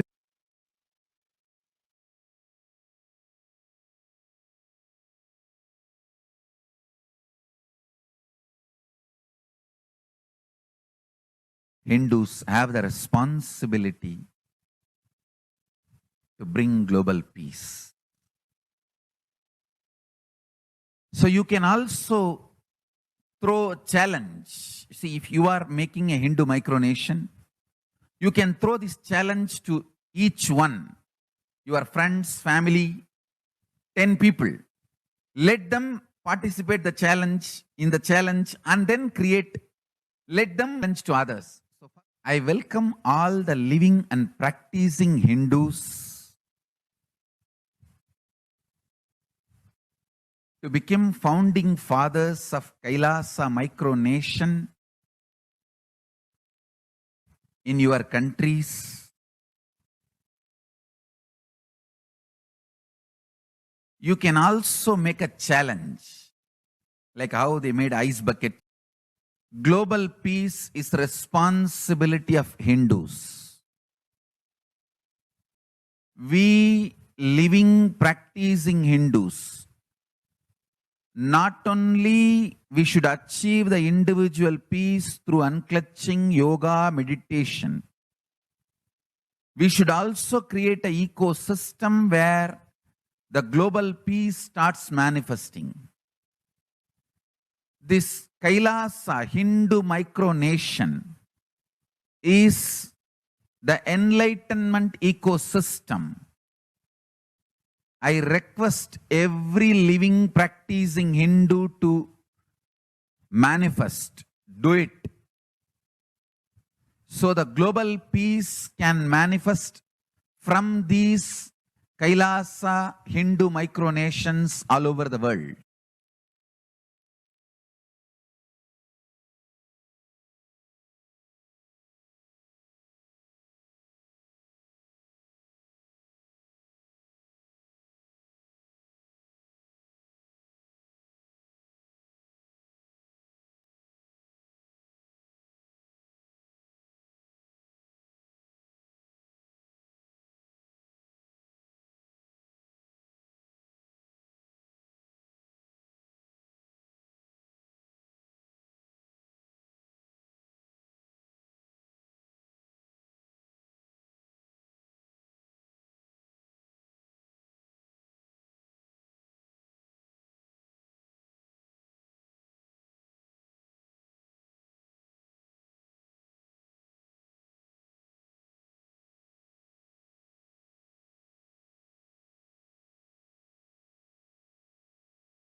And now, let us see how the sovereign order of Kailasa, led by the Supreme Pontiff of Hinduism and Nithyananda order of monks, nuns, and Hindu diaspora, are working for global peace and to give a superconscious breakthrough to humanity.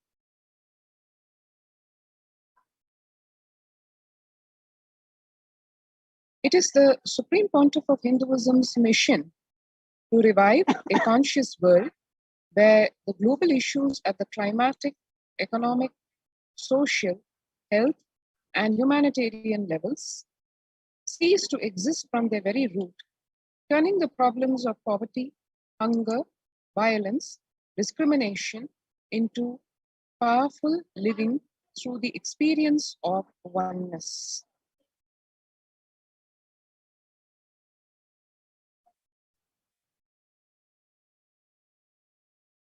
The Supreme Pontiff of Hinduism has been working from the very grassroots level to usher in an era of peace at all levels: individual, societal, national, and global. His deep insights into the workings of the human mind, body, emotions have enabled him to powerfully and directly address various social and emotional problems facing humanity today. Some of the ways that the Supreme Pontiff of Hinduism provides spiritual solutions to combat the pandemic and other issues include: since the beginning of the global lockdown, the amount of contribution and activism of Kailasa has increased manifold. Through the Paramashivoham program, bringing superconscious breakthrough to the whole humanity, by starting the Akhanda Nirvikalpa Samadhi Jnana Yajna and contributing almost 3 million minutes now, Paramashiva Sankalpa chanting 24/7 via Zoom sessions,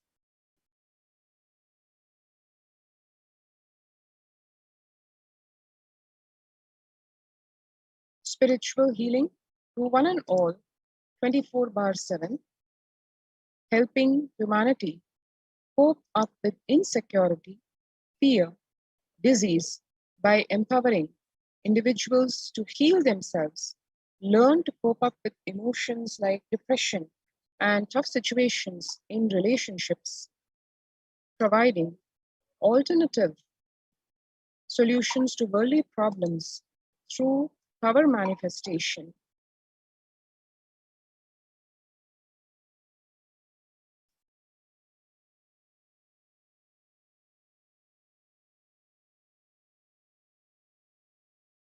Initiating thousands every day into manifesting innate superhuman capabilities in the Kailasa Courtyard sessions, providing healthy solutions like technique to clear the stomach from the Ayurvedic solutions, which ultimately brings clarity to the spiritual truths and give us conscious breakthrough, and in the long term, establishing self-sufficient communities.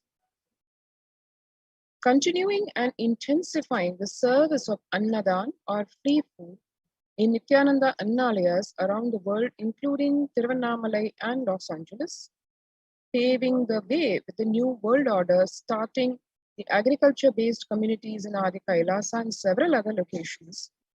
Peacekeepers of Kailasa offering various life solutions from the teaching of the Supreme Pontiff of Hinduism, offering Maheshwara Puja to the natural calamity head victims, Bhava Samadhi Darshan to raise the individual conscious breakthrough, and Devi Parashakti Akashic readings or the cosmic revelations.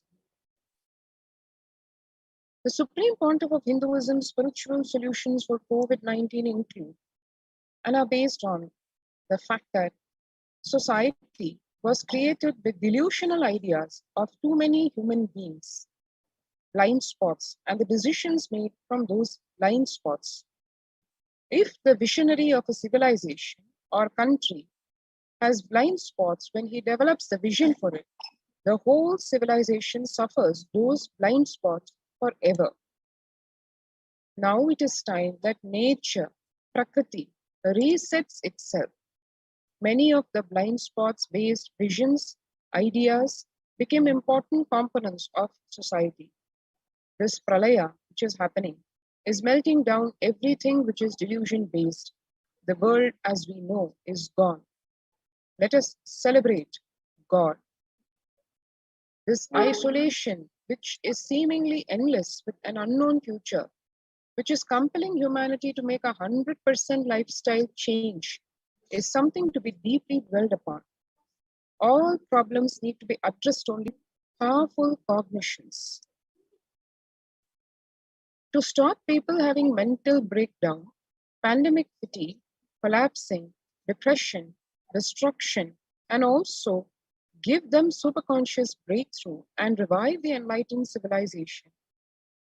The Supreme Pontiff of Hinduism continuously is giving spiritual solutions and powerful cognitions.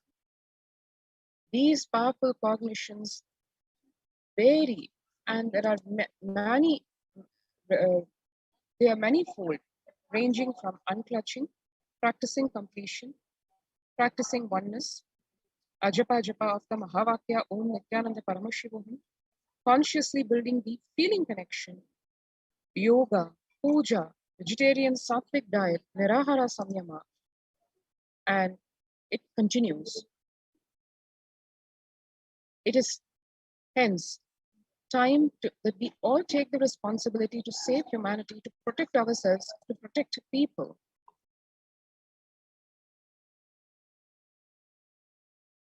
People from over 50 countries continuously radiating the space of Paramashivam by practicing unclutching meditation 24 hours a day, 7 days a week. And the life solutions based on the ancient Hindu tradition, meditation and yoga techniques from the scriptures, cognitions rooted in the highest truths, lifestyle based on living and radiating the higher values of life, and powerful way of living and realizing one's ultimate potential form the foundation of the Supreme Pontiff of Hinduism's teachings, which by their inherent nature provide the foundation for peace on planet Earth. The Supreme Pontiff of Hinduism launched the Minutes for Peace initiative, which aimed to reduce crime globally by conducting mass meditations around the world in parallel. In 2014, just after 2 years of launching the program, it crossed over 1 billion minutes of meditation. Scientific studies have shown reduced crime rate after participation in the meditation and completion techniques. In 1976, it was found that when 1% of a community practiced meditation, the crime rate was reduced by 16% on average. The current tally on the Minutes for Peace website is more than 4.3 billion cumulative minutes of meditation logged, including all the events, programs, festivals where people have gathered in large numbers and participated in meditation and rituals. The total count comes to a staggering 409 billion minutes of peace so far. About 5,000 devotees gathered and participated in a 48-day meditation program called Shuddha. The Supreme Pontiff of Hinduism has hosted Kumbh Mela in USA and Los Angeles since 2007. Nithyananda Sangha is entrusted as the only organization to host the Kumbh Mela outside India by the Akhil Bharatiya Akhada Parishad. In September 2006, the Supreme Pontiff of Hinduism organized the first confluence for world peace to honor the memory of those who lost their lives saving others on September 11th at Irvine, California, USA. This USA Kumbh Mela is standing for world peace, taking the Kumbh Mela, the sacred, most largest gathering, which happens since time immemorial in India, was taken to the United States first time by the Supreme Pontiff of Hinduism. And it is also a testimony to the commitment to peace which the Supreme Pontiff of Hinduism has made. And hence, the second confluence for peace was held in Los Angeles in 2007 in collaboration with Vedanta Society, BAPS, ISKCON, Siddha Yoga, and other organizations. The Kumbh Mela festival spread fast to other countries, including Australia, Canada, etc. In 2009, the Supreme Pontiff of Hinduism organized a month-long peace walk covering 1,000 kilometers, 1,000 villages, to bring together in harmony from all walks of life, to promote feeling connection, oneness among people. During the walk, health camps were conducted in villages along its path, and Supreme Pontiff of Hinduism conducted large-scale collective meditations on September 21st, International Peace Day, over the years to raise the collective consciousness of the planet. Sannyas being a social responsibility to save Hinduism and humanity, the Supreme Pontiff of Hinduism has revitalized the monastic tradition of sannyas by initiating hundreds of people into the Nithyananda monastic order. The all-renouncing monks contribute the best things to human civilization, living their life with the cognition, life is for others. These monks and nuns act as the harbingers of peace and empowerment for the human society distraught with violence, depression, and other forms of life negativity. The Supreme Pontiff of Hinduism has also revived the ancient practice of embarking on pilgrimages or spiritual journeys, taking spiritual aspirants to high energy sacred spots like Himalayas, Kailash, Varanasi, Angkor Wat in Cambodia, and other powerful temples of India. Even though prevalent in India, this practice is rapidly losing its original context, turning into a recreational family vacation. Reviving the original spiritual context, the Supreme Pontiff of Hinduism has made it possible for modern day human beings to benefit from the spiritual energy present at those centers and accelerate their journey of spiritual evolution, hence ensuring individual and collective peace as a natural consequence. The effects of the COVID-19 pandemic. The United Nations Environment Program has noted how food systems hold the key to ending world hunger. Especially in this COVID-19 pandemic, the UN has noted a dramatic increase in world hunger. According to the state of food security and nutrition in the world, 1/10 of the global population, as many as 811 million people, an increase of 118 million people just in 2019. According to the EAT Lancet Commission, moving toward diets of plant-based foods, low amounts of animal source foods, unsaturated rather than saturated fats, limited amounts of refined grains, highly processed foods, and added sugars could prevent between 19 and 24% of all adult deaths each year.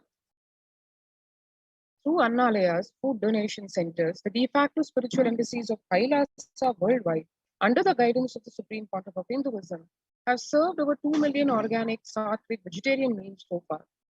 Giving free food to all the citizens is the economic policy of Kailasa from the Vedas and Agamas. And recently, the humanitarian initiative launched by the Supreme Pontiff of Hinduism is the opening of Kailasa's COVID care centers in India and all the de facto spiritual embassies of Kailasa in India. The monastery campuses have been turned into a multi-layer quarantine facility to safeguard the inmates against any possible point of contact with the outer world. The Supreme Pontiff of Hinduism has opened the service free to all people, regardless of any differences in age, gender, caste, creed, ethnicity, color, socio-economic status. Food, shelter, internet, and all basic facilities, including medical care, are provided at these COVID care centers, free of cost and for an indefinite time. The outcome has been a splendid zero infection rate so far among the participants, a feat not achieved anywhere else in the world, let alone in India. This response model of handling the COVID-19 pandemic at a community level, along with guidelines and recommendations for governments, has been recognized and accepted by the United Nations as well. Participants of the COVID care program offered by the Supreme Pontiff of Hinduism, as we can see here, are enjoying a healthy, blissful, spiritual lifestyle in the multi-layered quarantine protection. They enjoy a stress-free time following the spiritual morning routine, doing yoga, daily puja, temple seva, kara seva, and celebrating festivals. One can see here the Varalakshmi Puja done at Adi Kailasa, the female devotees offering puja to Goddess Lakshmi and listening to the Mahima, Mahaganapati worship during the Ganesha Brahmotsavam, and the participants enjoying modeling of Ganesha with their hand and creating the deity so that they can worship their Ishta Devata. And for experiencing all this and a lot more besides the COVID care protection that one gets, let us take a few minutes now to register now through the link https://kailasa.org/kailasacare. Let's take a few minutes to register ourselves for joining this COVID Care Protection Center.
Easiest, most powerful, most inspiring, most exciting way to connect with life as the form of mother. Navaratri is the time to connect with Cosmos as mother. Celebrate Cosmic Mother. This 9 days we worship Mother, worshipping Divine Feminine. Yadumaadi Nindrai Kali, Om Kali, Om Shakti, Om Kali, Om Shakti, Om Shakti, Om Shakti, Om Shakti.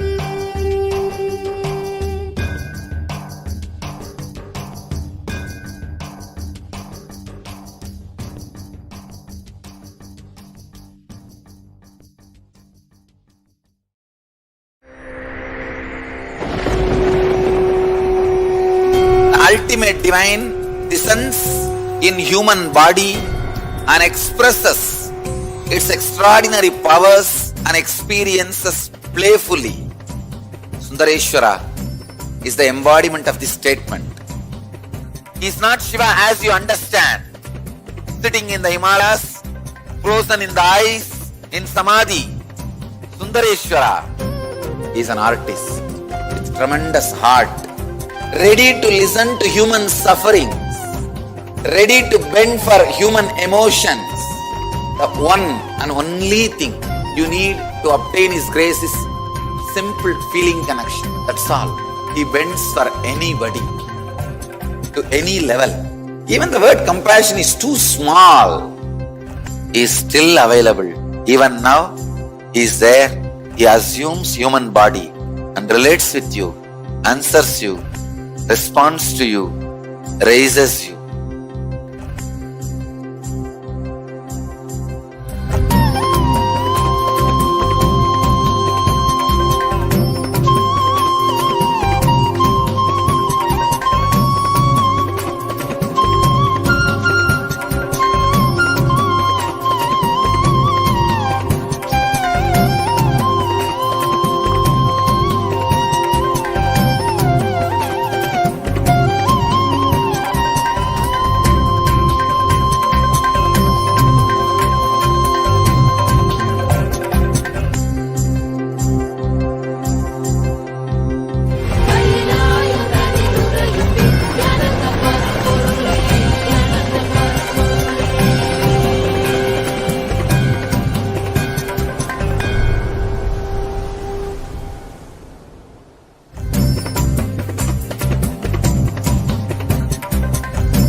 just, I don't know, I was lost.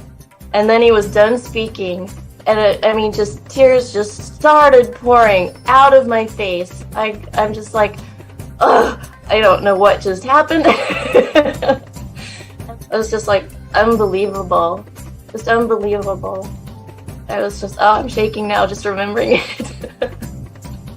Like I don't know what shifts inside you. It's just I felt the strong initiation happening at that time when Swamiji blessed. I don't know, it just puts you in some different world altogether, and suddenly everything seems possible.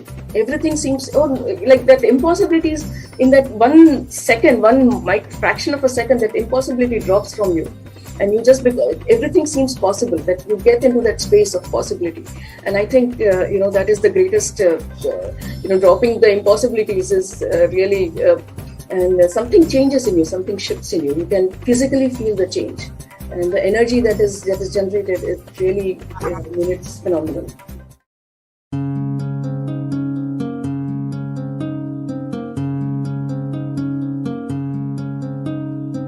There are some gods, 9 unknown gods. The moment you call, they will be there. Venkateshwara, Balaji. I tell you, people give so much for Venkateshwara because he does the job. He is a 9 unknown god.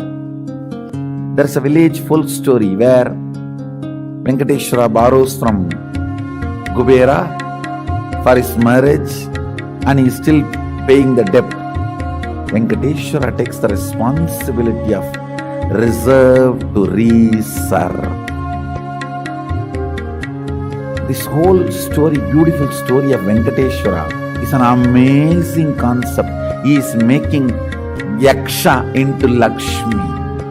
He is making the reserve to reserve. It's an amazing truth.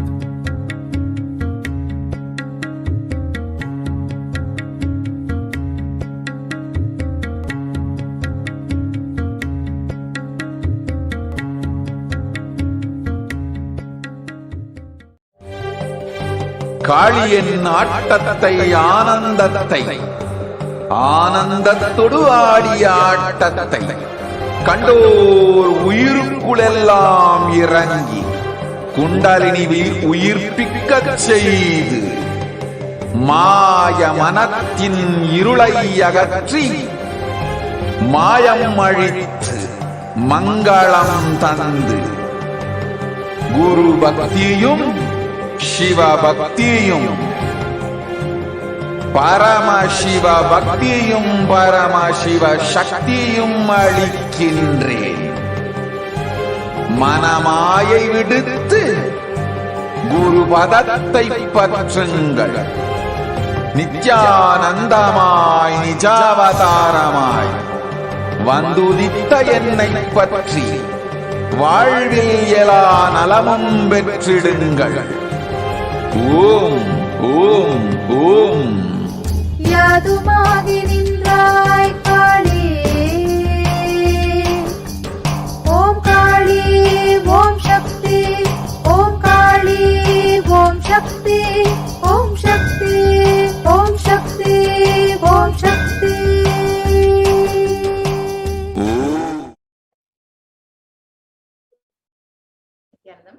Welcome back, dear viewers. We have a very special and exciting announcement for all of you. We will be having the live Paramashiva Sayuja Samadhi Darshan of Bhagavan Sundareshwara starting very shortly at 10 p.m. IST. So please stay tuned for that. We will be preparing ourselves to receive Bhagavan Sundareshwara manifesting through the Supreme Concept of activism now.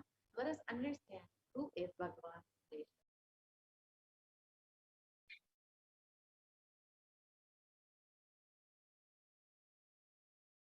So here today, as all of you manifest Bhagavan Sundareshwara and have the darshan of Bhagavan Sundareshwara, you can manifest the superconscious experience of the Shiva Sayuji Samadhi through the darshan of A.N.R. Bhagavan Sundareshwara Paramashivoham.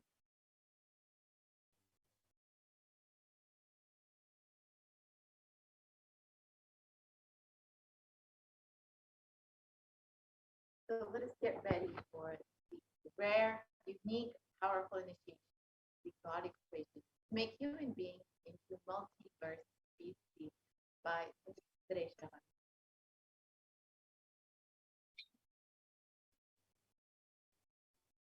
And Sundareshwara beautifully says, we will watch a video where Bhagavan Sundareshwara blesses all of us and introduces himself.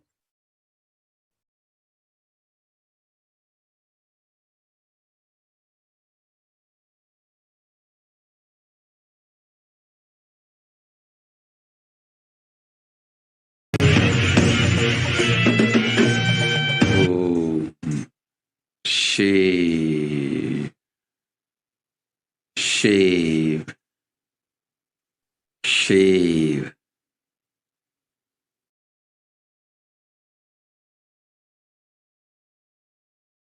Paramashiva, I will manifest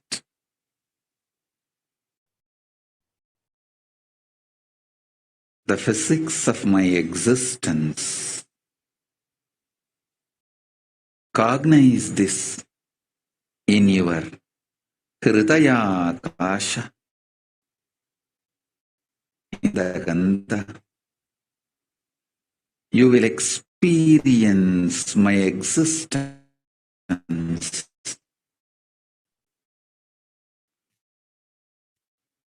Sundareshwara Paramashiva.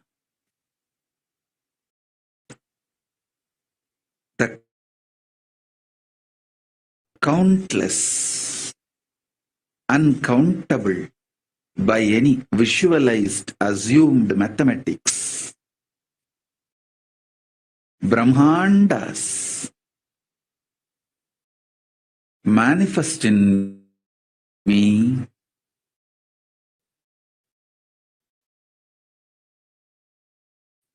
exist in me,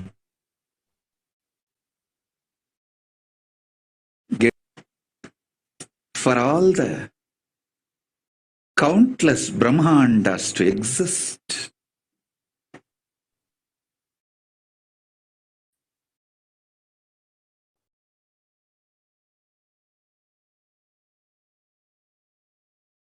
To get created,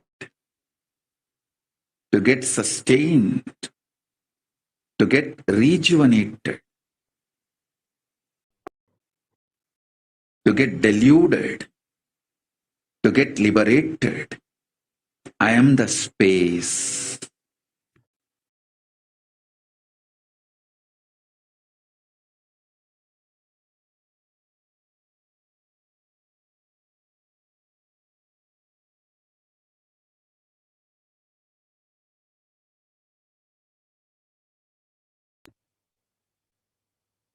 So this is the Sundareshwara Paramashiva Sayuja Samadhi Darshan described by Bhagavan Sundareshwara himself.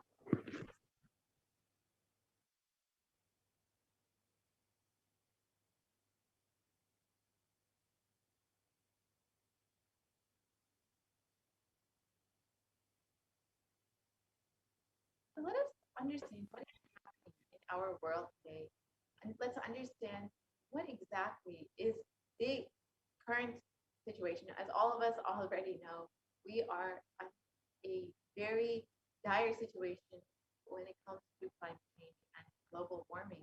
According to the United Nations, a new scientific report for the Intergovernmental Panel on Climate Change warns that we are on a crash course towards catastrophe. If global temperatures are allowed to rise, the window to slow or even halt, the worsening impact is rapidly closing, and the message is clear: we must take action now. And we've already seen the Supreme Concept of Swamiji and Devi Parashakti also revealed that we will be seeing so many natural disasters, so many calamities, natural calamities during this time. And we've already seen this with floods, we've seen fires in the past 2 years. We've seen so many natural disasters, so many communities, families, and people being affected by all of these natural disasters. And this is also compounded along with the current situation of the pandemic.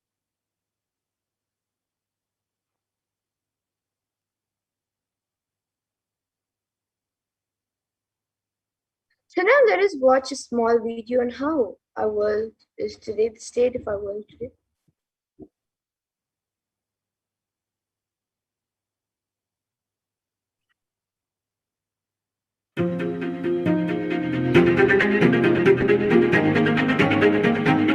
In 2019, fire was spreading throughout our planet, quite literally, in places like Australia and the Amazon basin, where forest blazes supercharged by climate change wreaked havoc.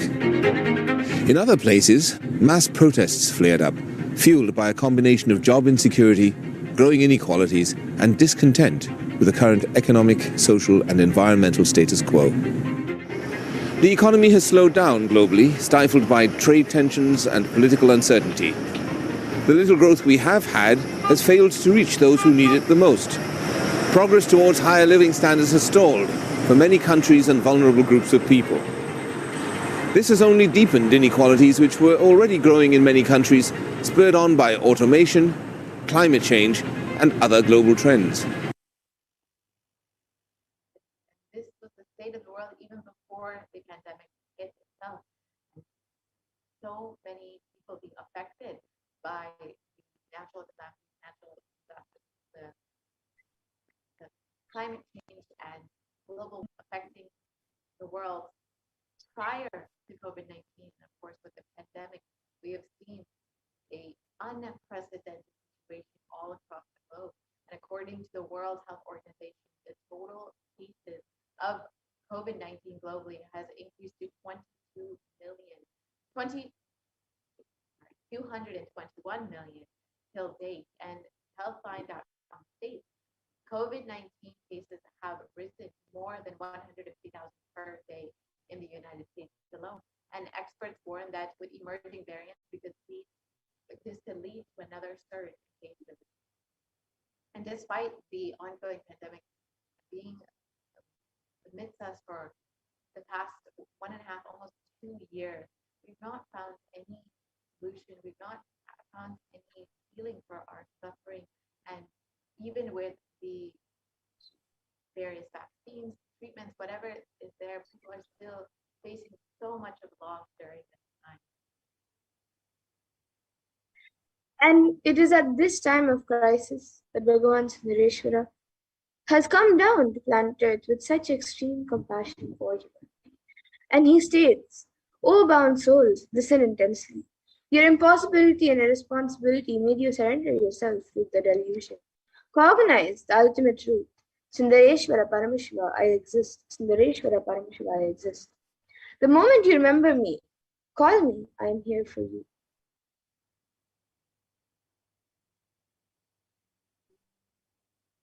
Bhagavan Sundareshwara Paramashiva is the greatest and most unique manifestation of Paramashiva as the complete manifestation. He assumes the physical, subtle, light bodies as and when he wants, plays with all the physical reality, and corrects, alters, intervenes, influences, changes, adds, removes, deletes anything in this physical plane as he likes without even a reason, just for fun. And sometimes they manifest as Meenakshi and Sundareshwara as two bodies and one being, and sometimes as both in one body. So that is the reason all his manifestations, all Bhagavan Sundareshwara's manifestations, are plays and is called the Tiruvilayadu, the Leelas. And due to his causeless and limitless compassion, Bhagavan Sundareshwara Paramashiva is manifesting in all his glory as the Purna Avatar through this being, Bhagavan Shri Nithyananda Paramashivam, as the Nijavatara.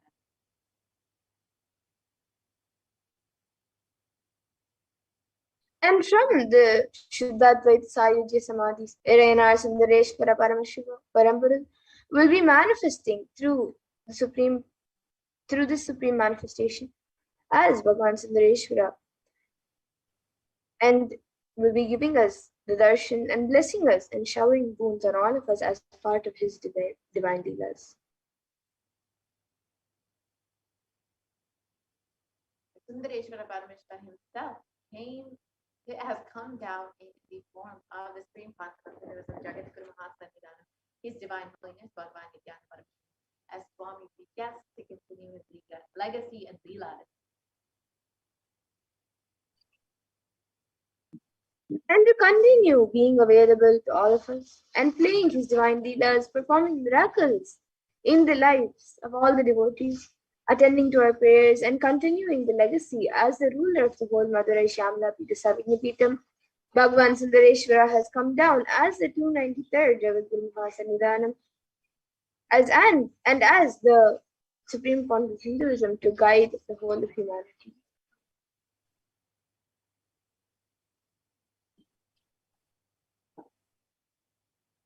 And when you have the darshan, the Sundareshwara Paramashiva Sahityasman darshan, you witness your neurons mirror that of the avatar. The mirror neurons activate and process all the observed movements or information of the avatar just by seeing. So our entire body, silently and without movement, recreates what is happening distances far away, experiencing the superconscious energy radiated by the avatar. As an effect of the mirroring neurons, all the powerful cognitions and powers of Bhagavan Sundareshwara are heard inside of you. And if you just exhale intensely whatever you have, Paramashiva will inhale in you, and that is the God equation. So there is nothing more powerful than the power manifestation science. It is the most exciting and spiritual science. When you decide to manifest powers again and again and again, you know Paramashiva is within you and he is manifesting. You fall in love with Paramashiva every minute. And if he manifests, you know that he is real and he is manifesting.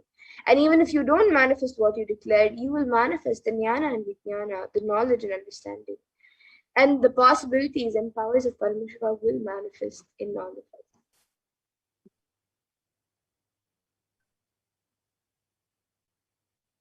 So let's understand who is the Supreme Pontiff.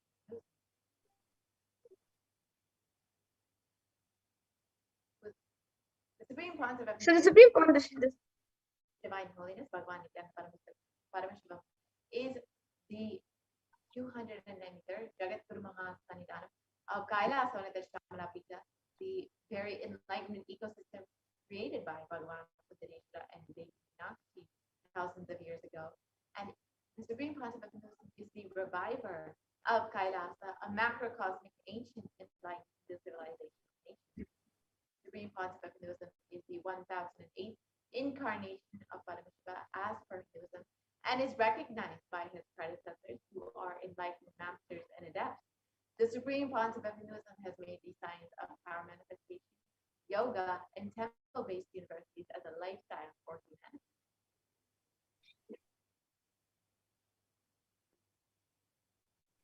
And the Supreme Pontiff of Hinduism is ordained as the 233rd Guru Mahasannidhanam of Kanchi Kailash Sarvamapita Uttamde Mandala Adinam, the incumbent emperor of Surya Vamsha Saranga Samrajyam, the present 293rd Guru Jagadguru Mahasannidhanam of Kailash Shyamala Pita Sarvamapita, and the present Mahamandaleshwar of the Mahanirvani Akada, which is the largest apex monastic order.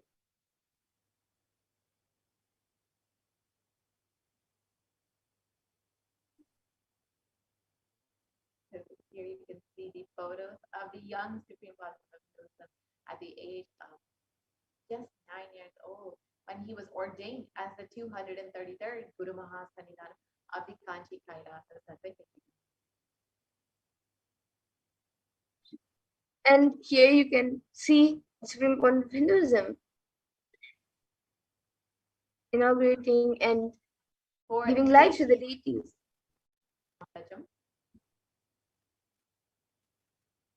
So as the incumbent emperor of Surya Vamsha Samrajyam, Supreme Pontiff of Hinduism is blessing and doing abhishekam for the deities to inaugurate the deities.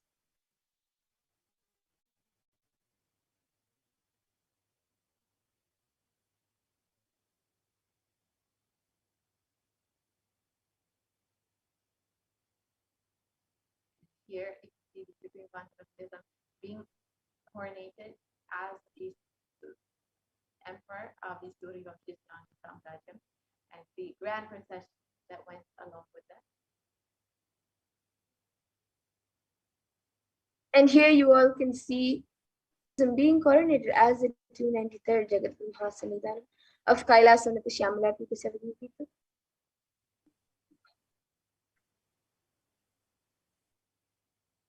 And here are photos of the Supreme Concept being coronated as the Mahamandalini of the Mahanirvana, but the largest apex monastic order.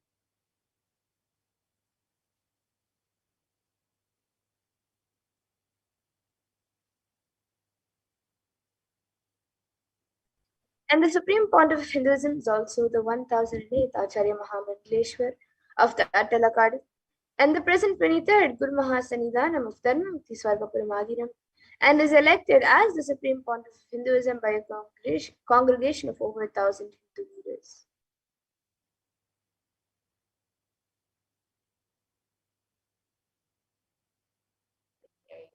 See some of the photos of the Supreme Concept of Hinduism being recognized by other leaders of Hinduism.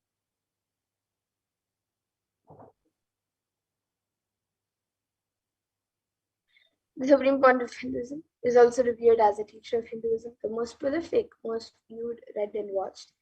He has authored 300 books and 10,000 articles in 3 different languages, which are English, Tamil, and Sanskrit. And these have been translated into 50 languages with over 1,000 titles. And over 20 million copies of these books and articles have been sold, read, and downloaded by millions around the world. The Supreme Pontiff of Hinduism has also given over 10,000 hours of discourses for humanity and reaching and enriching over 1 billion lives virtually, and is respected as a commentator of all sacred scriptures such as Upanishads, Bhagavad Gita, Shiva Sutras, Brahma Sutras, Yoga Sutras, Ashtavakra Gitas, Jain Sutras, and many more. The Supreme Concept of Hinduism is honored as leader of Hinduism. The most awarded, internationally recognized leader is the reviver of 108 ancient Hindu sampradayas, including the Rudraganyas, Rudras, Rishis, Rishikas, Bhairavas, Bhairavis, and Sanyas. It is the established Hindu university, Kailasa's Nithyananda Hindu University in the world, with satellite campuses in 150 countries. And the Supreme Concept of Hinduism is the establisher of 1,000 plus Kailasa ecosystems, and is the founder and reviver of over 100 Sankirtans. The Supreme Concept of Hinduism is the collector of the largest Hindu library with over 1 million books, 1 million palm leaf scriptures, and over 20 million digital books.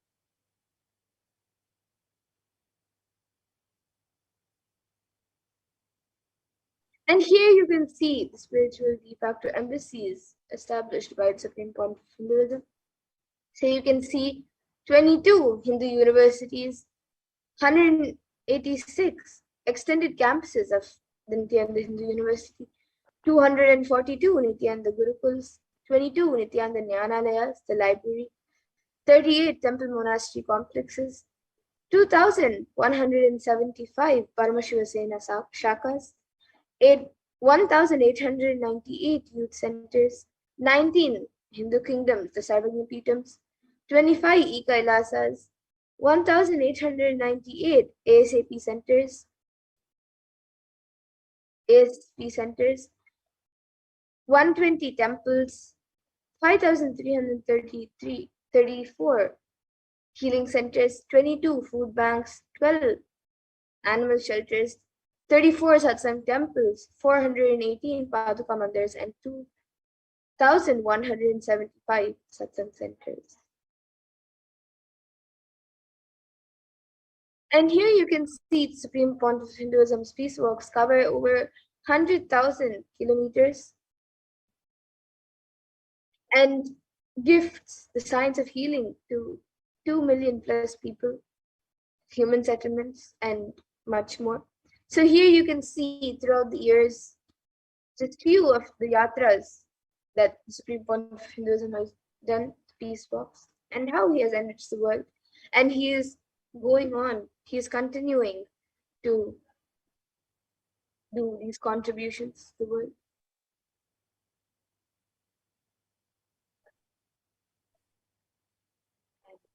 Bhagavan Sundareshwara Parameshwara is the manifestation of the beauty of the cosmos in flesh and bone.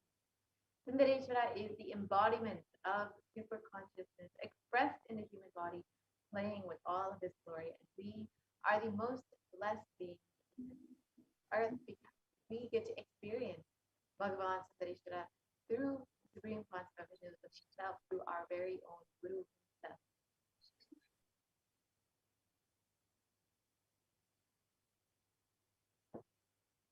And Irena Sundareshwara Paramashiva Paraguru, as the complete manifestation of Paramashiva, assumes the physical and subtle and light bodies as and when he wants, as his divine manifestations. And he plays with all the physical realities and corrects, alters, intervenes, influences, changes, adds, removes, deletes anything in the physical plane as he likes without even a reason.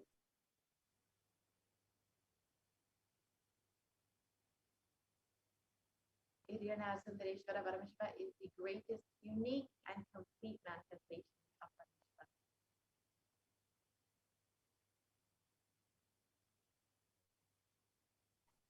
And Sundareshwara is the embodiment of superconsciousness expressed in the human body, playing with all his glory. And he came down in the most handsome form to marry Devi Meenakshi, and administer the city of Madurai.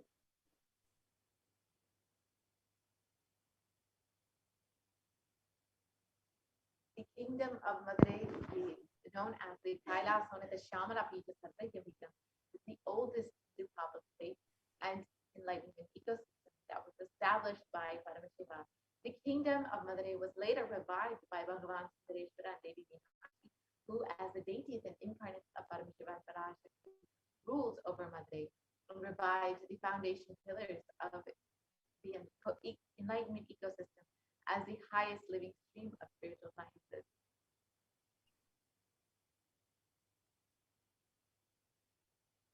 And to ensure that this tradition continues to elevate humanity for millennia, they enthrone their direct representatives and their divine energies in the form of a continuing lineage of living masters, the Guru Mahasannidhanams, and gave them the responsibility to train and groom the kings and in administration, constitution, and governance, acting as regents. And they also performed the spiritual initiations on the kings and the citizens of the kingdom, imparting the enlightenment science to every one of them. Yes, and here you can see Devi Meenakshi and Bhagavan Sundareshwara were the first in this lineage, and of course Samanda, who revived this whole Kailasana, this Shamala Pita Sarvayamita, and now we have the 1008 incarnation of Paramashiva again, once again coming down to revive this whole enlightenment ecosystem. And beautifully, there is a Shastra Pramana which says that this supreme discipline of Adi Shaiva tradition has been coming down through the continuous lineage of the Guru disciple Adi Shaiva Guru Parampara from time immemorial. This has been formulated for the attainment of complete liberation from the repeated birth and death. This is supreme in its kind and concerned with the ultimate benefit of all the souls. The Kailasona, the Shamana Pita Sarvayamita's rare and sacred lineage of pontiffs has been systematically carried over in an unbroken progression from the ages. The chosen emissaries of Lord Paramashiva and Devi Meenakshi are the Guru Mahasannidhanam, the pontiffs of Kailasana, the Shamana Pita Sarvayamita, and are the direct representatives of the cosmos.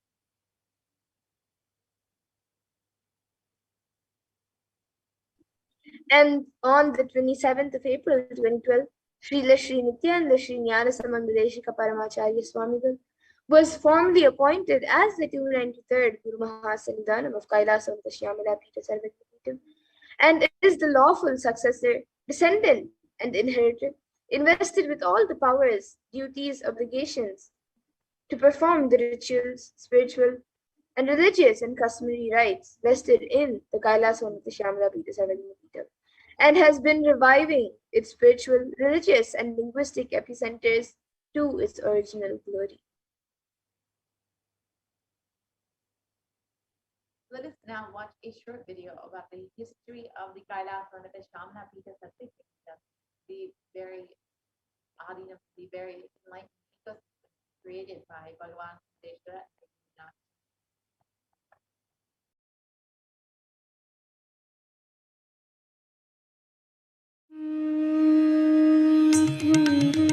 The ancient temple town of Madurai in southern India boasts of a 2,500-year-old history of spirituality.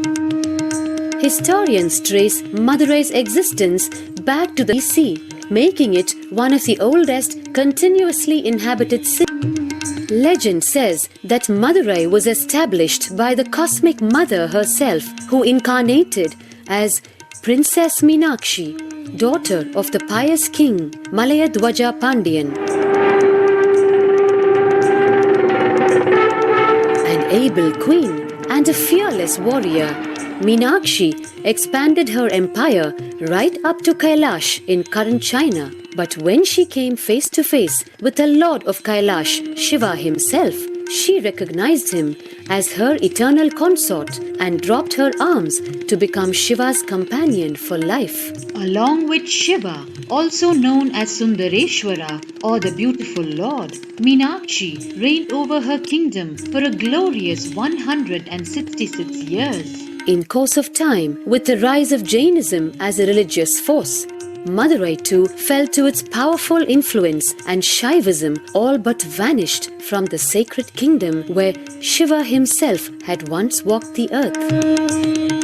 The renaissance of Shaivism in Madurai was the sacred task of a child incarnation, Tirunjana Sambandar, one of the 4 visionary saints of Shaiva Siddhanta tradition. The story goes that as a baby, Tirunjana Sambandar was once nourished by the milk of enlightenment from the cosmic mother herself. This child prodigy arrived in Madurai to effortlessly defeat the learned Jain monks with his wisdom, healing powers, and spiritual prowess, and restored Madurai to her beloved religion, Shaivism, by reviving the ancient Madurai Adinam and the Meenakshi temple, which had fallen to desolate ruin. Madurai Adinam is today the world's oldest living Hindu organization, with a recorded history alone spanning a glorious 1,500 years and an unbroken lineage of illustrious pontiffs to this very day. Over the centuries, Madurai Adinam has been patronized by the likes of Tipu Sultan, Robert Nobili, and the poet saint Vallalar. The pontiff of the Madurai Adinam is known by the title Guru Mahasannidhanam and inherits the responsibility of carrying forward the traditions of Tirunjana Sambandar's sacred work.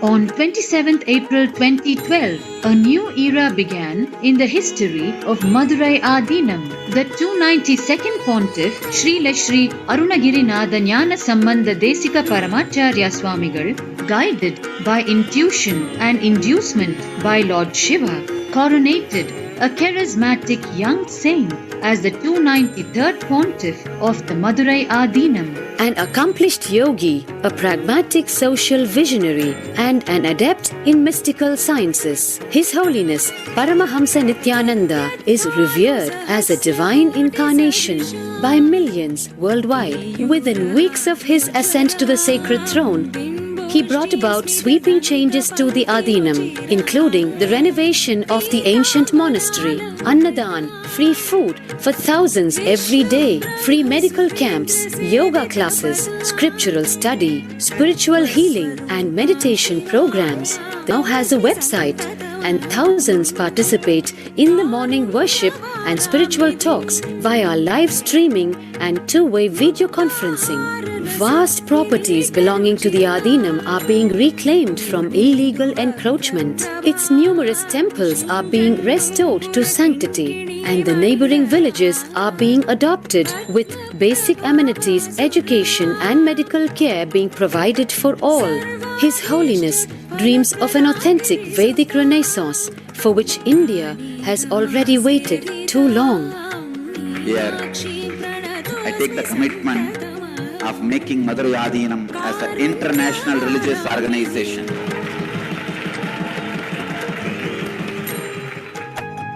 We will fulfill all the responsibilities of Madurai Adhinam, make Hindu tradition, Saiva tradition alive, revived, lived, celebrated all over the world. With a brand new pontiff at its helm, Madurai Adhinam promises to be more than just another traditional monastery. As a whole generation turns to spirituality for answers, the changes at Madurai Adhinam mirror the changing role of spiritual organizations today as power centers and guiding forces, forging the enlightened government of the new world.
The beautiful history of the Kailasolana Shamana Pita Satyapitham by the Supreme Concept of Hinduism himself.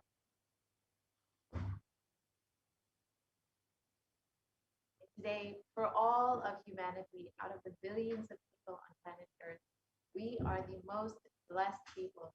For us, Sundareshwara is not just a history, he is a happening. Sundareshwara Paramashivoham himself has come down again in the form of the Supreme Concept of Hinduism, Jagat Guru Maha Sanidhanam, His Divine Holiness, Bhagavan Nithyananda Paramashivam, as Swamiji, the 1008 incarnation of Paramashiva, to revive Hinduism once again, and to continue being available to all of us, playing his divine leelas, performing miracles in the lives of devotees, attending to our prayers, and continuing the legacy as the ruler of the whole Madurai Shamana Pita Sattva Kingdom, as the 293rd Jagat Guru Maha Sanidhanam of the and Supreme Concept of Hinduism, guiding the whole of humanity.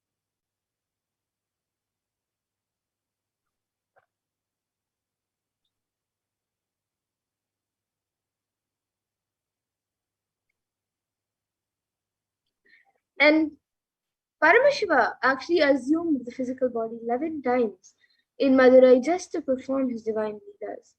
And each divine action became a divine energy and became an independent entity. So if you connect with that energy, he gives you the same blessing. So understand that Sundareshwara is the energy of Leela, playfulness.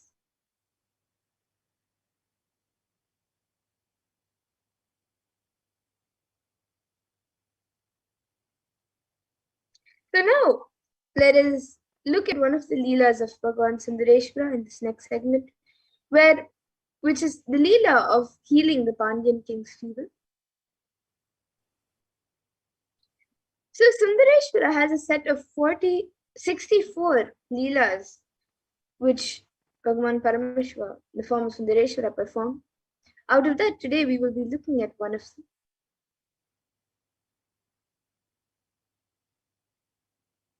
And the Tiruvallayadu Puranam is a collection of the 16th century Shaiva devotional epic stories by Paramjyoti Munivar. And they describe the actions of Bhagavan Paramashiva on earth in a number of guises to test his devotees. So each of Sundareshwara's dimensions are recorded as one of his leelas. So each leela is not just one single as manifested, but rather one dimension of Bhagavan Sundareshwara, which is why there's only 64, but there are many, many more Leelas of Bhagavan Sundareshwara. In the Vedic tradition, we have 64 different arts.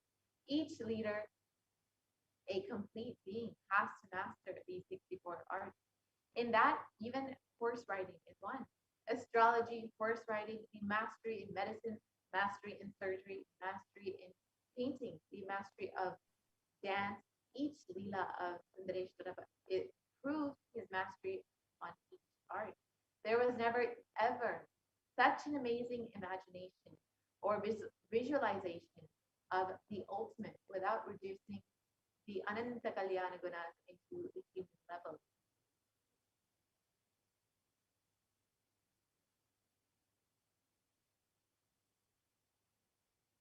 Yes, so now let us watch a video where Supreme Pontiff Hinduism speaks about the Shiva Leelas.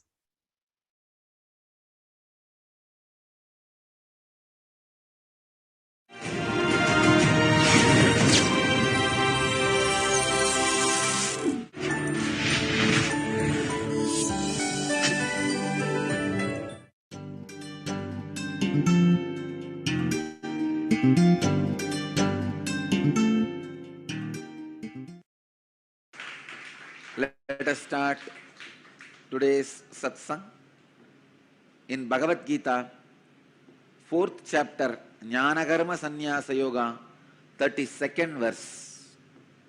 एवं बहुविधाः यज्ञाः विताथा ब्रह्मणो मुखे कर्मजान् विद्धितान् सर्वान् एवं ज्ञात्वा विमोक्ष्यसे Evam Bahu.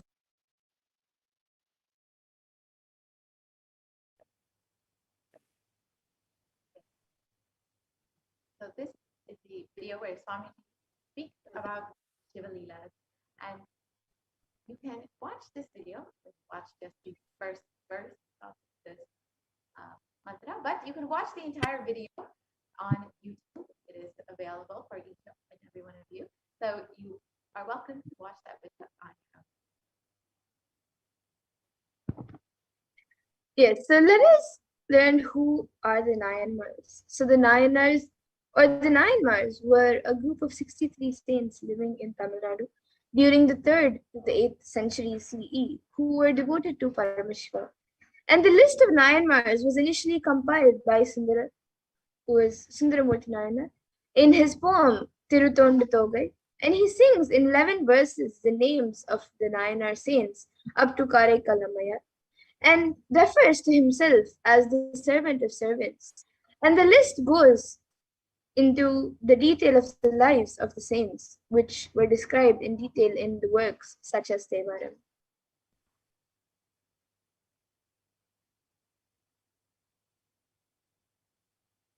Paramashiva assumed physical body 11 times in Mother just to perform his divine leelas.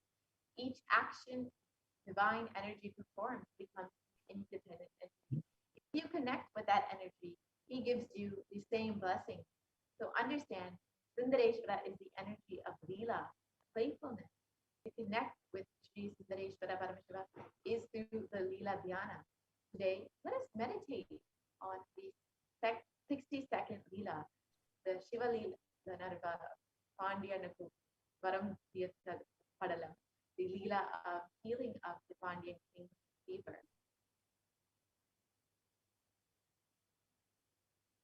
So in the clan of Arimartana Pandya king, a king who was known for his magnanimity and who stood tall due to his widespread fame, was born with hunchback. Hence people called him as Kun Pandyan, Pandya king, the hunchback.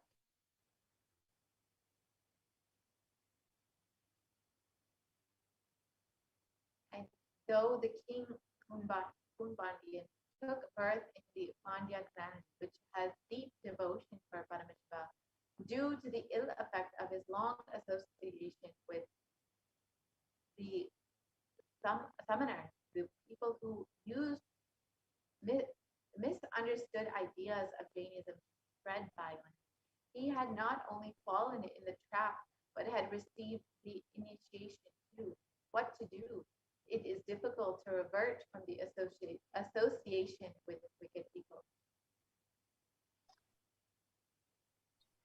And in a clan consisting of great devotees of Paramashiva, which was quite sincere and integrated in observing the truths revealed in the Vedas and performing the duties prescribed in the Vedas without any hindrance, a boy named Jnana Sambandha was born. And goddess Parvati herself protected the child by feeding her breast milk, who was once struggling without his biological mother. After this incident, people are addressing the child as Jnana Sambandha, the Jnana Puranam, as the child got enlightened at the childhood itself by the grace of goddess Parvati. And the child, who was the pride of the Brahmin community, was the reincarnation of Lord Muruga. During the childhood itself, he learned all the scriptures and kept the Upanishads, Hindu scriptures which reveal the underlying truths, as the testimony. He clearly explained the supremacy of Lord Shiva. Being the embodiment of the tattvas like sacred ash, Rudraksh, and the Sharakshara mantra, the Sarvanabhava of Lord Muruga, was considered as an enlightened being, and some people worshipped him as a result of their good deeds in their past births and won over the evil attacks of the Kali Yuga. And while the king Konpandian's clan was surrounded by the harmful darkness of ignorance due to the preaching of the Samana Acharyas, the queen and the minister remained deeply devoted to Paramashiva, who adorned his mated locks with the crescent moon.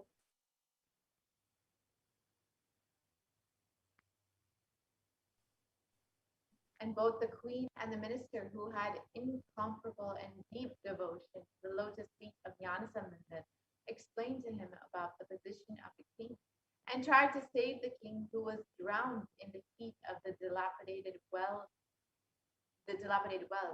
in deep ignorance.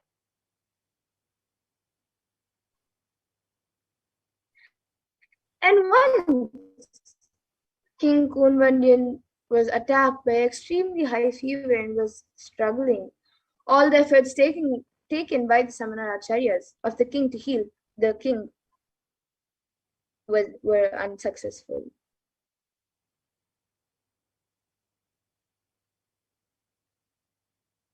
At that time, for the sake of the king's health, the queen herself very much pleaded with Jnana Sambandha, the enlightened master. And the enlightened master Jnana Sambandha was entering the king's palace, remembered the form of Lord Shiva, who always remained cool due to the oozing out of the nectar from the crescent moon adorning his crown, and meditated upon the sacred truth, Shivoham, I am Shiva, in his inner space for a moment, and then he looked at the king, who was affected by the heat of high fever.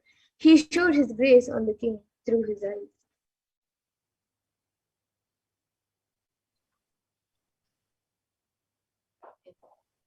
Saint Jnana Sambandha was established in the state of enlightenment, which is beyond all the rules and regulations of the Ashrama Dharma, the duties of the stages of life as per Sanatana Siddha. Smeared the sacred ash on the forehead of the king as a result of the good deeds performed by the king in his previous birth.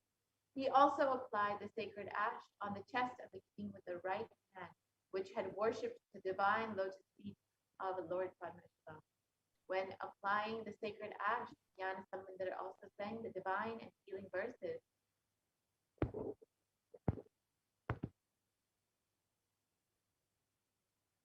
And on receiving the sacred touch of the divine hands of Jnana Sambandha, which is described in the Rudram, the Vedic chant of Lord Shiva, as the most auspicious, the most holy, and the healing medicine of the three worlds, the king got rid of the high fever instantly.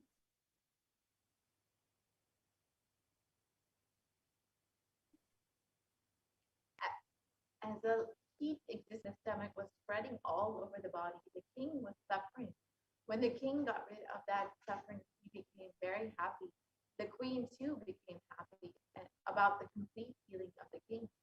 She rejoiced that not only the physical heat of the king got healed, but the religious heat of the summoners, the people who misunderstood the ideas of Jainism and used it to spread violence, were also put off in the king's life. And the physical heat which got removed from the king's body by the graceful eyes of Jnanasamanda got doubly evolved in the hearts of the Jain monks, the summoners who had misunderstood Jainism to spread violence.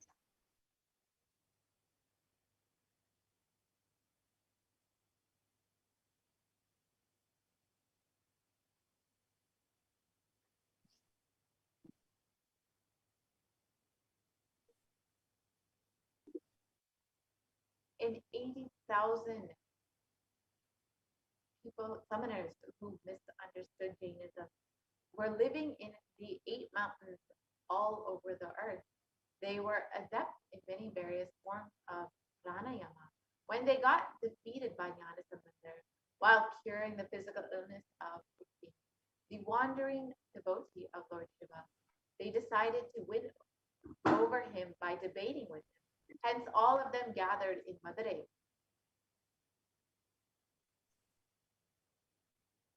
And Jnanasamanda was an expert in various fields like Vyakarana, Mimamsa, and Tarka, and was well versed in all the philosophies of Upanishads. The moment the summoners approached him to start their debate, they got stuck mentally and became speechless.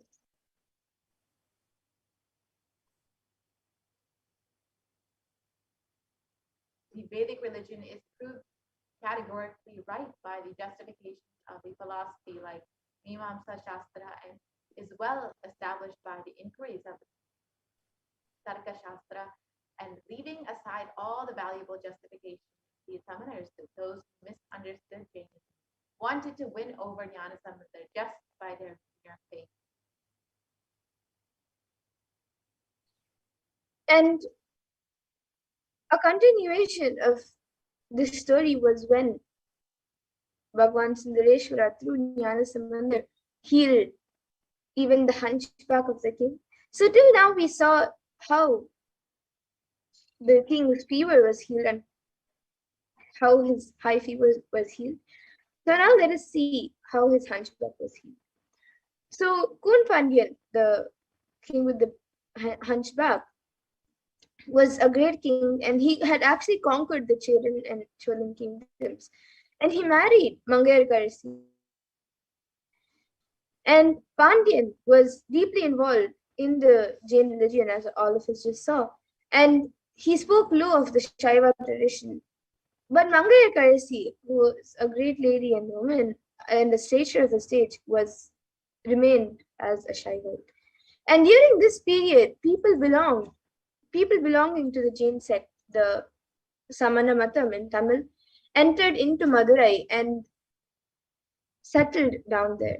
And King Nedumaran got attracted towards the Jain sect and announced he announced an order that all his citizens should follow the Jain sect. And he gave his wife and his minister Kulachiyar, but they did not have the courage to talk to him on this matter with the great king. And people were afraid to come to the Meenakshi Amman temple.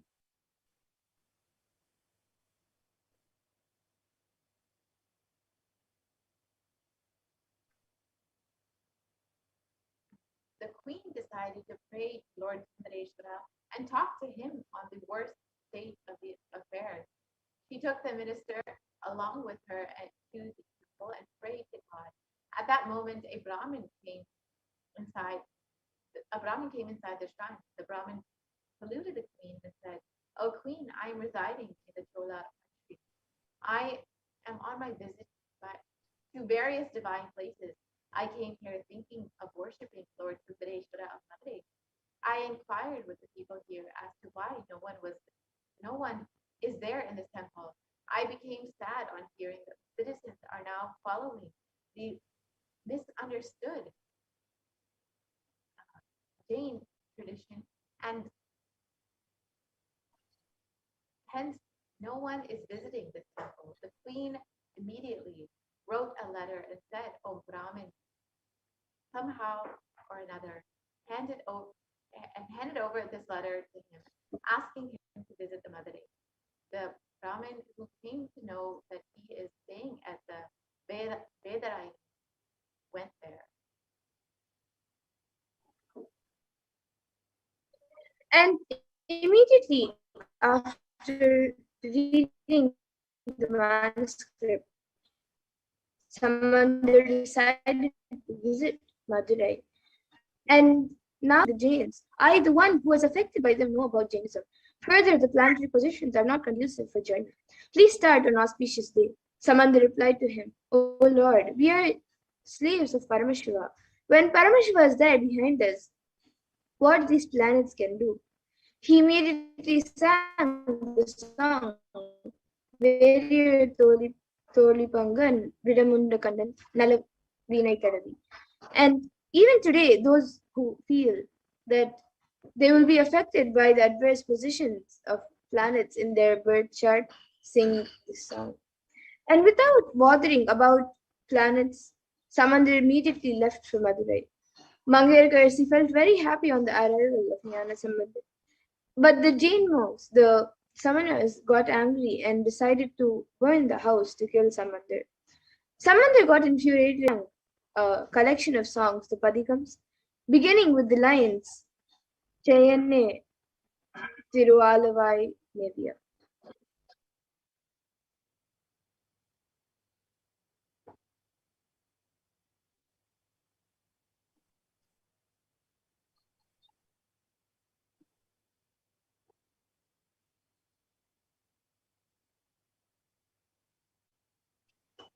And Samandar then went to see the Pandyan king. On hearing this, those who misunderstood Jainism told the king, "O king, this Samandar will not be able to cure this disease. We will cure it now." In just 5 minutes, the king shouted, "Oh, Jain, just remain aloof. Let Samandar only give me the treatment." Samandar said, "I do not want any other thing. Just bring some ash from the kitchen of the temple." The ash was brought. Samandar make the king understand that your consciousness does not need to shrink. Because of this idea, everything is going to become ash. Listen, by your consciousness is beyond anything. But your consciousness is beyond anything. Initiating him into the sattva of life and giving ash as a prasada. When the tattva started spreading, expanding in Poon Pandya's consciousness, the shrinking body stood up, the hunchback was reversed and cured, and he expanded and became Nedumaran Nayanar.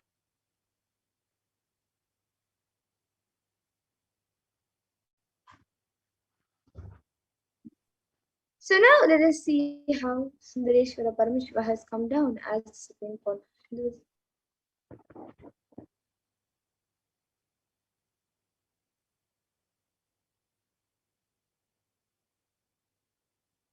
So Jnana Samandar, who was an embodiment of Meenakshi and Sundareshwara, healed Poon Pandyan. And today, for all of humanity, the Supreme Point of Hinduism has come, Sundareshwara has come down in the form of the Supreme Point of Hinduism. And out of billions of people on planet Earth, we are the most blessed. Sundareshwara is not a history, but a happening. So Sundareshwara himself has come down again in the form of the Supreme Point of Hinduism. Jagadguru Mahasanidanam, His Divine Holiness Bhagavan Sri Nithyananda Paramashivam, just to continue his legacy and leelas, to continue being available to all of us and playing his divine leelas, performing miracles in the lives of all the devotees, attending to our prayers and continuing the legacy as the ruler of Madurai, Shyamala Pita Sarvapeetam. He has come down as the 293rd Jagadguru Mahasanidanam and as the Supreme Point of Hinduism to guide the whole of humanity.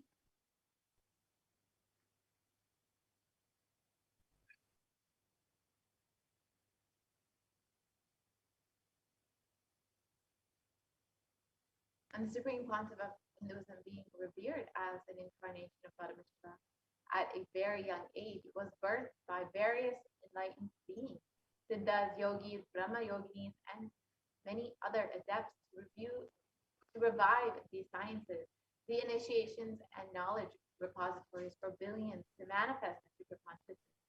Vedanta, Tantra, and Shividya, yoga and yogic sciences, mantra, shastra, siddha vidya, science of Aushadha, Advaita, and Bhakti Yoga, Paramashivoham and Paramashivoham. And in the Vedic tradition, in Hinduism, we have many sciences, and one of the most ancient sciences is the Nadi readings. The Nadi is an ancient science of Akashic readings in Hinduism, and it was established by Paramashiva in the form of Lord Vaidishvara, the Lord of Healing. And these texts are recorded and organized by Agastya Maharishi. And it is an important aspect of recognizing the happenings of superconscious mutants, incarnations, and enlightened beings in Hinduism who have come down on planet Earth. And this age-old science also predicts about the advent of the supreme point of Hinduism, Nithyananda Paramashivam. So let us look at the supreme point of Hinduism's Nadi readings.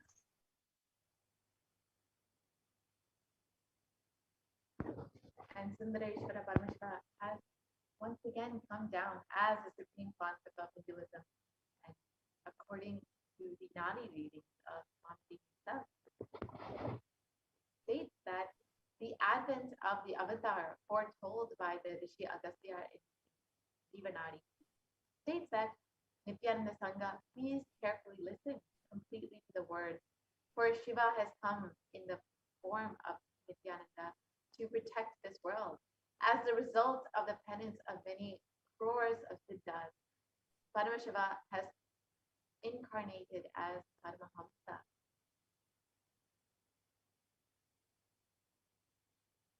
And the next Nadi reading also says, by his teachings, even many siddhas, sinners, became virtuous, many crores became blissful. Just by thinking about him, they achieve bliss. The people who have experienced the truth of bliss followed him.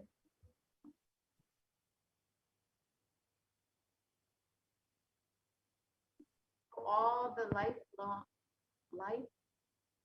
forms in the world are his light. He considers all the people of this world as his people, his children. He lives as a Jagat Guru, as pure Shiva, and Sadashiva as the sun and the moon.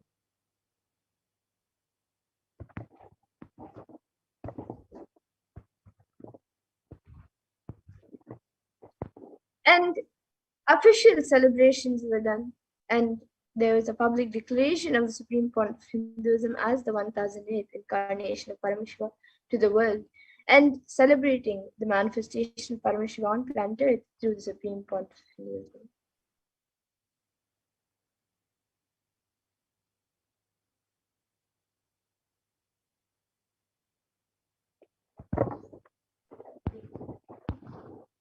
Yoga Pattabhisheka, the coronation of the 1008th incarnation of Paramashiva in 1994, celebrating the manifestation of Paramashiva on planet Earth through the supreme concept of Hinduism, Mataji Vibhutananda Puri began the preparations for coronating the supreme concept of Hinduism as the next successor and declaring him as the 1008th incarnation of Paramashiva.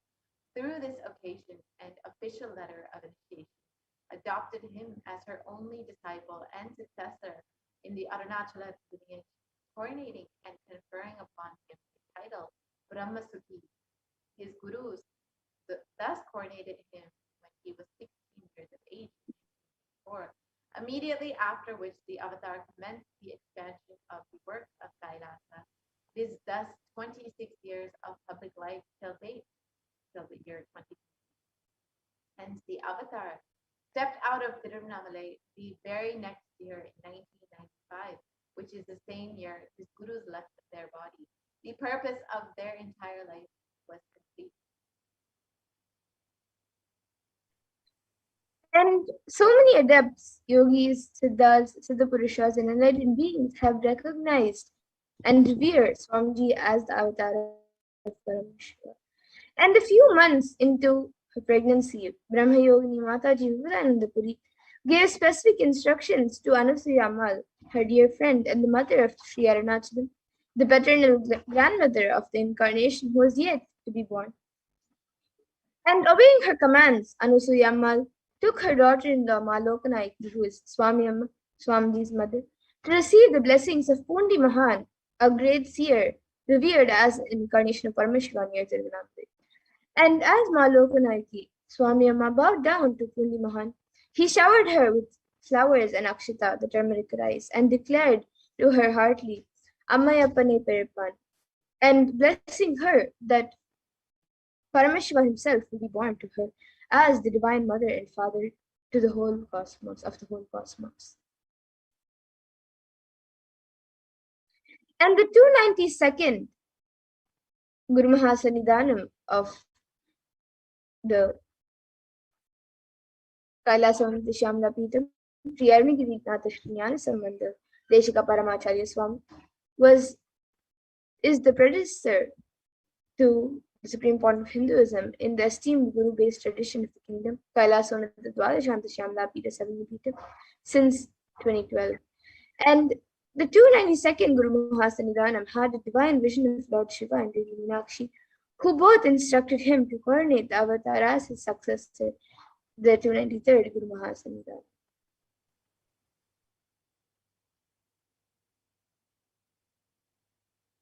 Yes. So now that we've understood who is the Supreme Concept of Hinduism and how he has been recognized, coronated as the incarnation of Paramashiva, let us now enter into the preparation for Bhava Samadhi Darshan. We will be shortly entering into the Paramashiva Dhyana Mantra, but before that, we will prepare ourselves for the Bhava Samadhi Darshan. Let us understand the science behind the Bhava Samadhi Darshan and prepare ourselves to receive Bhagavan Sudareshwara Paramashiva through the Paramashiva Sayujya Samadhi Darshan.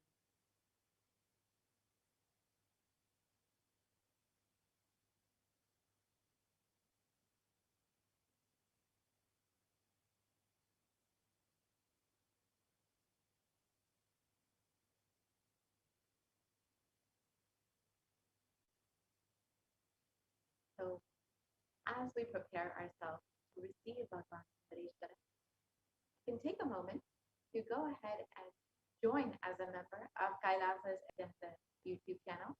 And it's a very simple process. You can just go to YouTube and go to Kailasa's HDH Nithyananda, the YouTube channel, and you can click join. And once you click that button, you will be directed to several options, and you can choose whichever option suits you best. And once you choose that and become a member, you will have access to various content exclusive for members of the Kailasa's HDH Nithyananda YouTube channel. And you will also have access to ask your questions directly to Bhagavan Sudareshwara during the Paramashiva Sayujya Samadhi Darshan. So you can take a few moments to go ahead and do that. And you can also ask your questions via Facebook, Instagram, and on Twitter as well. So on Facebook, you can go ahead and like and follow the Kailasa's HDH Nithyananda Paramashivam Facebook page. And once you have done that, you can go ahead and ask your questions under the live video of the Paramashiva Sayujya Darshan. And your questions will surely be attended to by Bhagavan Sudareshwara. And you can also ask your questions in Instagram in the comment section of the photo. And you can also ask your questions on Twitter. You can follow @Sri Nithyananda on Twitter and ask your questions in the reply to the tweet with the hashtag #AskTheAvatar. And lastly, you can ask your questions to kailasa.org and ask your questions in the WhatsApp chat box that pops up. And all of these ways are simple ways you can ask your questions and request from Bhagavan Sudareshwara. Whether he answers you directly or not, rest assured you will surely be attended to. Let us enter into the preparation for the Bhava Samadhi Darshan.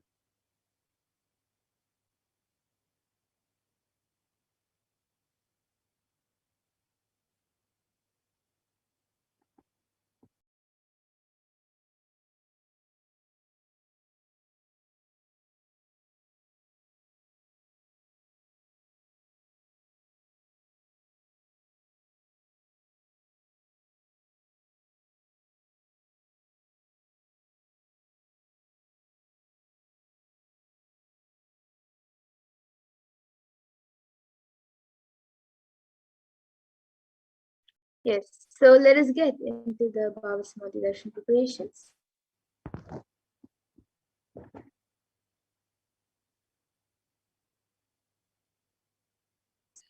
So let us first look at a verse that comes from the Malini Vijayottara Tantra, verse 60. Katana Shakti Padatva Yadva Padavalokanat Prasadat Swaguro Samyak Prapyate Paramam Padam. And the translation for this verse is, by the enlightening teachings of the Guru Katana, by the Shakti Pada, the graceful transmission of the spiritual powers from the Guru, by looking at the sacred feet of the Guru, or by the complete loving favor of the Guru, Prasad, the ultimate goal in space, Paramam Padam, is attained.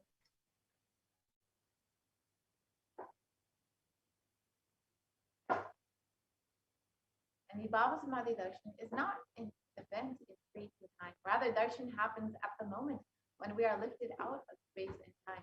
During the Bhava Samadhi Darshan, our neurons mirror that of the avatar. And Bhava is defined as directing and activating the emotional and spiritual energy that is created through meditation on the avatar.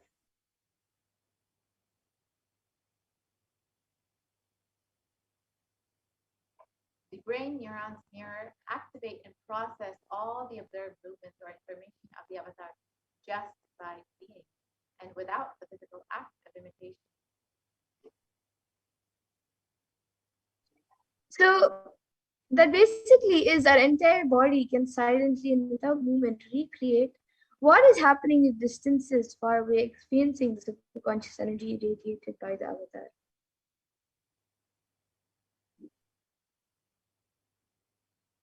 The science of the Bhava Samadhi Darshan knows no distance. A phenomenon modern science is just discovering in terms as quantum tunneling.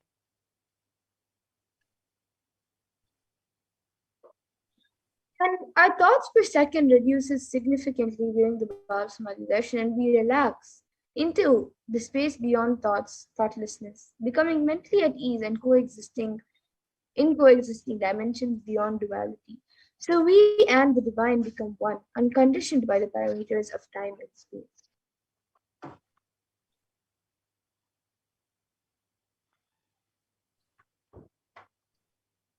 So let us understand the concept of quantum tunneling. It is the probability of a quantum particle like an electron with less kinetic energy to cross over the potential energy of an energy barrier. An electron acts both as a wave and a particle. So imagine a scenario when what happens when an electron with less kinetic energy is approaching a hill. Will the electron be able to cross over the potential energy of the hill, the peak of that hill?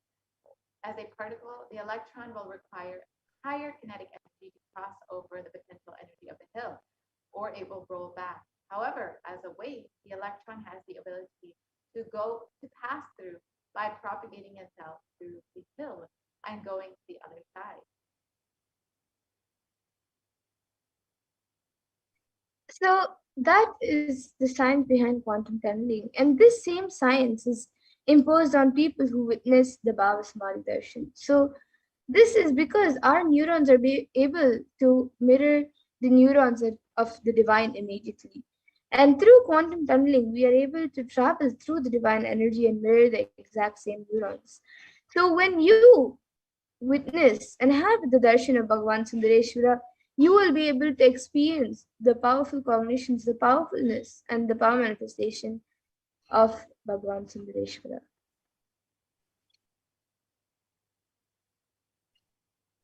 Let us now understand these signs of the Bhava Samadhi Darshan.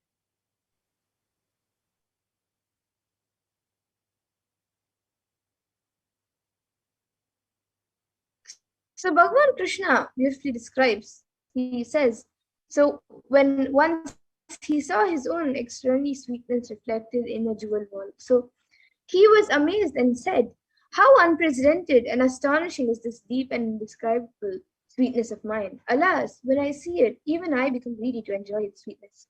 Just like Radhika, when I see my own sweetness in the mirror, I become eager to taste it, but I can't. After due consideration, I find that the only way to relish this sweetness is through the constitution of Sri Radhika.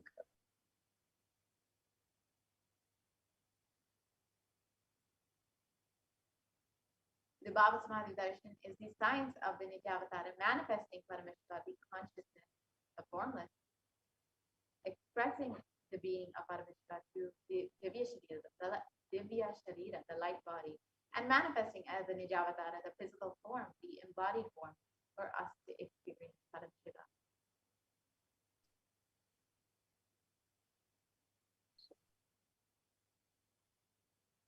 So here you can all now see an example of how Devi Parashakti expresses through the being of Rajarajeshwari and manifests as the Nijavatara, the physical form, to Devi.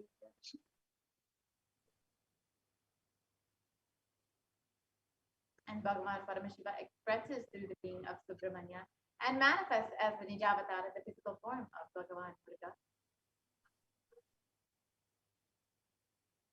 And Bhagavan Paramashiva expresses the being of Aranagiri Yogeshwara and manifests as the Nijavatara through the supreme form of Hinduism, His Divine Holiness Bhagavan Sri Nithyananda Paramashivam.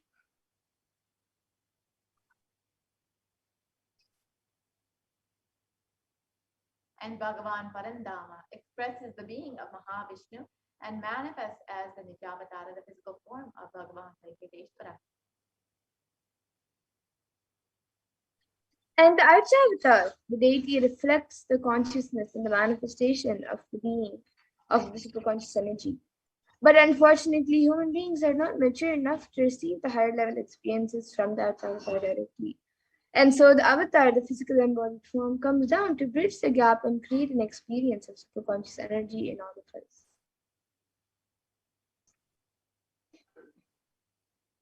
So when we have the darshan of the Nijavatara manifesting beings of various dimensions of Paramashiva, the auspicious components and the powerfulness of those dimensions of Paramashiva are awakened in each of us. So now let's see the dimensions of Paramashiva manifesting in Nijavatara for us to experience the Bhava Samadhi darshan. The Bhava Samadhi darshan is the direct experience of causeless bliss. During the Bhava Samadhi darshan, our being comes alive and celebrates with the energy of existence.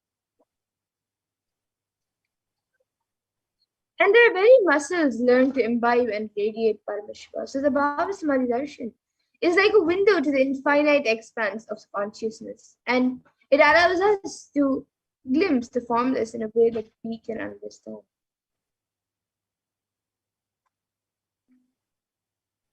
Even without much effort from ourselves, our very biomemory awakens to the space of Paramashiva, the ultimate consciousness during the Bhava Samadhi darshan. And when you have a glimpse of the avatar or an enlightened being, just having a glimpse of that being can cleanse the karmas of lifetimes and create a deep lasting transformation in all of us.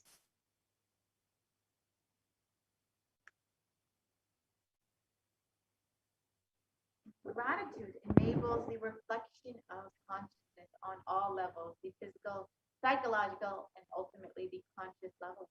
Darshan meditation as a preparation helps us to fall into the space of gratitude, and it is during that time we drop the conscious resolution, the Satya Sankalpa of anything we want or need in our life. Be ready to reflect the consciousness of Paramashiva. That is all you need to manifest the best for your life and lives of the people around you. And the right context to have when you receive the darshan is that I know you are the source of everything. You are everything, and you are in the embodied form of the supreme form of Hinduism, and you are in this body. You are the source for both. Let me connect with you. Let you reveal yourself to me. Let me be in the Bhava Samadhi with you.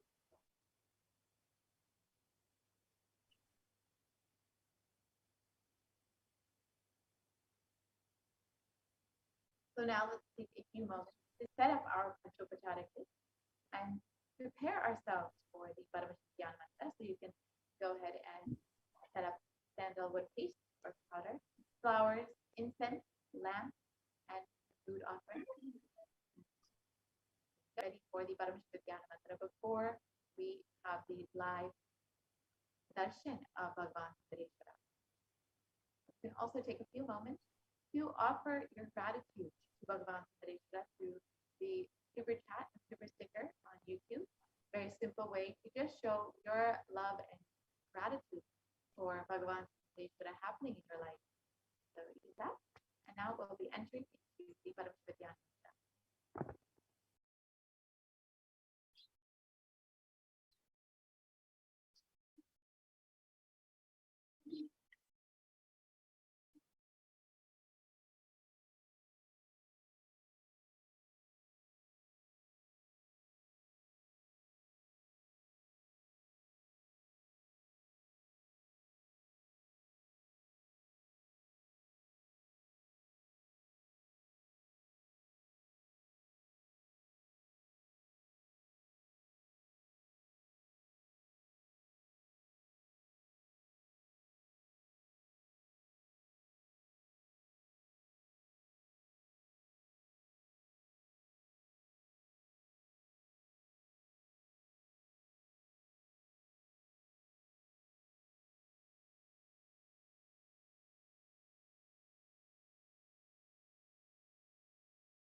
We welcome all the viewers back.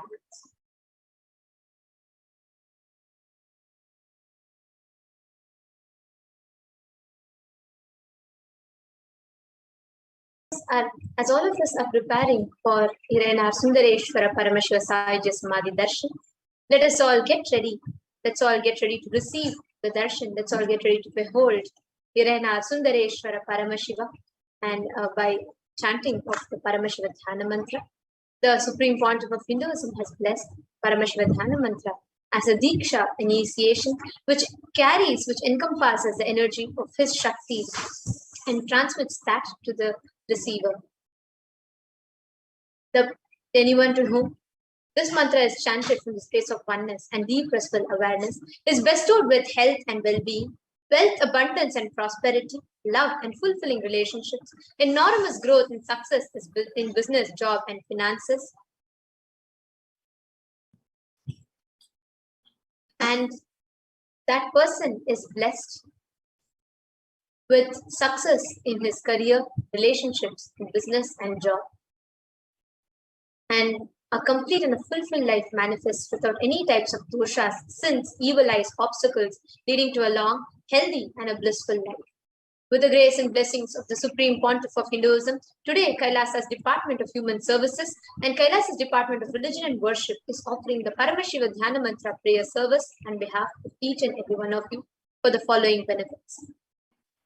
We are offering the Paramashiva Dhyana Mantra for the healing of health issues, for the healing of your psychological issues and stress and anxiety, for you to be healed out of all of your addictions, for you to move out of depressions, for you to move out of your pain patterns, for you to have improved career, for you to heal your relationships with spouse, family and profession, for you to have a breakthrough in the wealth dimension, for all the children who are affected during the pandemic to be completely protected, for you to have the protection from the natural disasters, protection from lost wages and income, for you to be able to find solution to any problem, for you to have breakthrough in the creativity dimension, for you to move out of your debts, for you to experience fulfillment, for you to experience increased energy and vitality, for you to have healing from any insecurities, and for you to have protection from any direct or indirect effects of the pandemic, for the leadership consciousness to be awakened in you, for the healing from any genetic or inherited disorder to happen in you, for you to experience completion in your muscle memory and biomemory. Let us all now enter into the Paramashiva Dhyana Mantra. Om Nithyananda Paramashivoham. Om Nithyananda Paramashivoham. Om Nithyananda Paramashivoham. Om Hrim Nithyanandaya Namaha. Om Namaha. Om Nithyanandam Paramasukadam Kevalam Jnanamurtim Dvandvatitam Gagana Sadrisham Tattvamasyaadhirakshyam Ekam Nityam Vimalamachalam Sarvadhi Sakshi Bhutam Bhavatitam Triguna-rahitam Sadgurum Tam Namami.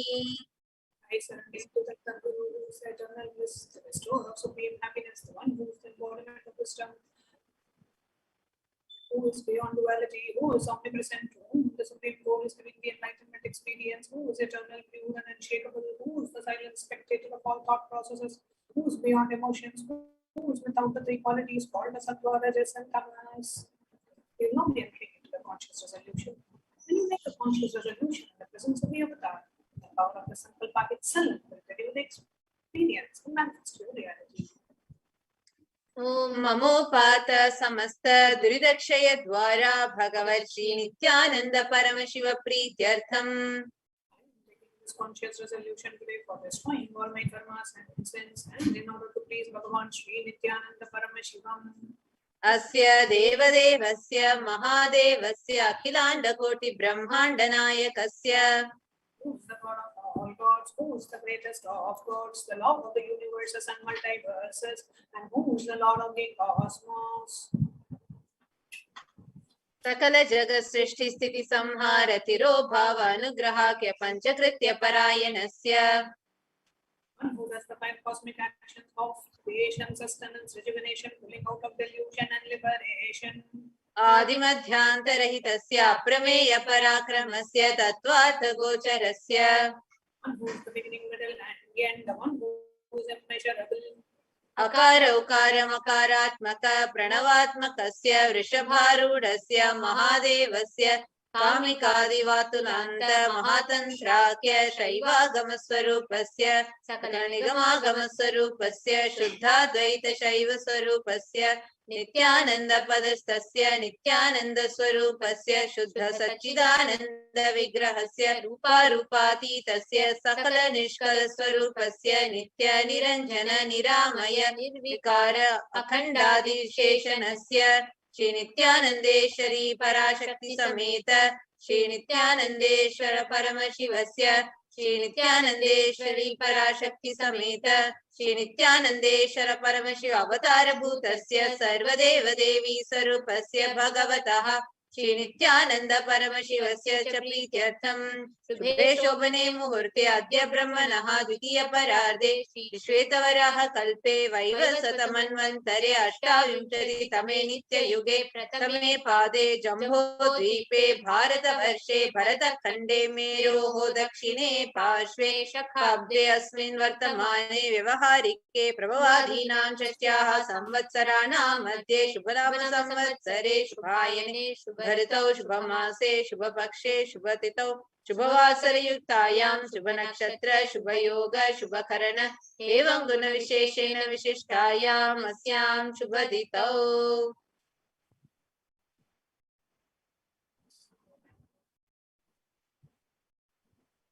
During this auspicious time, during the second half of the lifetime of Lord Brahma, during the Kalpa called Shvetavaraha, during the regime of Vaivasvatamanu, during the first quarter of the Yuga called Nitya Yuga, in the island called Jambu, in the continent called Bharata Varsha, in the subcontinent called Bharata Khanda, in the southern side of Mount Meru, in the Shakayara, during the auspicious year, which is one of the set of 60 years, which is in practice of which Prabhupada is the first year, in this auspicious Ayana, in this auspicious season, in this auspicious month, in this auspicious Paksha, which is the phase of the moon, on this auspicious Tithi, which is the number of the days from the new moon or the full moon, on this auspicious day, during the auspicious Nakshatra, the Vedic star, during the auspicious Yoga and auspicious Karana, during such an auspicious moment. आदिकैलासे कल्पवृक्षस्य अधः नित्यानन्दनगरे स्मृतस्मृतानां मुक्तिदायके महाक्षेत्रे. Now, we request all the participants, whether you're offering this mantra for yourself or for someone else. If you are offering for a male, kindly chant the male names now. Namadheyasya. You know, request all the participants, whether you're offering for yourself or for someone else. If you're offering for a female, please chant the names of the female participants now. नाम्याः च यजमानानामावयोः सहकुटुम्बानां बन्धुवर्गाणां दायादिवर्गाणां मित्रवर्गाणां सोदरवर्गाणां समेषाम्.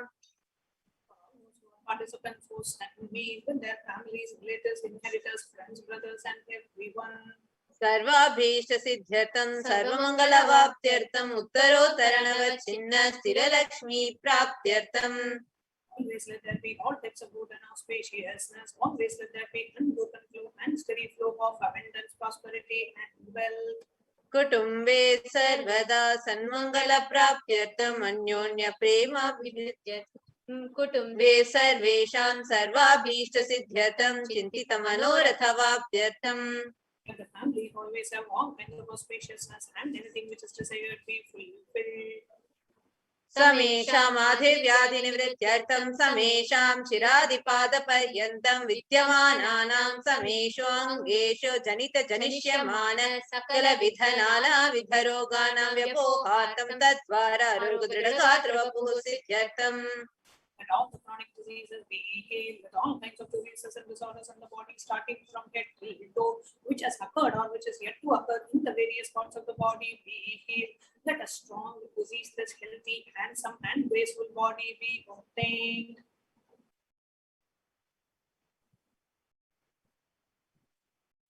समेषां परैकर्तृभिश्च कृतकरिष्यमान सकलविध मन्त्र तन्त्र यन्त्र विषचूर्णाभिचार स्तम्भन मारन उच्चाटन विद्वेषण वशीकरणादि मान्त्रिक प्रयोगेभ्यः रक्षण प्राप्त्यर्थं तद्वारा दृढगात्रवपुः सिद्ध्यर्थम्. Protection be obtained from all evil effects of acts performed by people either in the past or yet to be performed in the future through the use of mantras, tantras, yantras, poisonous spells, employing spells for malevolent purposes like making a person immobile, killing a person through vomiting and diarrhea, upsetting and ruining the health, poisoning, hypnotizing, etc. अपमृत्यु दोष निवृत्त्यर्थं काल मृत्यु अकाल मृत्यु दुर्मृत्यु निवृत्त्यर्थं. All the doshas and ill effects related to death like destined death, unnatural death, fatal death be removed. समेषाम् अन्तर्दृष्टि बहिर्दृष्टि क्रूर दृष्टि व्यापार दृष्टि अनुकूल दृष्टि प्रतिकूल दृष्टि इत्यादि सकलविध दृष्ट दोष निवृत्त्यर्थम्. All the effects of the evil eyes from known and unknown sources, effects of cruelty, filled eyes, effects of evil eyes of business enemies, effects of evil eyes of people whom we project as if they are our well-wishers, and effects of evil eyes of people who are against our well-being be removed. समेषाम् अन्तःशत्रु बहिःशत्रु क्रूर शत्रु व्यापार शत्रु अनुकूल शत्रु प्रतिकूल शत्रु इत्यादि सकलविध शत्रु बाधा निवृत्त्यर्थम्. And all the effects of the hidden enemies and outer enemies, fierce enemies and business enemies, enemies who project themselves as good, and enemies who work against our well-being be removed. समेषां मातृशापादि सकलविध शापानां व्यपोहनार्थम्. Let all the effects of the curses right from the mother be removed. अनादि अविद्यावासनया प्रवर्तमाने अस्मिन् महति संसार चक्रे विचित्राभिः कर्मगतिभिः विचित्रासु योनिषु पुनः पुनः अनेकधा जनित. Sometime immemorial, due to ignorance, we get caught in the vast cycle of birth and death. Due to the effects of our action, we take birth again and again in various bodies, which is quite strange. केनापि पुण्यकर्म विशेषेण भगवतः श्री नित्यानंद परमशिवस्य अपरिमितया कृपया इदानीन्तन मनुष्य जन्म प्राप्तवताम्.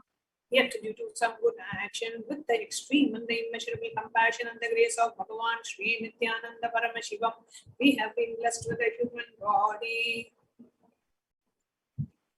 समेषामिह जन्मनि पूर्वजन्मनि जन्म जन्मान्तरेषु सर्वैः कृतानां शिवनिन्दा देवी निन्दा गुरुनिन्दा दोषव्यपोहार्थं शिवापराध देव्यापराध गुरुवपराध दोषव्यपोहार्थम्.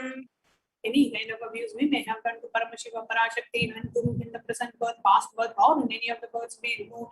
Any kind of crimes or offences committed against Paramashiva, Parashakti, and Guru be removed.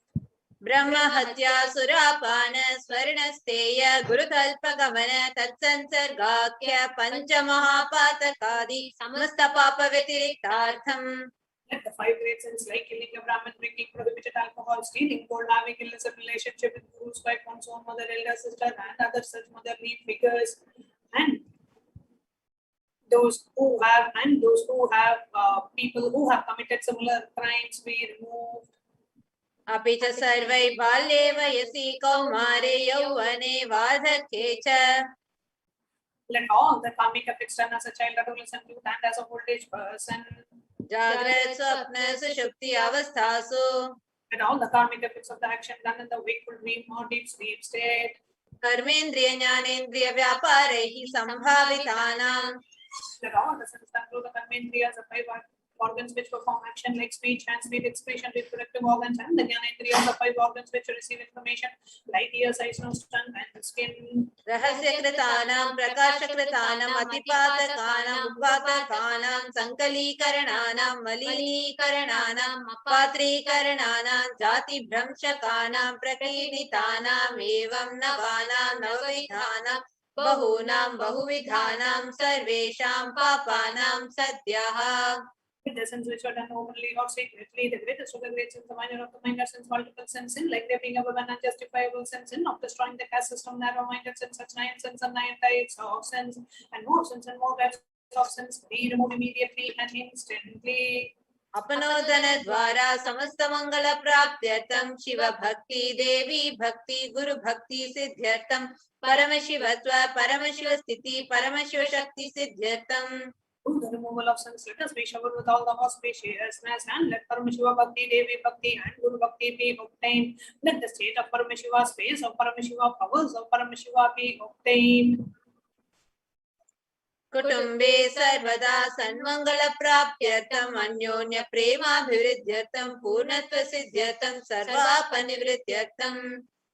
Let the whole family always be showered with all the auspiciousness. Let mutual love bloom among all the people. Let completion happen. Let all the mishap be removed. क्षिप्रारोग्यवाप्त्यर्थम आयुर्भिवृद्ध्यर्थम पूर्णत्व सिद्ध्यर्थम. Let healthy body be obtained immediately and instantly. Let longevity be bestowed. व्यापारे उद्योगे च सर्वजनवशीकरणार्थं तद्वारा उन्नतोन्नतस्थान प्राप्त्यर्थं. Your charisma impress everyone in the business and job, and through it let you attain the best of the best position. बहुधन सौख्य प्राप्त्यर्थं गृह कनक पशुपुत्र पौत्र धन धान्य सौख्य प्राप्त्यर्थं. Extremely wealthy and happy life happen. Let various wealth be showered in the form of house, gold, cattle, children, grandchildren, money, and grains, and all the comforts related to worldly life. आदित्यादीना नवानां ग्रहाणां दोषपीडानिवारणार्थम् आदित्यादीना नवानां ग्रहाणाम् आनुकूल्यता. The malefic effects of the 9 planets be removed, and let the auspiciousness be bestowed by the grace of all the 9 planets. भूम्यन्तरिक्षे विद्यमान भूत प्रेत पिशाच राक्षस ब्रह्म राक्षस वेताल कूष्माण्ड डाकिनी शाकिनी इत्यादि सर्वारिष्ट निवारणार्थम्. Let all the evil effects that cause calamities on the planet Earth, the evil effects from various demonic beings like Bhuta, Preta, dead people, Pishacha, demon, Rakshasa, Brahma, Rakshasa, Vetada, ghost, Kushmanda, class of demons, Dakini, little devil, Shakini, kind of female demon be removed. मनोव्याकुलता निवारणार्थम्. Let the mental confusion and worry be removed. प्रारब्धे कर्मणि करिष्यमाणे कर्मणि आदिदैविक आदिभौतिक आध्यात्मिक विघ्न निवारणार्थम्. Let all the obstacles be removed with regards to action done or going to be done related to God, world, and spirituality. समस्त ऋण निवारणार्थं धन लक्ष्मी धान्य लक्ष्मी संतान लक्ष्मी सौभाग्य लक्ष्मी विद्या लक्ष्मी वीर लक्ष्मी शौर्य लक्ष्मी विजय लक्ष्मी इत्यादि अष्टलक्ष्मी परिपूर्ण कृपा कटाक्ष सिद्ध्य. Be removed. Let all the Ashtalakshmis like Dhanalakshmi, Valdhani Lakshmi, good and great, Santana Lakshmi of Vidya Lakshmi knowledge, Shaurya Lakshmi bravery, Veera Lakshmi heroism, Vijay Lakshmi success be showered. परीक्षासु उन्नत स्थाने सर्वविद्या पारंगता सिद्ध्यर्थं मेधा शक्ति ग्रहण शक्ति अभिवृद्ध्यर्थं. Let the top rank be obtained in the examinations, with all the excellence be acquired and all the means of knowledge. Let the memory power, understanding ability be increased. इत्यादि सकलविध सन्मंगलानि गुरु कृपा कटाक्षेन प्राप्त्यर्थं. By the grace of Guru, let all the above auspiciousness be showered upon. Shri कैलासोनद द्वादशांत Shyamala पीठारूढ़. The one who has ascended the Madhurya Gadinam Shamla Pitam, which is the supreme place of Kailasa, where Paramashiva resides and rules the whole cosmos and Kailasa. Shri Meenakshi सुंदरेश्वरा भिन्न स्वरूप परशिव पुत्र रत्न Kumar. The one who is no different from Meenakshi Sundareshwara, the most beloved son of Paramashiva. गुरुमन्य तुल्यावतार Shri Parvati स्तन्यपान लब्ध दिव्य ज्ञान विश्रुत सकल निगमागम सारभूत द्राविड वेद प्रवर्त्र. The young boy who is such amongst Gurus and the unequaled avatar, the one who received enlightenment by drinking the breast milk of Devi Parvati, the author of the famous Dravida Vedam, which is the essence of all the Vedas and Agamas. Shrimad Paramshiva करुणा समधिगत मुक्तामय चतुरश्रयान गीयमान छत्र चामर शीर्षिन्न काहलादि समस्त बिरधावल्यलंकृत ज्ञान विज्ञान चक्रवर्ती. The one adorned by the quadrangular palanquin made of received by the grace of Paramashiva, adorned by the musical instruments umbrella, chamaram, the sacred symbols of shape, adorned by the hands of Jesus, the one who has won the whole world by his enlightenment and the signs of enlightenment, and been accepted by all kings as a supreme ruler. सर्वजन संग सद्यो निर्वाण दीक्षा व्याप वर्ग वर्ष विश्रान Jimuta परमत कलभ Kesari. A shower of Videha Mukti and the immutable state of enlightenment, and immediately by Nirvana Diksha to all people. The one who creates this protecting leader, the roaming lion, and the comforting elephant for other religions.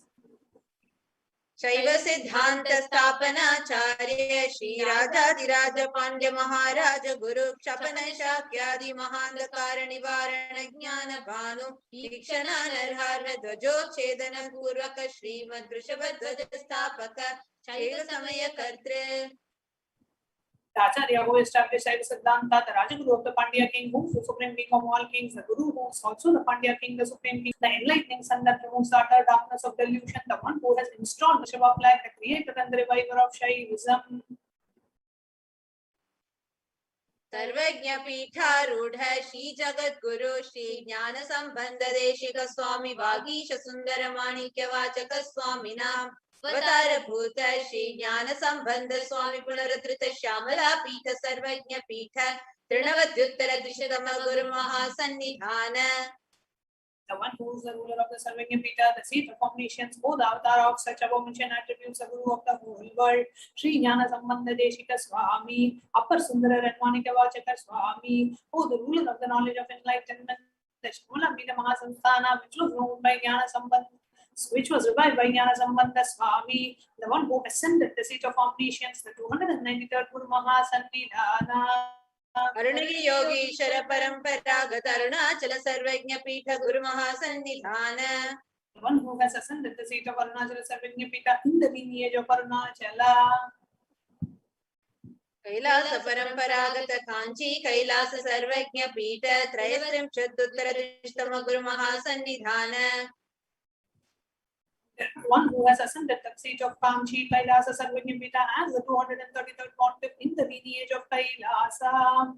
नित्योत्सव नित्य मंगल नित्य कल्याण नित्यरचित कैलास परंपरागत आदि कैलास नित्यानंद पीठ महासंस्थान महासिंहासन पीठ कर्तृ साक्षात् श्री परमशिव समुद्भूत कैलास परंपरागत वैवस्वत मनीक्षाकरि चंद्र भगीरथ श्री रामचंद्र शूरसेन अनवच्छिन्न सार्वभौम चक्रवर्ती परंपरागत चतुष्षष्टि योगिनी मंडित चतुष्षष्टि धर्मशासन सूर्य वंश प्राप्त सर्वज्ञ पीठ सुरांगी साम्राज्य अभिषिक्त चूड़ामणि साक्षात् श्री परमेश्वर समुद्भूत कपिल महागुरु पुनरुद्धृत महानिर्वाणी पीठ अष्टोत्तर सहस्र श्री महामंडलेश्वर साक्षात् श्री परमेश्वर सिंहासनाभिषिक्त समस्त गणनायक श्री महागणपति समारंभ नवचिन्ह पीठाधीश्वर गुरु परंपरा प्राप्त अटल पीठ अष्टोत्तर सहस्रतम अष्टोत्तर सहस्र श्री अटल पीठाधीश्वर धर्म मुक्ति स्वर्ग पुरस्सरण पीठ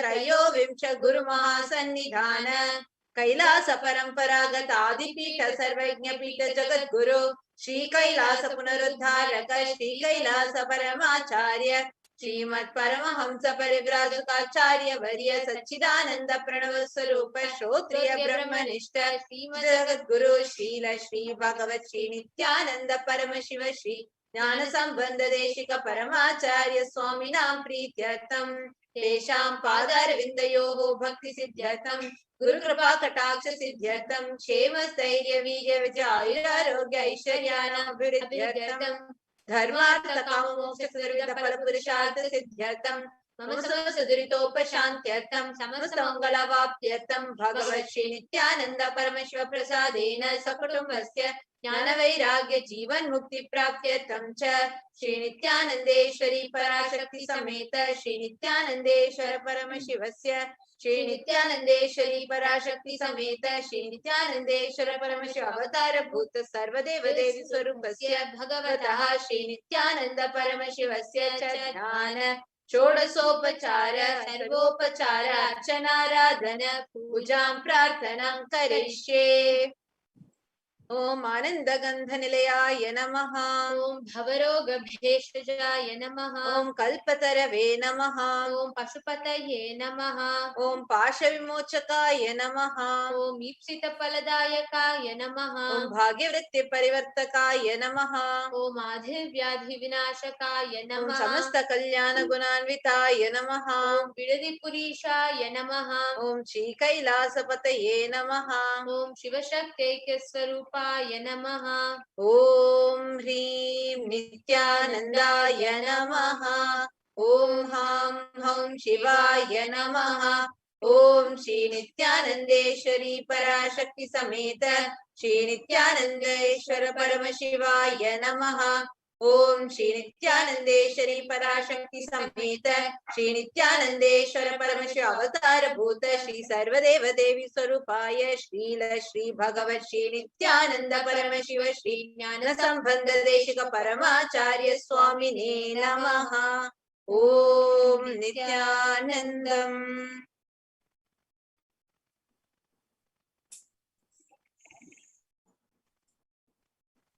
As all of us just connected and received the grace and blessing of Paramashiva Paramburu through this powerful sacred chant of the Paramashiva.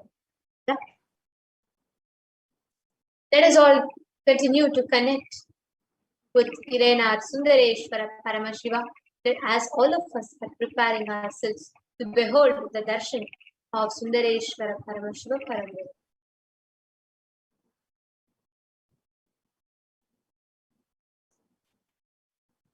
Sit straight. With your head, neck, and spine straight line. Bringing your entire awareness to your Ananda Ganga, your being center, the region between your heart center and above your navel center.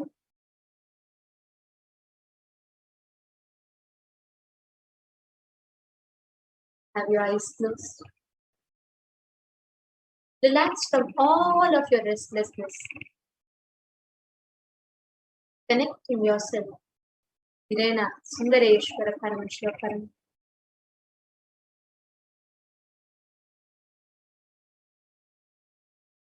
Connect, meditate upon the form of Bhagavan Sundareshwara in your Ananda Ganga as he is sitting through the manifestation of his Nija Avatara, the supreme pontiff of Hinduism. Just meditate on that graceful, that most compassionate, beautiful form of Irena Sundareshwara Paramashiva.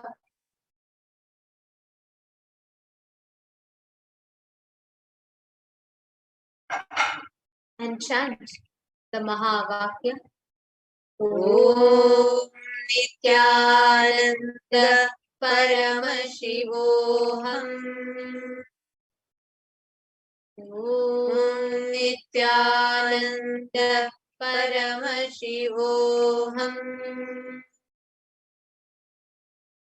ॐ नित्यानन्द परमशिवोऽहम् Continue to connect to Irena Sundareshwara Paramashiva. Do not distract yourself with any kind of restlessness.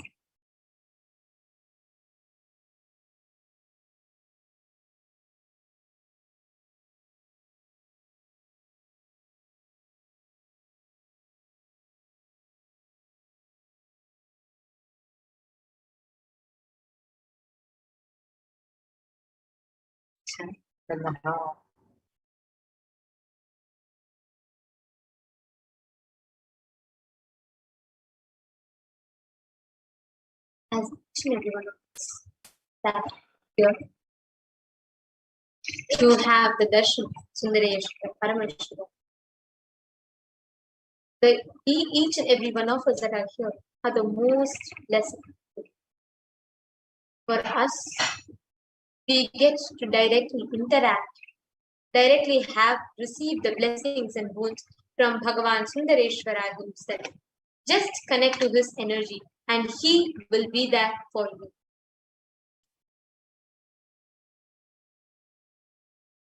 Please avoid any kind of distraction.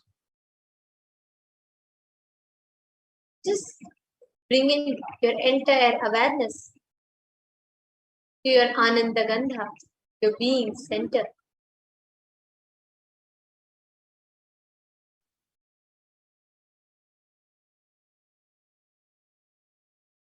Continue to meditate, connecting to Irena Sundareshwara Paramashiva in your Ananda Gandha. Like the Supreme Context, Hinduism has beautifully blessed and guided all of us. The best way to receive Irena Sundareshwara Paramashiva is through Leela Dhyana, feeling connection. Just the space of bhakti, feeling connection, deep devotion is the best way to prepare yourself to receiving the darshan of Sundareshwara Paramashiva.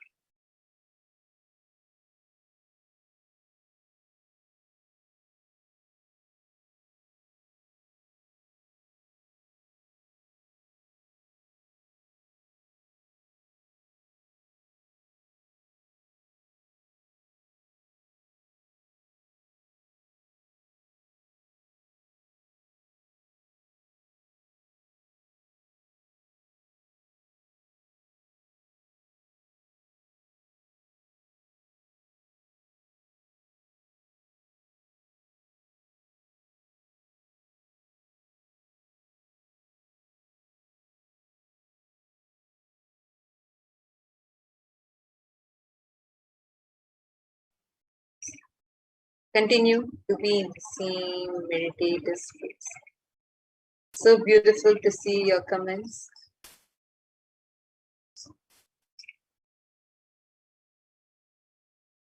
To everyone of you that are connected, each and every one of you that are witnessing this moment. Prepare yourself, your inner space, to behold, to receive Sundareshwara Paramashiva, the most compassionate form of Paramashiva. Nithyananda Paramashivoham. Om Nithyananda Paramashivoham. Om Nithyananda Paramashivoham.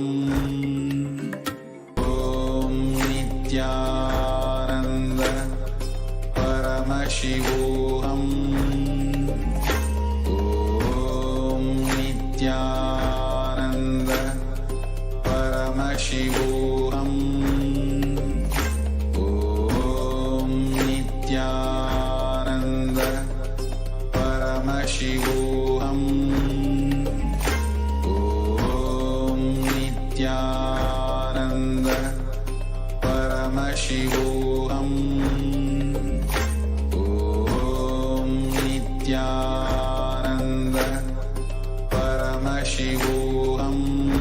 Om Nithyananda Paramashivoham.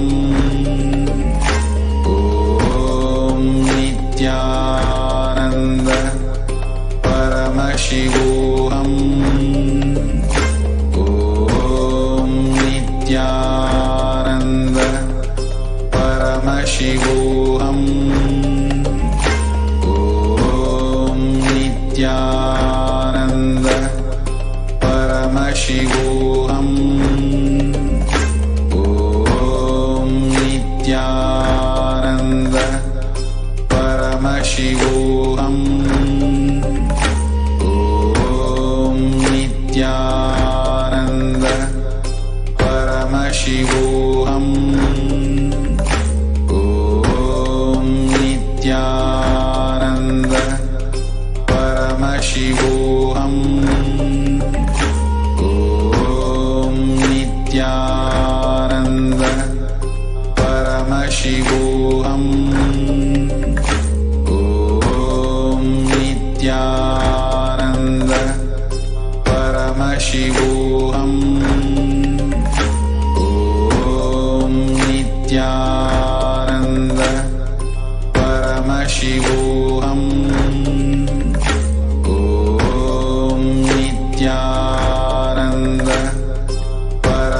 Paramashivoham. Om Nithyananda Paramashivoham. Om Nithyananda